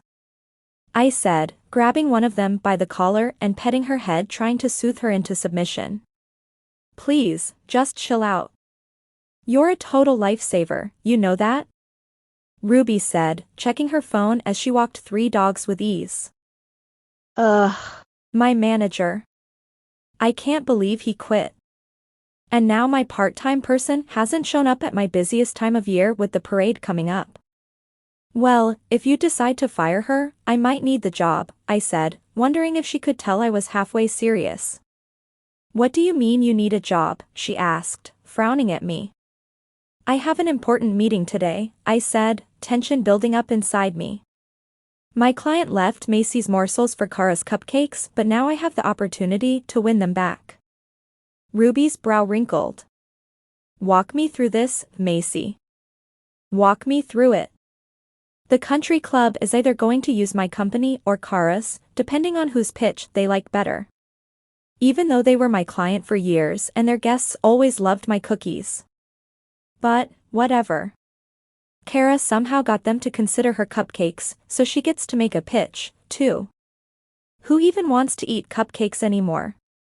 What are we, 5 years old? Ruby said, slipping into supportive friend mode, which I appreciated. Don't worry, you're going to get the client, Macy. Is that why you're all dressed up? Yes, I have to make a good impression, I said, looking down at my outfit, which I'd found while cleaning out my closet. This pantsuit was gray and slim-fitting, making me look smart and stylish. The outfit was mostly hidden under the huge winter jacket I'd thrown on when Ruby had asked me to come out and help her walk the dogs. You'll do great, she assured me. What's your pitch going to be? That cookies are better than cupcakes, I said, still needing to make a good argument about this. I'm going to bring free samples, too, so they taste how good they are and want more. Your pitch could use a little more work, don't you think? She said. Yeah. I honestly don't know what I'm going to say to them, I admitted, glancing in a shop window at their Christmas display. Maybe I could do a Christmas-themed pitch?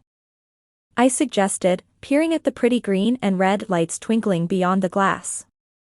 Oh. Yeah. Go all in on the Christmas side of it, she said, with a serious nod. I'm worried they're going to think that's all I can do, I said, as one of the dogs yanked me forward. I want to show them some variety, too.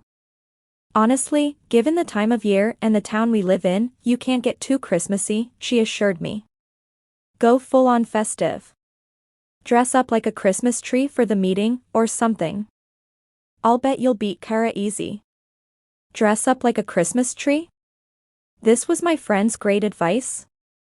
Clearly, Ruby had been working with dogs too long. There is so much at stake if I don't pull this off, I said, inhaling a deep breath. I know you can do it, she said, trying to wrangle in the 3 Labradors she had on her leashes. You could totally put in your pitch how much easier it is to transport cookies over cupcakes. I mean, cupcake frosting will get all smushed and stuff during transport. Cookies are the sturdier choice. Good point, I mused in agreement. It might not have been much, but it was something that I could work with, and I would take any suggestion I could get right now. See? You're going to be fine, she said, smiling over at me. Your cookies are the best. There's no way that anyone is going to outdo you with this. You think? I asked, biting my lip. There was so much hinging on this meeting. I had worked so hard to get to this point. The thought of losing it all because Kara had decided to come swinging back into town and put together some random cupcake business was enough to make my stomach sink into my snow boots. Babe, your pitch is going to be so good, you could even sell them on your dog walking skills, she said, nodding at the dogs who were finally walking straight down the sidewalk with me. You're doing a good job with those pups. Thanks, but I think it will be better to stay focused on the cookies, I said, with a laugh. Yeah. Of course, she agreed. You keep your head in the game, right? Make sure that you don't let some random cupcake business take your spot. I won't, I replied, stuffing one hand into my pocket as I tried to control the dogs with the other one.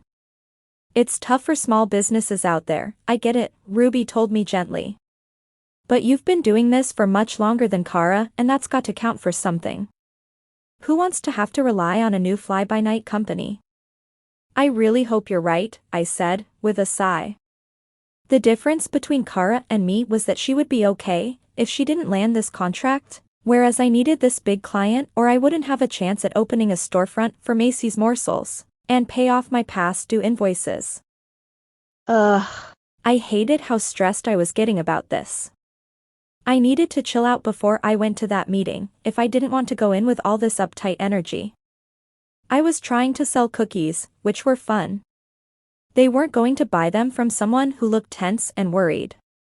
By the time that we made it back around to the doggy daycare, Ruby pulled me into a big hug and thanked me for helping her. "You know you've got this, don't you?" she said. I bit my lip and winced. "I really hope so." She squeezed my hand. "Good luck."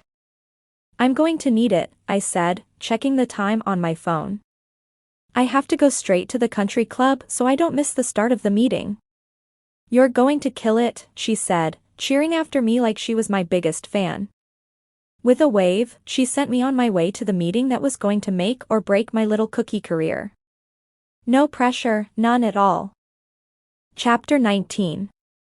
I shifted in my seat, opposite Lonnie and 2 other women in management at the Christmas Mountain Country Club. The 3 of them would be judging my pitch to them this afternoon. I'd been here half an hour already and had no idea how this interview was going, which was starting to make me nervous. As I was saying, I said, watching Lonnie make a note of something on the pad of paper in front of her. "I'm certain that Macy's Morsels cookies are perfect for the country club's brand. My cookies are old-fashioned, they're classic, and they match the vibe you've got here." "I love the idea of the 12 holes of golf cookies," Lonnie said, with a warm smile on her face. "Very clever. What do you think, Lisa?" "Actually, I was hoping for something a little more modern," Lisa said, sitting at the far end of the table and furrowing her brow at me. "Cookies are a bit over now, don't you think?" Lisa Lang looked to be about my age and like she and I could be friends. Except that I, didn't have a thing against cookies and she clearly hated them. "Cookies are timeless," I said, the frozen smile on my face feeling like it might crack. "It's so easy to modernize cookies, too, with new decorations and flavors. They make so much more sense for big events. They're not going to get squished or ruined during transport, and they hold up well if they are out for a couple of hours at a buffet." "I think cupcakes would cover most of those issues, too," Lisa said, her voice a little cool. "So much for any type of future friendship." My gaze darted to the woman sitting between them, who was the CEO of the country club. She was the oldest of the 3 by far, and had barely said a word since I walked in. What was it going to take to get a response out of this woman? Was she even awake right now? I wanted to reach across the table and beg her to be the tiebreaker and take my side, but I figured that would have lost me the contract on the spot. I had no idea what she was thinking about the pitch that I had been presenting to them, and with the blank look on her face I wasn't sure I wanted to know. "Yes, well, I think most people at your club would love supporting an established local business," I said, groping for something that would work to piece this all together. "Established means security and reliability."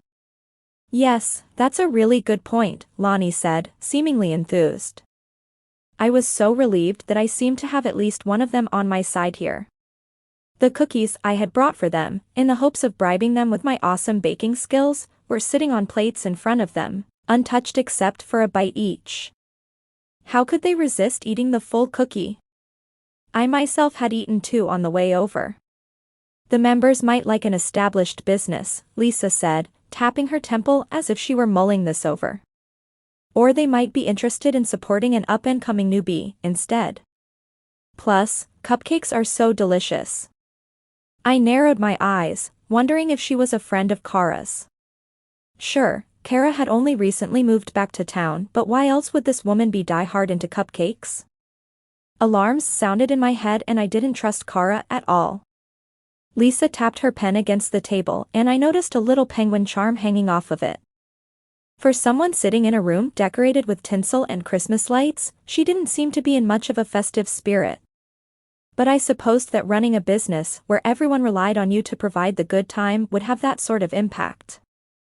Maybe members would be interested in a newcomer, but people love what is familiar to them, I said, unsure whether that was true or not. But it seemed like a good avenue to try, so I went with it. I had no idea if Kara had made her pitch yet or not, but if she had, then she'd done a good job selling herself to Lisa. The woman seemed set on cupcakes. "I mean, I'm recognizable to our townspeople. Everyone knows my brand and they trust me," I said, thinking of the great online reviews I've received over the years. And that's the kind of branding you want to bring to this club, isn't it? A dessert people know and trust. Yes, exactly, Lonnie agreed, nodding enthusiastically. The woman sitting between them shifted in her seat, the only sign that she was alive. We'll see, Lisa said, and checked her watch. Thank you for coming in today, Marcy. It's Macy, I said, but she was already on her feet. I had the strong feeling that once I was out, she'd chuck those cookies in the trash. We'll be in touch, Lisa said, plastering a smile on her face that didn't reach her eyes. Lonnie, at least, seemed genuine as she shook my hand and led me to the door. I waved to the silent woman who had sat between them, hoping she loved that one bite of cookie she tasted. We'll talk soon, Lonnie said, and she opened the door for me to head out. Sounds good, thank you so much, I said, and let out a breath I didn't even realize I had been holding. Then I lifted my head, and found myself face to face with Kara. She was sitting in the same cushy waiting room armchair that I had been in just a half hour before, but she didn't look anywhere near as nervous as me. She rose to her feet as I headed by her, avoiding eye contact with me. Her confidence seemed to come off of her in waves, and I wished I had the same sure-of-myself attitude that she was bringing to the table. Kara, it's great to see you, Lonnie said, greeting her as she led her into the office. These are my associates, Lisa, and... The door closed before I could hear anything more of what was being said, and my shoulders slumped. Even though the Christmas music piping through the speakers was upbeat, I felt deflated. Had the pitch gone well? I had no idea. Having no choice but to leave my career in the hands of those three women who were now listening to Kara's pitch, I trudged to the door and started the drive back into town. Chapter 20. The next day, Cal and I were volunteering at Silver Bell's luxury tours, which would be our second to last time together as Mr. and Mrs. Claus. I didn't want to think about our time as husband and wife coming to an end, but I also didn't want to think about what would happen if I didn't win back the country club as a client. Unfortunately, both thoughts seemed to be settled in my brain. I shook my head, trying to wave them off. I can't stop thinking about how beautiful my wifey is, Cal said, dipping his head close to my ear as we waved to a sleigh full of kids leaving Santa's grotto. I don't think Santa's supposed to be hitting on his Mrs. Claus while he's on duty, I said, raising an eyebrow even as my insides warmed. Only Santa gets to decide how to run this place, he said, pulling me to his side for a moment before the next sleigh of kids approached ready to meet with Santa and Mrs. Claus. Here at the grotto, we were surrounded by mounds of snow, trying to make sure we gave the kids all of the magic we could right now. I wanted to make sure that I didn't let what was on my mind get in the way of giving these kids a magical experience. I glanced over at the huge Christmas tree glistening with ornaments beside me and listened to the sound of a Deck the Halls, coming through the speakers over the front porch of the Claus cabin, giving me the urge to sing along. With Cal by my side, I knew that I had plenty to be thankful for. He was so good with the kids, warm and funny, full of the Christmas spirit, ho ho ho and with every new sleigh of children that came through. I was doing my best to keep up with the energy he was bringing to our roles as a new sleigh approached. It's Santa and Mrs. Claus, a girl exclaimed, as she squealed from the sleigh, a pair of reindeer antlers on her head bobbing from side to side as she bounced in her seat. Her nose was painted red and she looked adorable. Yes, it's Santa and his wifey, Cal replied, brushing my cheek and giving me a look like he couldn't believe his luck. Comfort washed over me from the feel of his warmth. My mommy just told me that I'm getting another sister for Christmas, the little girl said, leaning over the edge of the sleigh. Do you have any kids, Santa? Do you want kids? Cal's eyebrows shot up to his hairline, clearly surprised by the question and unsure as to how to respond, making me laugh at the freaked out look on his face. We've got all the kids we need right here, I said, gesturing to the sleigh and beyond, hoping to save Cal from embarrassment. That makes sense, the little girl said, seeming satisfied with my answer, and then she chatted with us about things she wanted for Christmas. When the sleigh pulled off, the kids waved at us and Cal glanced over at me. Thanks for saving me with that little girl, he said, shaking his head. Not sure what she was expecting me to say to that one. Don't worry about it, I said, the corner of my mouth lifting. I've got you covered, hubby. Much appreciated, he said, letting out an uncomfortable laugh. So, now that she's gone, do you want kids? I blurted, unable to stop myself. Oh, no. Had I really just asked him that in this beginning stage of our relationship? Oh, well. Too late now. Plus, I wanted to know. Seems like a fair question to ask since we are married, I joked. He paused for a moment, seeming to take in the enormity of the question. Yes, I want kids. How many? I asked, because I'd gone this far, so why not go all the way? You thinking a whole Christmas party, or just a secret Santa?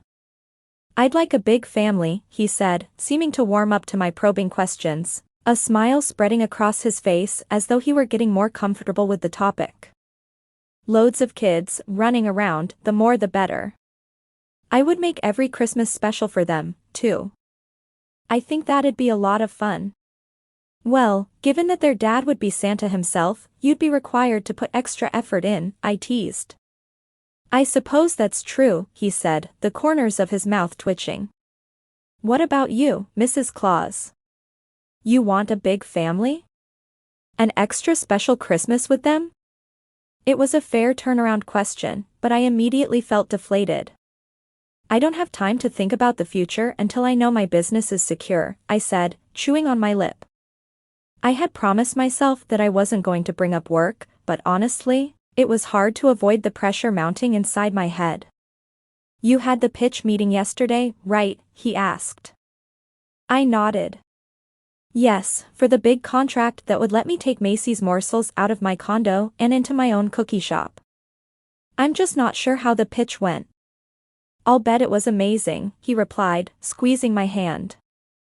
I really hope so, I said, remembering the 3 bigwigs from the meeting. One of the women who interviewed me seemed like she would rather shut down the whole club than have cookies at their Christmas party. I can't imagine that. Oh, yes, I said, nodding so hard I had to adjust the red hat on my head. She was all about cupcakes.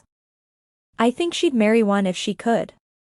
Not sure what more I can do to convince her that cookies are better than cupcakes. Yeah. But did she try your cookies? He asked, touching his fingertips to his mouth, kissing them and then pulling his hand away in a grand gesture.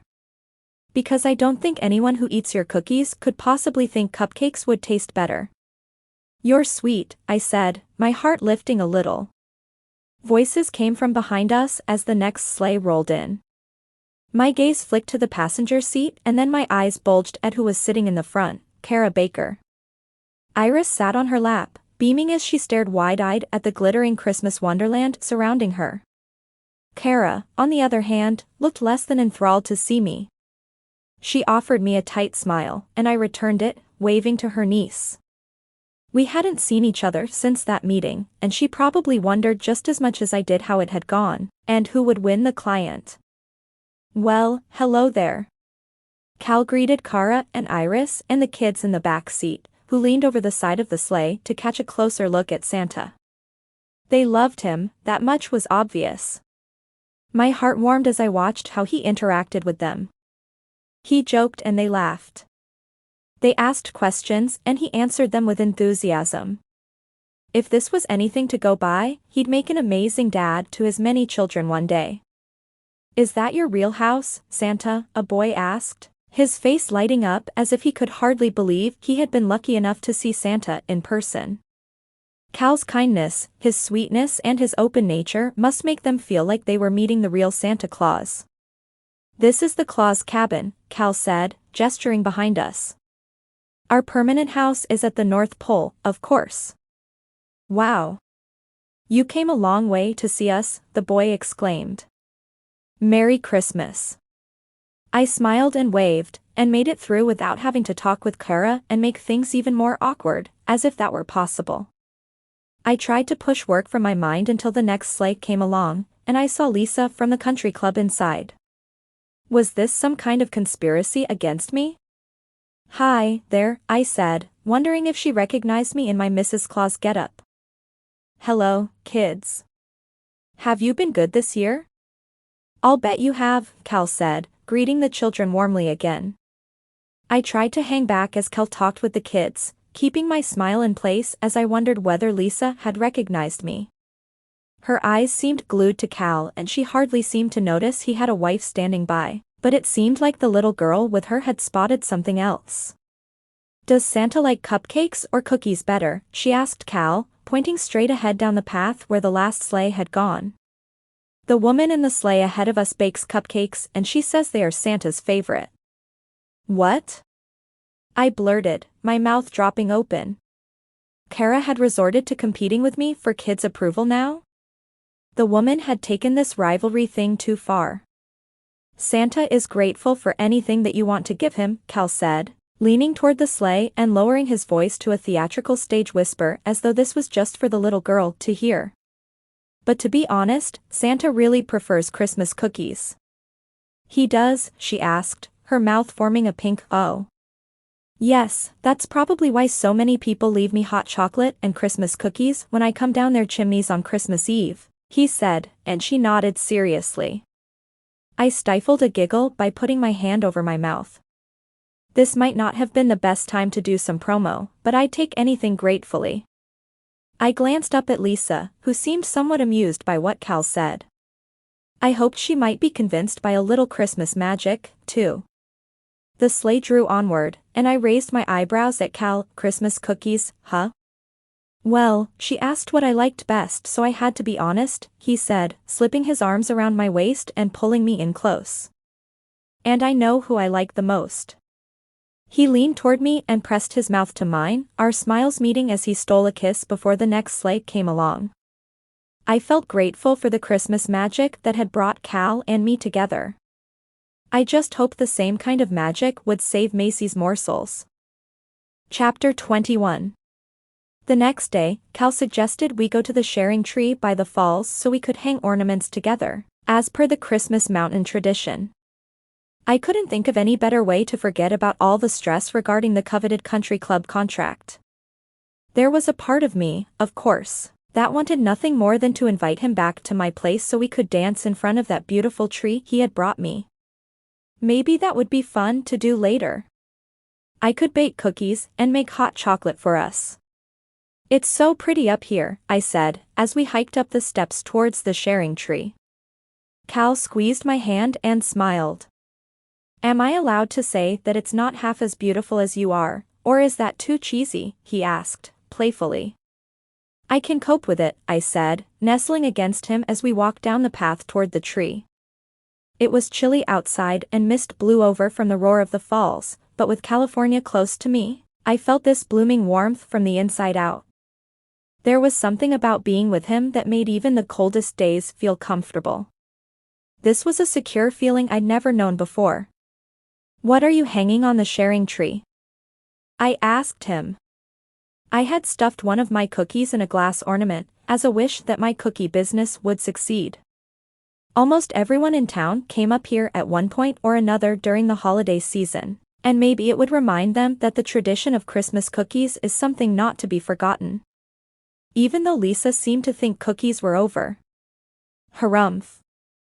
I'm hanging an ornament on the tree in honor of Harry, he said. Whenever he talked about his late friend, his voice always dropped slightly, but this time he gave me a small smile as if sharing the memory eased the pain somewhat, at least I hoped so. I picked up this tennis ball ornament at a shop in town. It reminds me of Harry since we used to play together during high school and college. I thought it would be a nice way to commemorate him. That's lovely, I said, reaching over to squeeze his hand. I knew how painful it must be for him to have lost his best friend.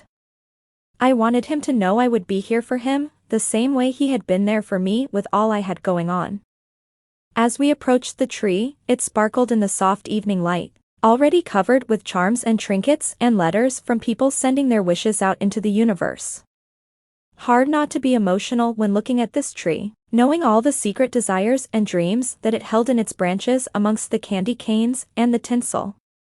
Once we were in front of it, I watched Cal pull a round bauble from his pocket and then hook it onto one of the highest branches. The closest he could get to Harry, I supposed. I could see that sadness in his eyes, but at the same time I saw a flicker of nostalgia, hope, comfort. I hung up my cookie ornament and then stepped back to join him, taking his hand in mine. "You doing all right?" I asked. Yeah. "I'm okay," he said, squeezing my hand. "It's easier with you here." "I'm glad I can help a little," I said, and he looked down at me, brushing his hand across my cheek, his cold fingers sending tingles along my skin. "You make everything easier," he said, his eyes burning with sincerity as he continued. "This month has meant a lot to me. Meeting you feels like a gift." My heart squeezed. "Oh, Cal.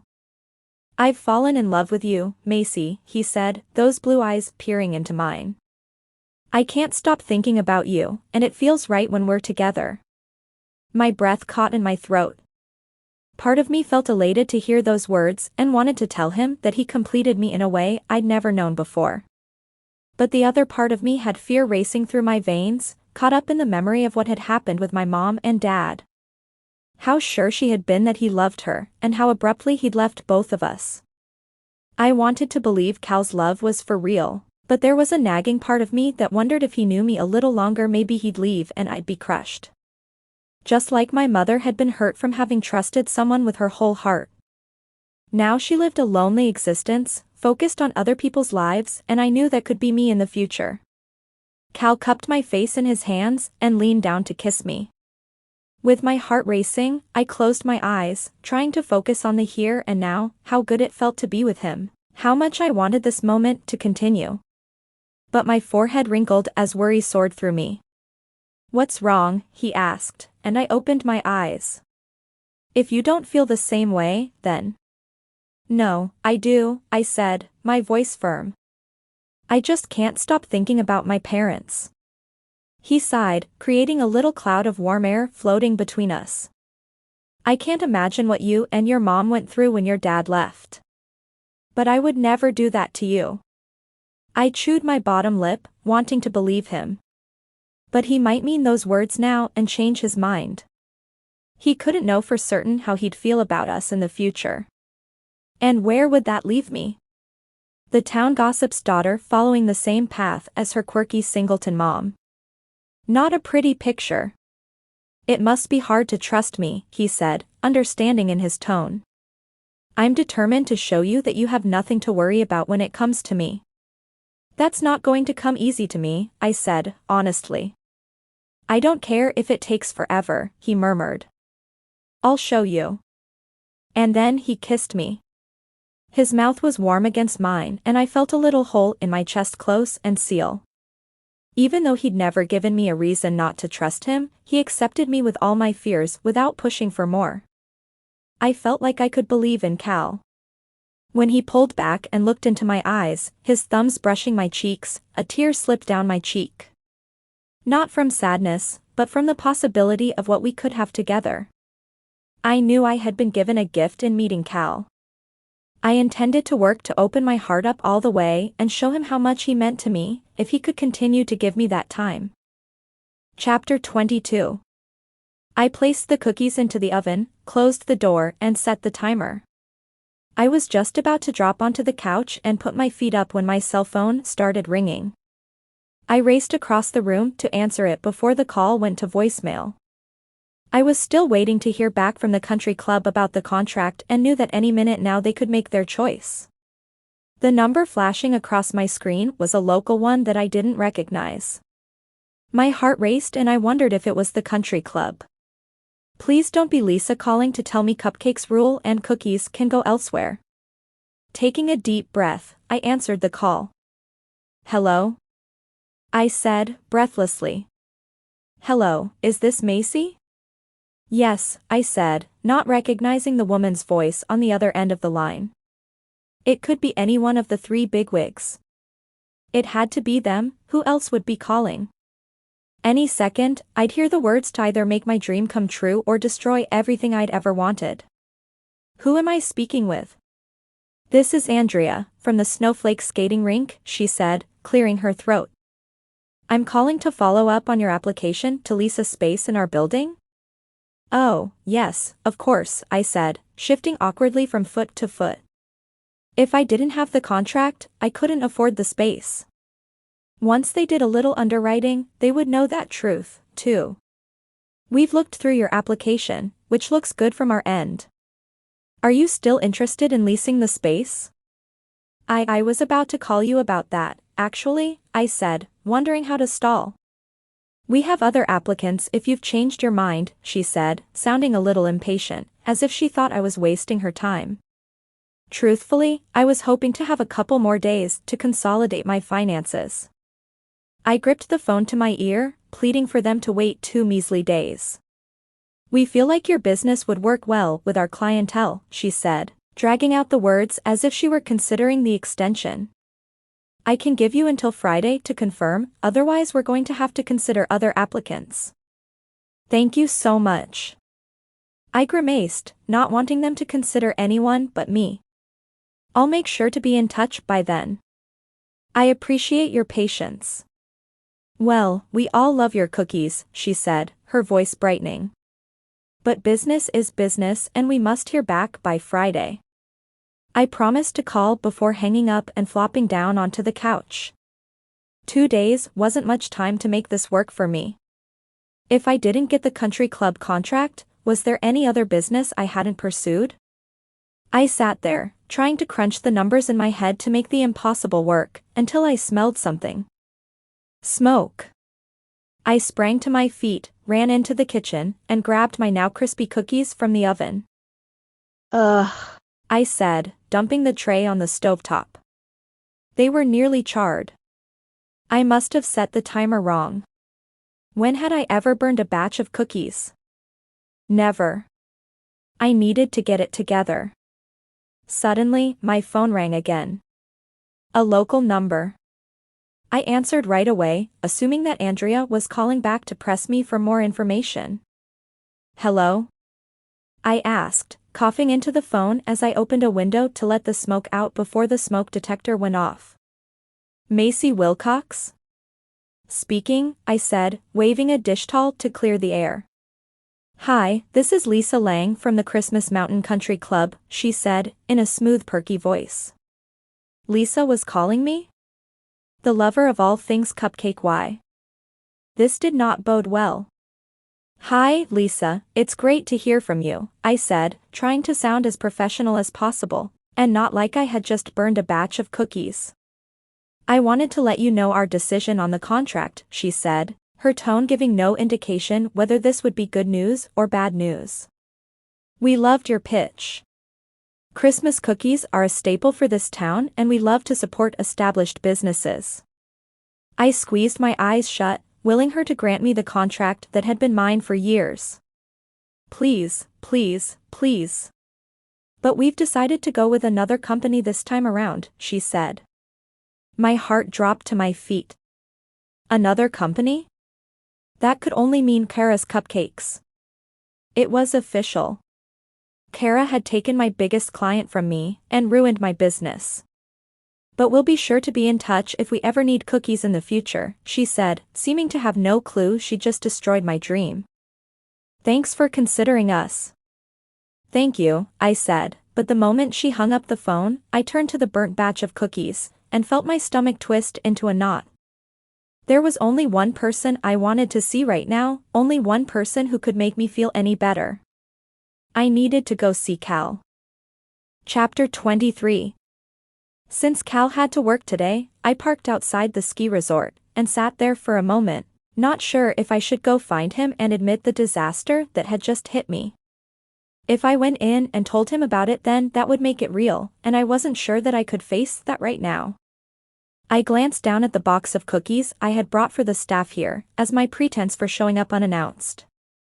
No, I wasn't going to turn around and go back home. I needed to see Cal and hear his positive spin, which knowing him I was sure he would have. I went inside the resort, carrying the box of cookies to the front counter where Nina was sitting. She perked up and smiled as soon as she saw me. Hey, what a surprise! She jumped to her feet, came around the counter and gave me a hug. What are you doing here? Dropping off some cookies, I said, handing her the box. Thought I'd spread a little of that Christmas cheer, you know? I love the little Santas, she exclaimed, as she peered inside the box. I couldn't help but smile, appreciating that someone thought I was doing something right, even though it felt like everything was going wrong today. Do you know if Cal's around? I asked, as casually as I could.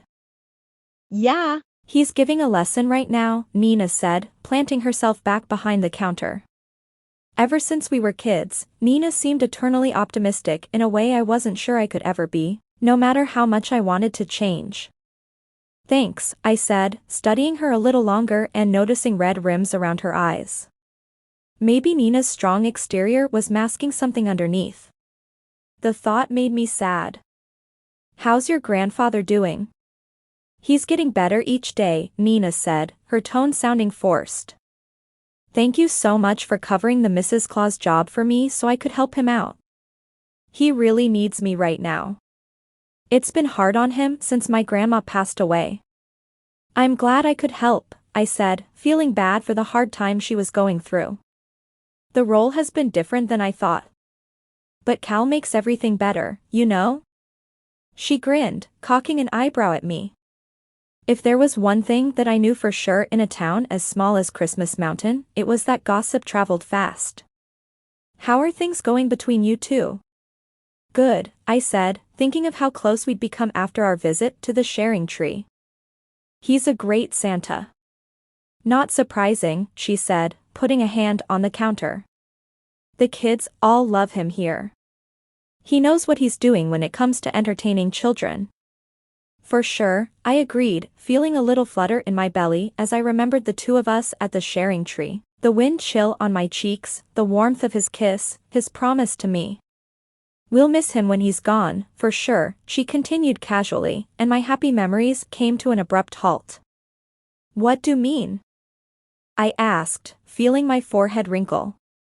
Gone where? Where's he going? That job, in Utah, she said, tipping her head to the side as if surprised that I hadn't heard. And, no, I certainly hadn't heard a thing. The accounting position? I felt a sickness boiling up inside of me. I must be hearing her wrong. Did you say he's leaving for an accounting job? I asked, knowing I had to be all mixed up about what she was saying. That doesn't make sense. He works as a ski instructor. That's just his part-time gig for fun, Nina said, shaking her head and not seeming to get that this was earth-shattering news to me. His full-time position is as the accounting manager. We were able to give him a good reference for his new job. She trailed off as she seemed to take in the expression on my face, clearly showing this was the first I'd heard of it. And she seemed to be figuring out, along the way, that she had basically walked into the middle of a fight she didn't want to be anywhere near. Anyway.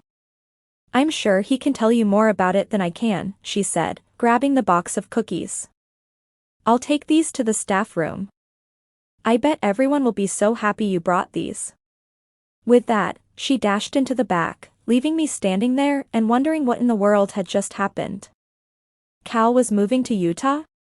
He had a new job that he hadn't told me about? I felt as though the ground was shifting beneath me, the sheer shock of the news was making my head spin. Now, more than ever, I needed to talk to Cal in person to clear this up. Because it sounded like another man had snuck off to start a new life without me. Chapter 24. Once I had gathered myself outside the main building of the ski resort, I made my way to the back area where ski lessons started and ended. The back side of the lodge was decorated as lavishly as the front, adorned with colorful lights. The surrounding trees were sprinkled white, freshly dusted with snow, their beauty wanting to comfort me, but nothing could at this moment. I had opened my heart to Cal, only to have him stomp on it with his secret. I'd learned at a young age to keep my feelings carefully under wraps, safe and secure. Since I had volunteered to take on a fake husband, I'd changed and look what had happened as a result. My stomach roiled and my heart squeezed as I stomped through the snow, each step making me more and more certain that I'd acted like a fool. Every part of me had thought I could trust Cal, but he'd taken a job out of state without even bothering to mention it. What did that say about how he felt about me? A lot, I knew. In fact, it said everything. Finally, I spotted a group of kids wearing bulky ski suits, mismatched beanie hats, and thick gloves. They were laughing and carrying their skis as they ran around, shouting to each other. With apprehension, I sucked in a deep breath. Their joy felt like an unattainable emotion to me, so far away that I almost couldn't remember the happiness I'd felt with Cal. All I felt was pain as I remembered how Cal had brought me that Christmas tree, how we'd decorated it together, how we'd hung our ornaments on the sharing tree, and how he kissed me like I meant so much to him. All of this had been a lie. Noticing that my eyes were burning, I blinked rapidly and then frowned. The kids were loud, but I could hardly hear their squeals now. I was only focused on one thing, and that was hearing the truth directly from Cal.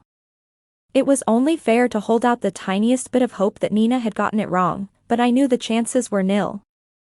She wouldn't have lied to me about this, not for the sake of gossip or anything. Nina was as honest as they came. Breathing hard, I stopped at the entrance to the bunny slope, scanning over the snowy path in front of me. I spotted Cal approaching the top of the lift with a gaggle of children behind him. Disappointment and hurt coursed through me, but I couldn't help noticing how tall and handsome he looked with his hands stuffed into his pockets as he talked to one of the kids, who was following him. He lifted his head as if by some magnetic pull, his gaze turning left and locking on me. His face lit up and he raised a hand, before turning to the kids at his side. "Look, it's Mrs. Claus," he said, gesturing to me, and a little cheer rang out from the children. I waved, putting on a fake smile, not wanting to let the kids down, and I hoped they couldn't see the devastation that had to be written all over my face.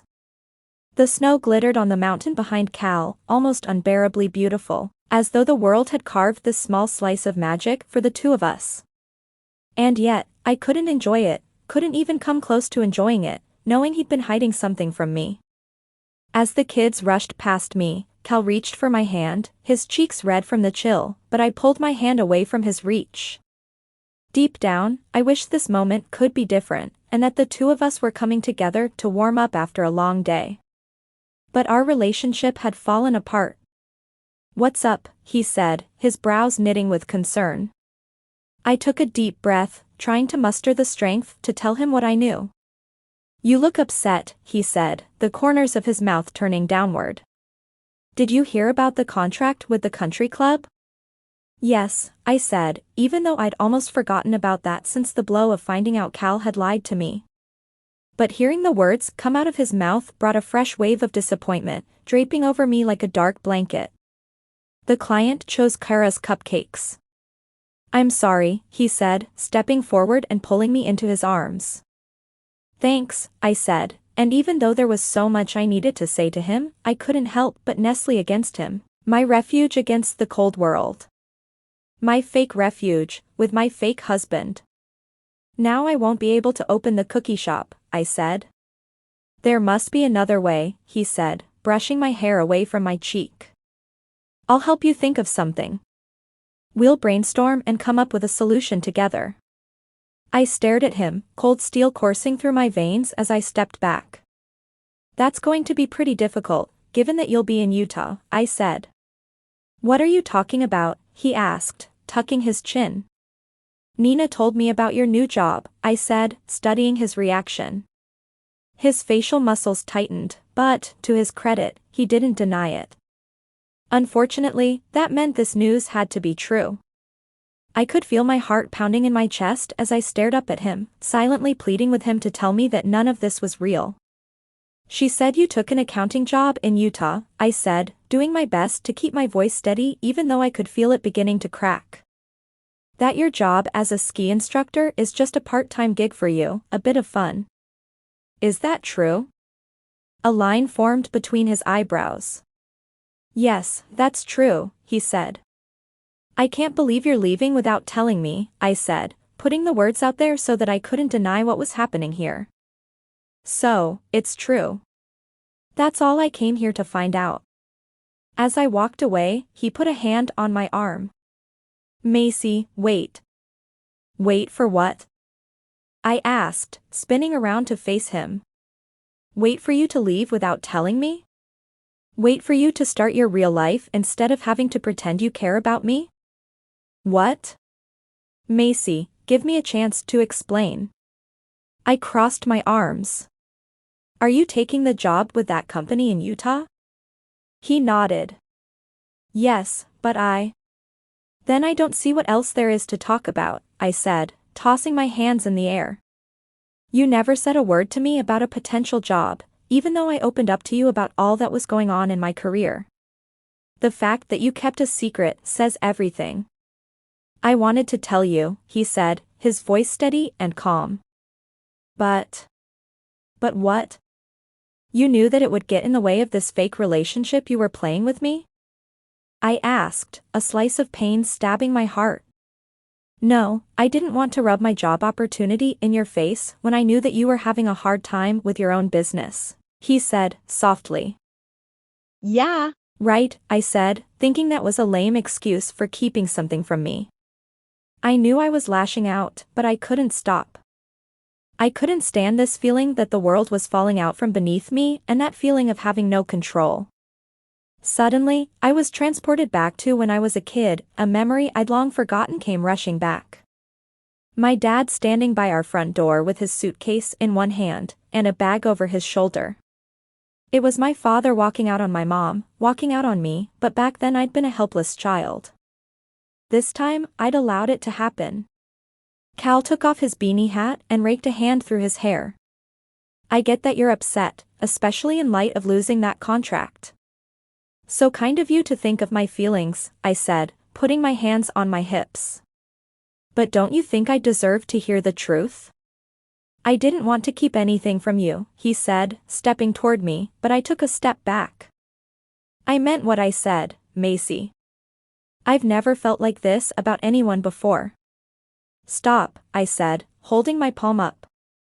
I couldn't stand hearing those words from him, couldn't stand the part of me that wanted to believe in him so badly, and couldn't stand how I wanted him to pull me close and tell me that he needed me beside him the same way I needed him. But I couldn't pretend anymore. He wasn't my husband, I wasn't his wifey, and I needed to stop hoping that this fake relationship was real. Cal was taking a new job and leaving me behind, and I'd learned once again I could only count on myself. Macy, try to understand, he said, but his tone was tighter now. Try to understand why you would keep a huge secret like this from me while you were pretending to care about me? I asked.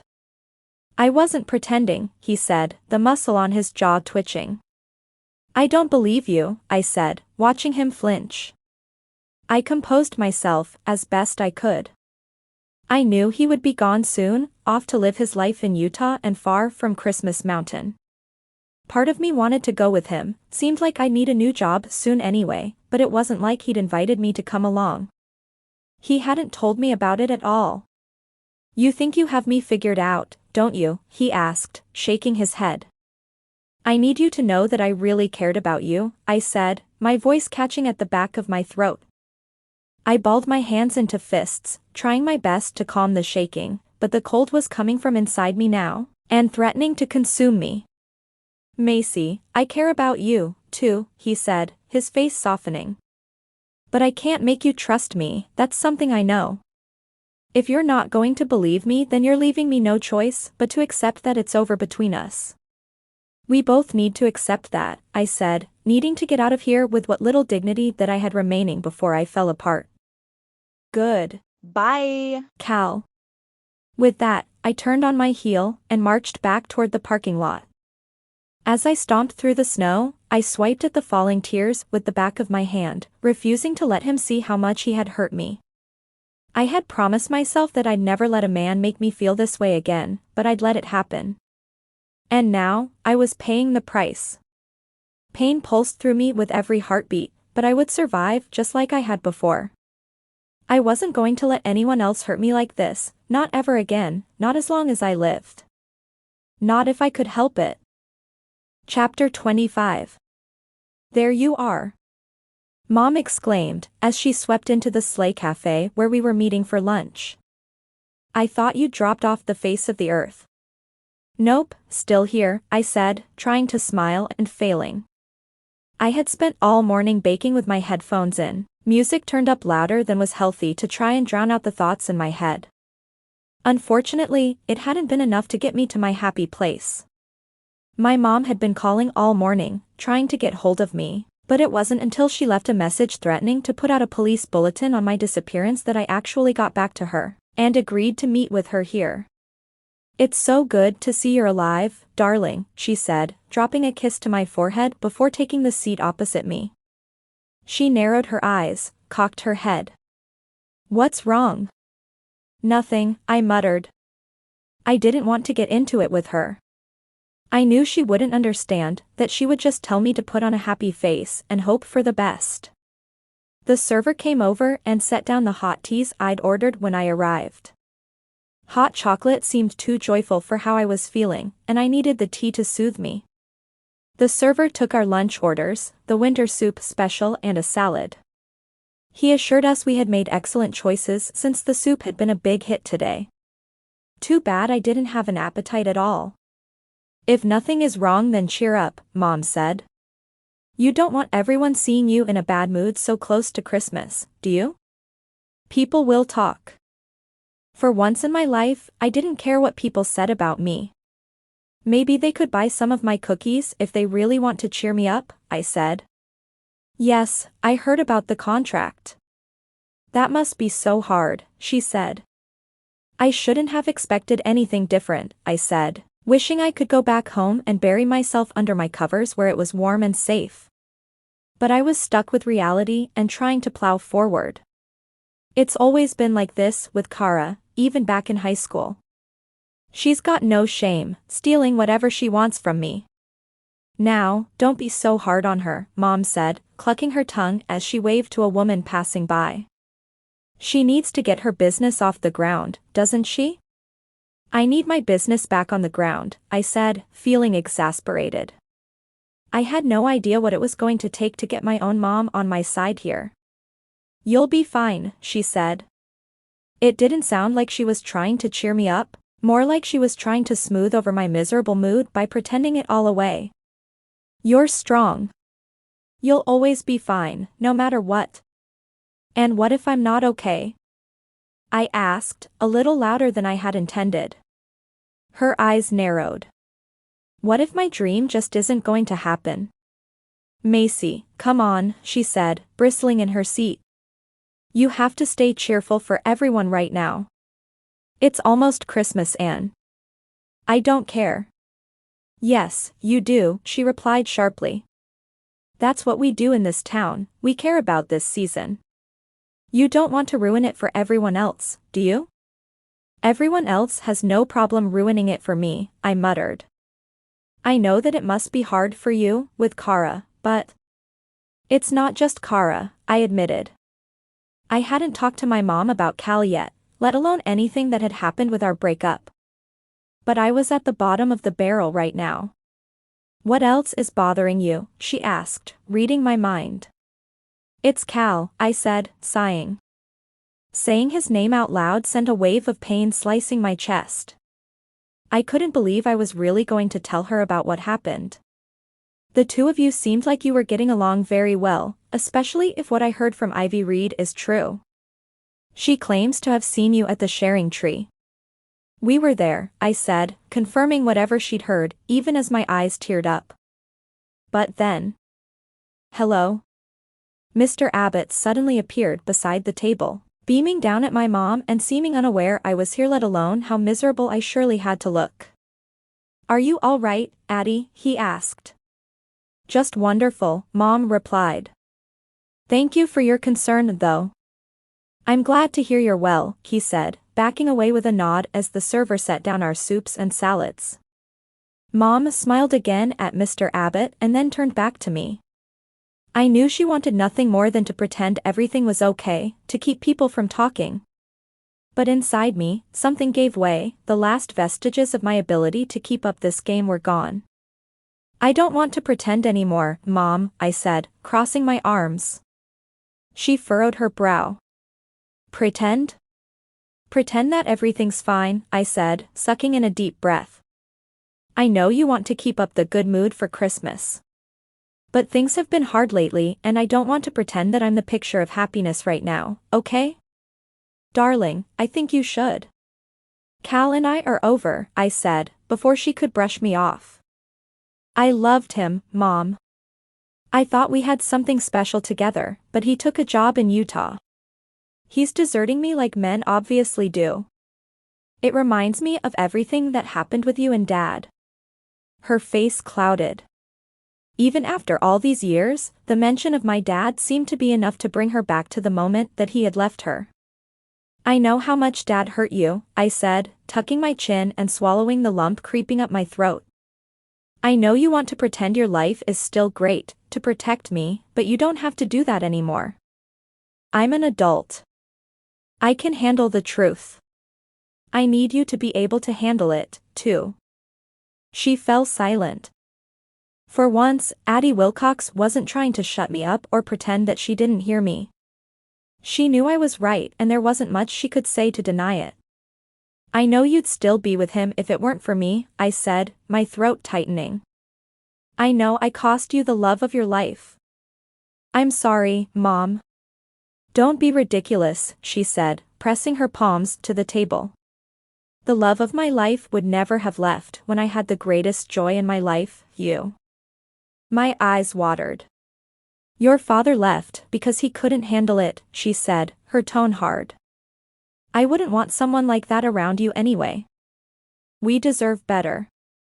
I'm the reason you've stayed single all this time, I said, knowing it was true.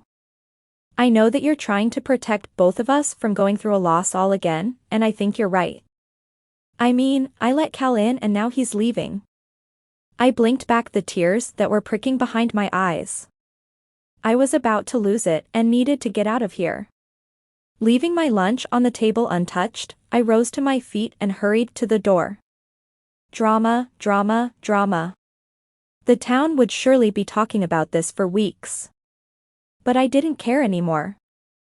I felt bad for dragging my mom into my problems, when I knew all that she wanted in the world was to put on a happy face for the holiday season. Was I a terrible daughter? I didn't know. Once outside, the tears felt as though they would freeze right onto my face. I stood outside the cafe, fighting to catch my breath. Macy? I turned in surprise to see my mother coming out the front door and stopping on the sidewalk in front of me. A few people were watching her, watching us, and I knew that she must have been mortified that I was making such a scene.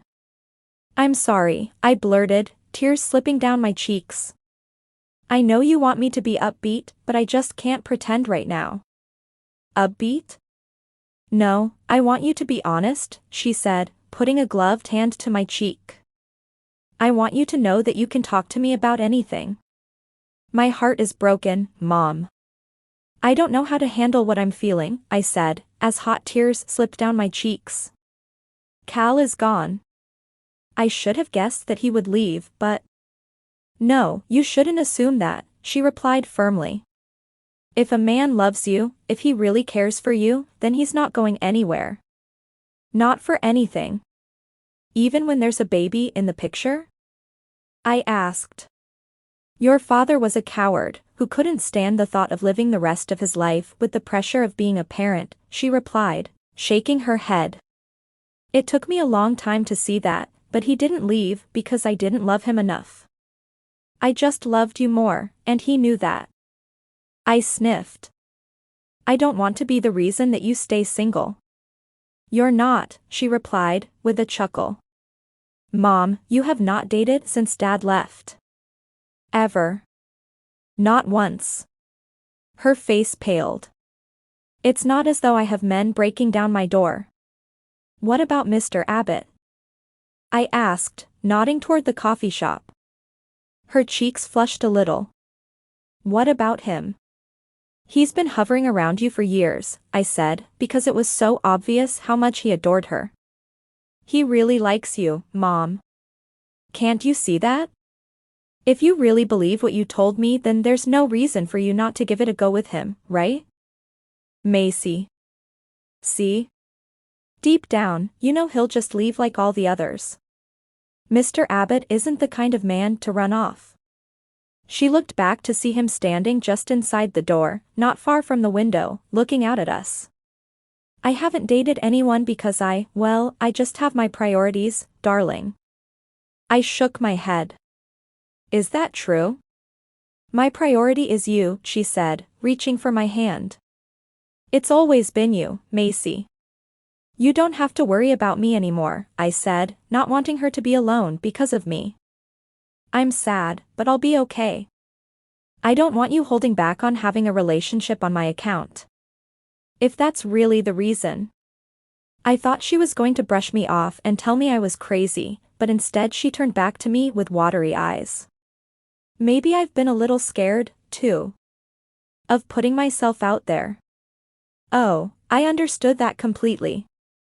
He is such a nice man, Mom. I know he's completely wonderful, she said, letting out a small laugh. Maybe that's what makes it even scarier. But this is the season for believing, right? I glanced up at all of the twinkling lights lining Main Street and tingles spread across my chest. Exactly, I said, smiling. Maybe it wouldn't hurt to give him a shot, huh? You should definitely go for it, I said, squeezing her hand. Okay, I will, she said, giving me a long hug. Even though I could tell she was nervous, my mom had never backed down from a challenge and didn't seem like she was going to start now. As I watched her head back inside and begin talking to Mr. Abbott, I saw his face relax with relief at whatever she'd said. All this time, I'd had it wrong that it was my fault my dad had left. He'd left because of who he was, not because of me. If my mom was willing to chance believing in true love, then maybe I should try that, too. With that thought, I tightened my coat around me and headed home. Chapter 26. These dogs can't get enough of your homemade treats, Ruby said as she let a little Pomeranian nuzzle one of the special-made dog cookies I had baked for the spa. At least someone appreciates my cookies, I said, as the small dog bounded over to me to see if I had more treats to hand over. I patted her sweet little head and smiled. Something about being surrounded by animals made everything a little better. I've had clients asking about the dog cookies, she said, as she started to put away the shampoo that she had been using to groom her guest for the day. My manager would like to put in a large order for canine cookies, so we can sell them here if that would be okay with you. My eyes widened. Really? Yes, they're a hit, she said, handing one to a pup who snatched it up. Plus, they're organic, which people seem to like when he tells them.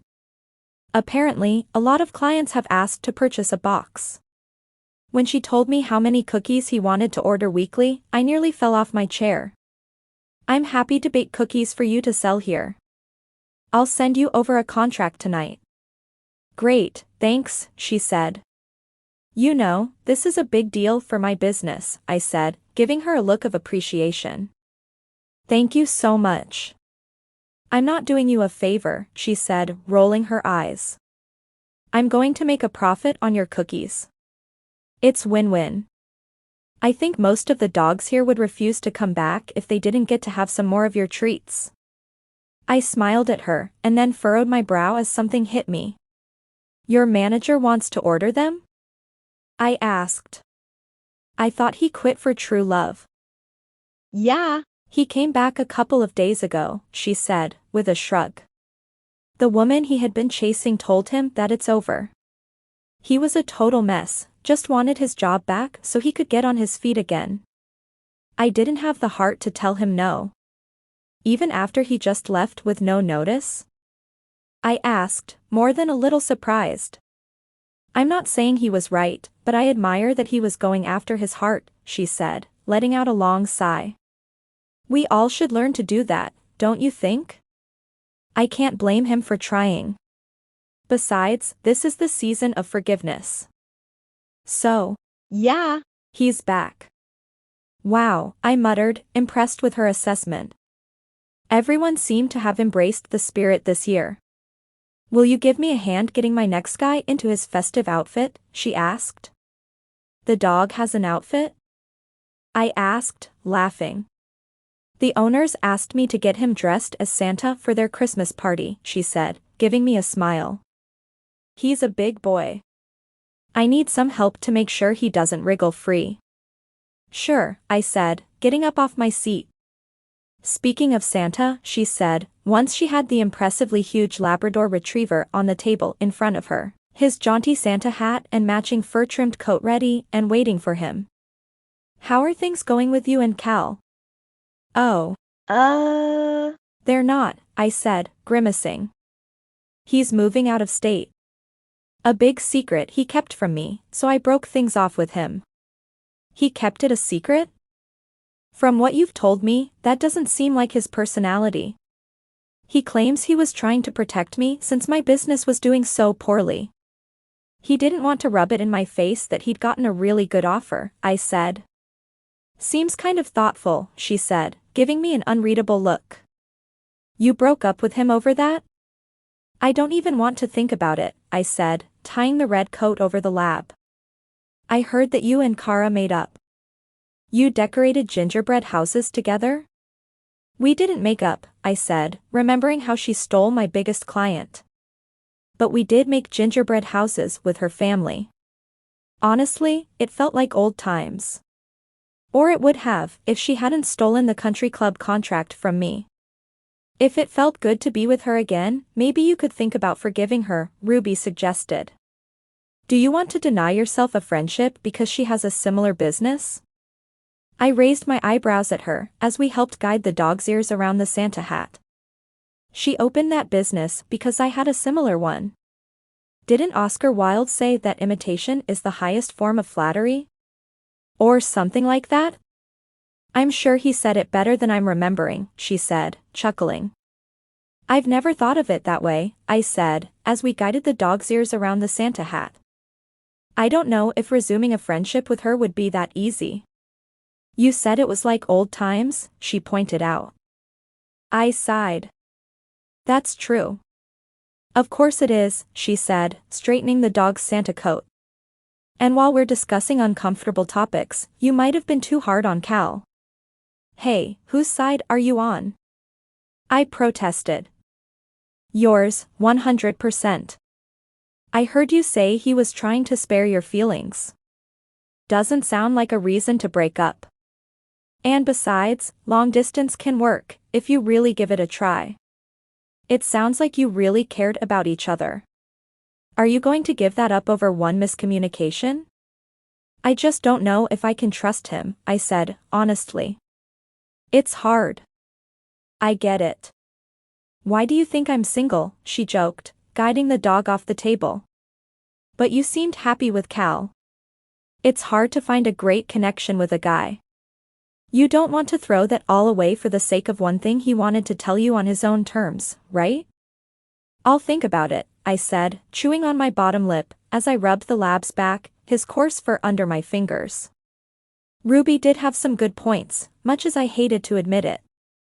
Maybe it was time to stop trying to protect myself by keeping people I cared about at arm's length the moment they disappointed me. Maybe I did need to go for it as Ruby's manager had demonstrated. I just hope my results would turn out better than it had for him. Yikes. I did miss Cal with all my heart. If I did try to make up with him, I didn't know if he'd be willing to forgive me back. But that was a risk I had to take for the chance at something wonderful. And just like my mom, I was not one to back down from a challenge. Chapter 27. I hovered outside the door to Lynette Baker's house, trying to find the confidence to knock and go inside. With the folder containing the proposal clasped to my chest, I promised myself that I was going to see this through.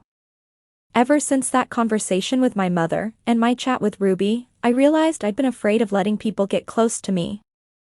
I didn't want to be disappointed when they ran away. Turned out that I was the one who had done the running. Whoops. As I lifted my hand to knock, the door opened and I found myself face to face with the very person I had come here to see. Hi, Kara, I said, ready to put the past behind me, once and for all. Macy, she said, her face registering surprise. What are you doing here? I was just leaving to head to the grocery store. I was thinking we could talk, I said, raising my eyebrows hopefully. Can I come in? Sure, she stepped aside and gestured for me to come in. The house smelled of pine needles and cupcakes, probably a fresh batch that she had made. I didn't expect to see you for the rest of the season, she said, heading to the kitchen and picking up a mug that had been left on the counter. Thought you would be sour about my getting the contract from the country club. I am sorry, I said, but then set my folder on the counter, remembering why I was here. I mean, I was bitter. But I came here to say congratulations. And that I'm sorry. Her eyes widened. You're sorry? I nodded. I really am. What for? She asked. For everything, I said, knowing I needed to tell her everything that I had been holding back. I'm sorry for holding a grudge over things that happened when we were teenagers. I should have told you how I felt about you dating my ex, instead of cutting you off. You really hurt me, taking away our friendship. She lowered her eyes. But I'm sorry I didn't check with you first. I admired you so much, and when he was interested in me, it made me feel special, too, since you always seemed to get what you wanted, she said, shaking her head. I just wanted to be like you. But I can see how you would have been hurt by it. I'm sorry. Thanks, Kara, I said, surprised by her admission. But we shouldn't let an old boyfriend come between us, right? I hope not, she said, and the two of us shared a brief smile. The ice was beginning to thaw, something giving way to memories we had made together when we were young. I was always jealous of you, Macy. Me? Why? You always knew what you wanted. Everything you went after seemed so perfect that it made me want it, too. That's wrong, I know. But it's true. I was jealous of you, too, I admitted. Her mouth formed an O. You always had such a lovely family life, I said, gesturing around the house. They really cared about you, and I wanted that for myself, too. But with my dad gone and my family broken, I had no idea you were jealous of me. I never would have guessed. Really? I replied, raising my eyebrows. Never, she admitted. Anything you could do inspired me to want to match it. I guess that really screwed up our friendship, didn't it? It didn't help, I said, truthfully. But we don't have to leave it that way, you know. What do you mean? I mean, I said, taking a big breath, ready to risk the moment that could bring it all together. We both have our strengths and bring something to the table. We both have businesses, with clients we'd both love to work with. What are you getting at? She asked. I pulled my business proposal from the folder I'd set down and handed it to her. Then I spread my hands wide, hardly able to believe that I was actually doing this. Why don't we combine our businesses and work together? She gaped at proposal and then stared me for a long moment, as though certain she didn't understand me. I didn't blame her. After the way I'd treated her since she returned, it wasn't as though she should be leaping for joy at the chance to work with me. You're serious? She asked, her voice was small, like she still didn't believe me. I'm serious, I said, nodding. I thought about it all last night. I have a new client, Divine Doggy Spa and Training, plus my old clients. And you have your clients, plus the country club, who loved my cookies, and they obviously love your cupcakes. If the country club could have had what we both offer, maybe they would have preferred that, right? I think if we combine forces, we could give clients more options and take our business to a new level. Plus, it would be fun. A smile spread over Kara's face, and she took a long sip of her coffee to cover it up, as though she didn't want me to see just how excited this proposition made her feel. I bit my lip. I know this would be a huge step, after everything that had happened between us. But, in truth, I've missed you. What do you think? I think it sounds like an amazing idea, she said, her voice casual as if she had known this day would come. "But there is one thing." "What is it?" I asked her, surprised that there was just one thing. I had been sure she would have a million questions before she would even consider going into business with me. "What are we going to name our business?" she asked, her voice tinged with excitement. "I thought I could leave that up to you," I said, raising an eyebrow. She tapped her finger on her chin for a moment, narrowing her eyes. "Cupid's Cupcakes and Cookies," she said, smiling. Cupid, after the reindeer we never felt got enough attention. "That sounds perfect," I said, holding my hand out. She cocked her head at me. "Seriously, Macy?" "What?" I asked, wondering what mistake I'd made now. "You haven't changed," she said, brushing my hand aside, and pulling me into a giant, warm hug. "But I've missed you too, partner." And, just like that, there was only one thing left I needed to fix. Chapter 28. The last big event for Mr. and Mrs. Claus arrived on Christmas Eve, the Christmas extravaganza, which was the highlight of the festive calendar in Christmas Mountain. The community center was decorated to celebrate the season, with a giant tree at the back giving off a warm, woody scent that filled the entire room. Normally, I would have been out there in the crowd, or maybe serving cookies in the hall, but today, I was in the back room wearing my Mrs. Claus costume and waiting for my faux husband to turn up so we could deck the halls, or whatever they expected us to do. I fidgeted with the fur trim on the lining of my outfit, hoping Cal would turn up soon.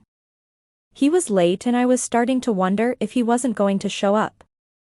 I peered through the back door and could see the stage, where the choir was performing, the same choir who had performed in my high school and had been led by Miss King, who passed away 2 years ago. This performance was a tribute to her, the women's voices overlapping in sweet harmony as they sang, "I'll Be Home for Christmas." The thought of Miss King, sitting somewhere beyond our understanding, conducting from afar, was enough to bring tears to my eyes, but I swiftly blinked them back. No way was Mrs. Claus going to be caught crying on Christmas Eve. I peered at the audience to get a look at the crowd and spotted my mother in the front row, sitting beside Mr. Abbott. I had to bite back a smile as soon as I saw them together. I had been right to nudge my mom towards him, and, as he slipped his hand down to take hers, I felt a little flush of happiness. I knew that they were just on a first date, really, but I could tell that they had something special, even if they hadn't quite been able to put it into words yet. Where was Cal? I ducked back behind the door and checked the back room to see if he had arrived, but I couldn't find him anywhere. I was starting to get worried. As the choir's song drifted off into the night, followed by a round of applause from everyone and a few words from Carol about how much Miss King had meant to all of us, I knew that it was nearly time for me to go on stage and give the town that Mrs. Claus fantasy one last time. With a smile on my face, I stepped out onto the stage and hoped I would be able to make this work without Mr. Claus. How hard could it be to make kids happy the way Cal did? He was known for being late, so maybe he would turn up eventually. Gulp. "Where's Santa?" a kid yelled from the front row, as soon as I stepped onto the stage. "He's collecting presents for all the good kids this year," I replied, with a playful wink. There was a chuckle around the audience, and I stepped up to the mic. I had to kill some time, so I smiled as wide as I could. "On behalf of my husband and myself, I'd like to share a message with you before he arrives. It's about the joy of Christmas and the magic it brings." I gazed at my mom, who smiled and gave me a thumbs up. "It's about love, first and foremost," I said, speaking from the heart since I had nothing prepared. "It's about forgiveness and finding people who make you feel whole, even if you felt broken before." The microphone squeaked, and I could see people looking around, clearly waiting for the main event, my would-be husband, to arrive. I had to keep them busy, keep them rolling until he got here. And all I had right now were the words in my heart, and the ability to deliver them in a way that I hoped made everyone stop dead in their tracks. "We don't usually share anything that happens up at the North Pole," I said, looking to the children in the front row, who were gazing up at me as though I were the most important person on the planet. But sometimes, we have hard times and we have to work extra hard to make sure we're sharing all the Christmas cheer we can by looking out for one another. I locked eyes with Kara, who was sitting in the second row, her niece beside her. She smiled at me, knowing I was talking about her, about the conversation we'd had the day before, and that I was as excited as she was about starting this new project together, not just as coworkers, but as friends. Sometimes, when the hardest parts of your life hit you, they can distract you from the stuff that really matters, I went on, starting to get into a role now. You don't even notice the good already around you, waiting for you to notice it. You're too focused on the stress and the hard stuff and whatever problems you're bringing from the past, that you can't see there are people all around you who support you. I bit my lip, starting to get emotional as I spotted the ladies from the book club in the audience. If you're lucky, you might meet someone special, who completes you in a way you didn't know was possible, but then you might get scared and mess that up. And then you're as hurt as you were afraid you would be, but you've caused it yourself by not giving your whole heart even though the other person took the same risk, I said, my vision growing blurry. At the side of the stage, Carol cleared her throat and started nodding toward the back of the room. I looked in the direction she indicated and felt my cheeks flush as I spotted Cal, dressed in his Santa costume, holding a bag full of presents as he listened to me speak. There was a soft smile on his face, and his gaze was pinned to mine. You're late again, Santa, I said, knowing some kid must have distracted him and he couldn't resist giving that kid attention even when he had somewhere to be.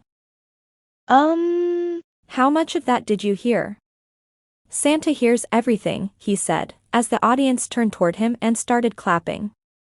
Cal kept his gaze on me, though, as he walked toward the stage.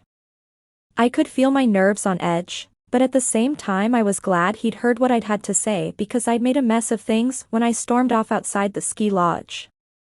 But I hoped he now knew how much I valued him, how much I loved him. He made his way to the stage. I couldn't take my eyes off of him, couldn't think of anything other than how much I wanted him close to me. After the way that I had acted, I was sure I didn't deserve his kindness, but when he arrived next to me, I looked up at him and knew no part of me could resist him anymore. I think Mrs. Claus has said everything that needs to be said, he said, into the mic that someone had handed him. Well, apart from one thing that I'd like to say to her. I love you, wifey, he said, taking my hand, and lacing his fingers through mine in front of everyone. The sound of those words coming out of his mouth made my breath catch in my throat, the sweetness of them almost more than I could take. There was a silence around the room, like everyone was holding their breath and waiting for me to answer. I love you, too, hubby. A burst of applause erupted around the room as he leaned down and kissed me. His big, white beard scratched at my chin, but I didn't mind.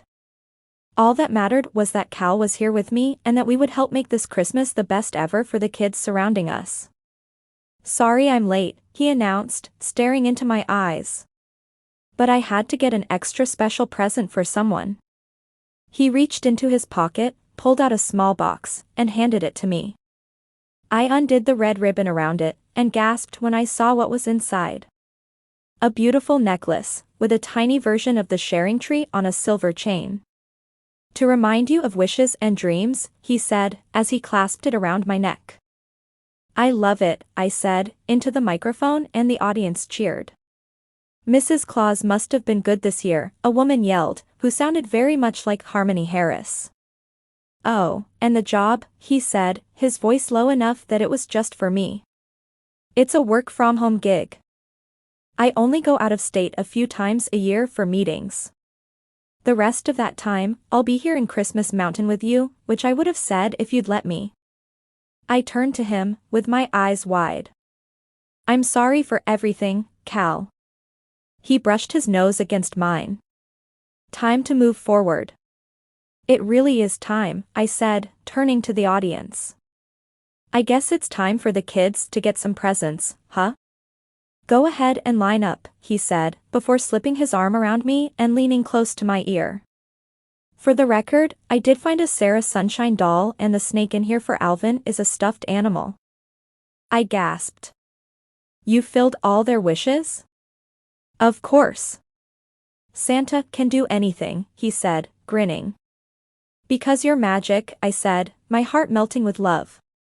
And then Cal and I exchanged a smile, as we took our seats for the final time this season, ready to spread joy to the kids, who were lining up to greet us. Epilogue. I can't believe we're really doing this, Kara said, squealing at me, as I headed into the kitchen to make sure we had everything we needed for the launch party. It's definitely happening, I replied, feeling calm for once in my life. Is everything ready? Yes, all ready to go, she replied. Is everyone here? I peeked out into the main room. I think so. Then it's official, she exclaimed. Cupid's Cupcakes and Cookies is open for business. I grinned at her. It was hard to believe how much we'd been able to pull together in 1 year for a special launch party. Everyone we loved had turned up for the opening of our storefront on Christmas Day, and I was excited to see them all. Or at least, I would be, once I was sure that everything had gone according to the plan in my folder. A year of planning, baking, advertising, and we were finally here. It didn't get much better than that, did it? I couldn't believe Kara and I had been able to see this business through. There had been a few disagreements, of course, but we'd made it and now we were here. Ready to open and sell our first batches of cookies and cupcakes to the crowds who were waiting for us.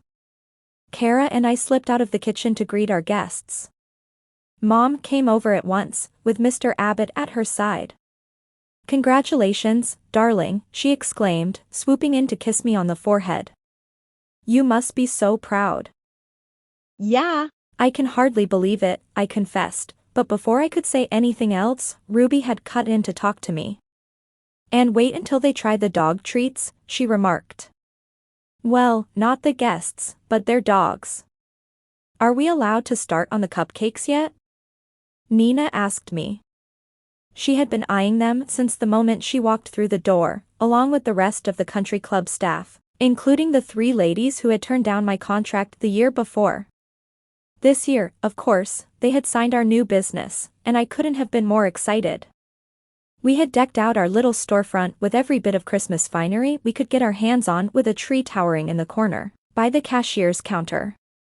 Not until the ribbon's cut, Carol replied. And I don't want to do that until Cal's here, I said, shaking my head. No way was I letting the ribbon cutting happen without the man I loved by my side. He had been here with me, every step of the way, even with all the time he poured into his new job. I touched the necklace that was tucked beneath the top of my dress, the one that he had put on me the year before, a reminder of just how much he cared, and just how far he would go to prove it. You're so lucky, you have a date, Kara grumbled playfully. Suddenly, all at once, the lights went out, plunging us into darkness. There were shrieks of panic around the room, and my heart dropped. This was not in the plan. It's okay, I said, trying to stay calm. Just a power outage. The lights will be back on in a second. Don't panic, I said, but then noticed stars glowing and twinkling on the ceiling.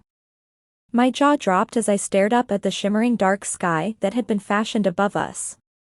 I turned to Kara. Did you do this? She shook her head. No. Tingles prickled up my arms and over my shoulders as I stared up at the stars, which were so close it felt like I really was in outer space. Who could have done this? I asked. I did, Cal said, appearing behind me, with a huge smile on his face. I thought you deserved a little extra Christmas magic tonight, he said, slipping his arms around me from behind. You asked Santa for a trip into space, and now he's delivering. This is incredible, I said, remembering the Christmas wish I'd made last year when we played Mr. and Mrs. Claus. I should have known this was you. I love you, Macy, he said, pressing his lips to mine. I love you, too, I said, smiling against his kiss. Love didn't seem like a big enough word to capture everything I felt for him, but it was the closest thing I had right now, under the sparkling stars he had hung to make my wish come true. The end. If you enjoyed spending time with these characters, be sure to listen to Ruby's story in the Christmas competition, Christmas Mountain Romance Series, Book 5. Fake Husband for Christmas, Christmas Mountain Romance Series, Book 4. Written by Susan Hatler, copyright 2022 by Susan Hatler, production copyright 2023 by Susan Hatler. Susan Hatler is a New York Times and USA Today best-selling author who writes humorous and emotional contemporary romance and young adult novels. Many of Susan's books have been translated into German, Spanish, French, and Italian. A natural optimist, she believes life is amazing, people are fascinating, and imagination is endless. She loves spending time with her characters and hopes you do, too.